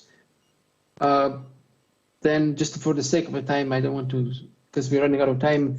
We also have something we call data export. So all the data you will see behind the maps, you can also export in a common format, and also you can download the map. There's a function to download maps as a PNGs to save for your presentations and so on. You see there's things loading, so I won't take more time. I think I'll stop here just to have some time for discussion. Well, thanks a lot for your attention. Thanks for selecting this tool. I was a bit surprised, to be honest. Thanks, Zintis. I mean, as you could see, the tools that we present today, and in general our toolbox, the demand is coming very much related to the policy processes. So, I mean, of course, that we use the data from official statistics as much as possible, as much as they exist. But then the creation and the development of the tools is very much based on the demand that we receive. And this is related also with the policy processes that are on the table. So, I mean, we gave here several examples. We have, for instance, the SDG tool, we have the FORE, we have the macro-regional tool.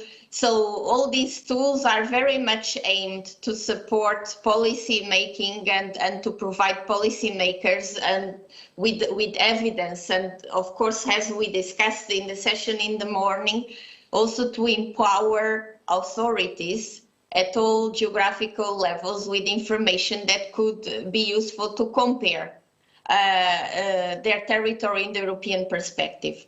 So this is the basic main set of our tools. There is a demand, and then we try to fill in this demand to develop the tool together with scientists and consultants that then could be used in practice for practitioners and policymakers. So maybe we give just 1 or 2 minutes if you would like to put some questions on the chat. And in the meanwhile, of course, we will highly recommend you to have a look at our toolbox that is online and to come back to us with your comments and your ideas, suggestions, and also to ask us for support in case you are interested in using it in practice and in testing it in your daily activities. We'll be very much willing to support you in this process. I don't know if Martin, Marian, or Zintis would like to have a final word or something in addition to what was already said here. Yes, maybe there was a comment on that we have, or people have to be careful with using the tool because But I think this counts for everything. You can do a lot of things, but you have to keep thinking of what you are doing, right? And this is the same as you using the Word and drafting a text. Then you also have to keep thinking about what you are writing. And with maps, this is the same. Although it's very tempting to do something and then you see a map and you like it and you print it, but yeah, it's an issue that of course is important, and people have to keep thinking about what they are doing and what does it mean what you see. It's not that if you have a nice map, it's true, right? I think sometimes it's also to generate discussion. I mean, one of the tools is also to generate dialogue and to start the cooperation in different spheres and topics, and this can be just a starting point for that. And I think it's also important to emphasize the fact that, also linking with the session in the morning, that we are not only creating data indicators and maps, but we are producing narratives and analysis. So of course that it's very important when you use one of these tools and you export the information that this tool is creating, that you understand the context and what is behind it and how it was created, in order to have your own narrative that could fit into that. So I think we are all aiming here to have this sharing of experience, to benchmarking, which is a concept more and more important, but also to create this narrative, so stories about our regions and the comparison with other regions in Europe. And I think ESPON, since the start in 2002, have been doing a great effort on that field, and also on this perspective of storytelling, which is really very important. I would just say that the toolbox is a very dynamic thing that we have in-house. We'll continue developing. I mean, we just also give an appetizer to one additional tool that will be online in half a year, that is more a kind of dialogue and drawing tool, as Zintis mentioned. It's the ACT area tool. I mean, there will be also results from a project dealing with scenarios for the macro regions that will be probably integrated very soon into the Mrs. ESPON tool. So this is a continuous development process, and something that, again, is trying to fill in the demand that is on the ground for evidence, facts, and information. And ESPON, let's say, has his speciality on that too, and will continue trying as much as possible to be reliable and to provide evidence for policy making. So I would like to thank you all for your participation. I think it went very well and very interesting. I also learned a little bit more about our tools, and also your questions were very important to us. So continue to follow our ESPON week tomorrow, and we wish you a very nice evening, and see you soon. Thank you.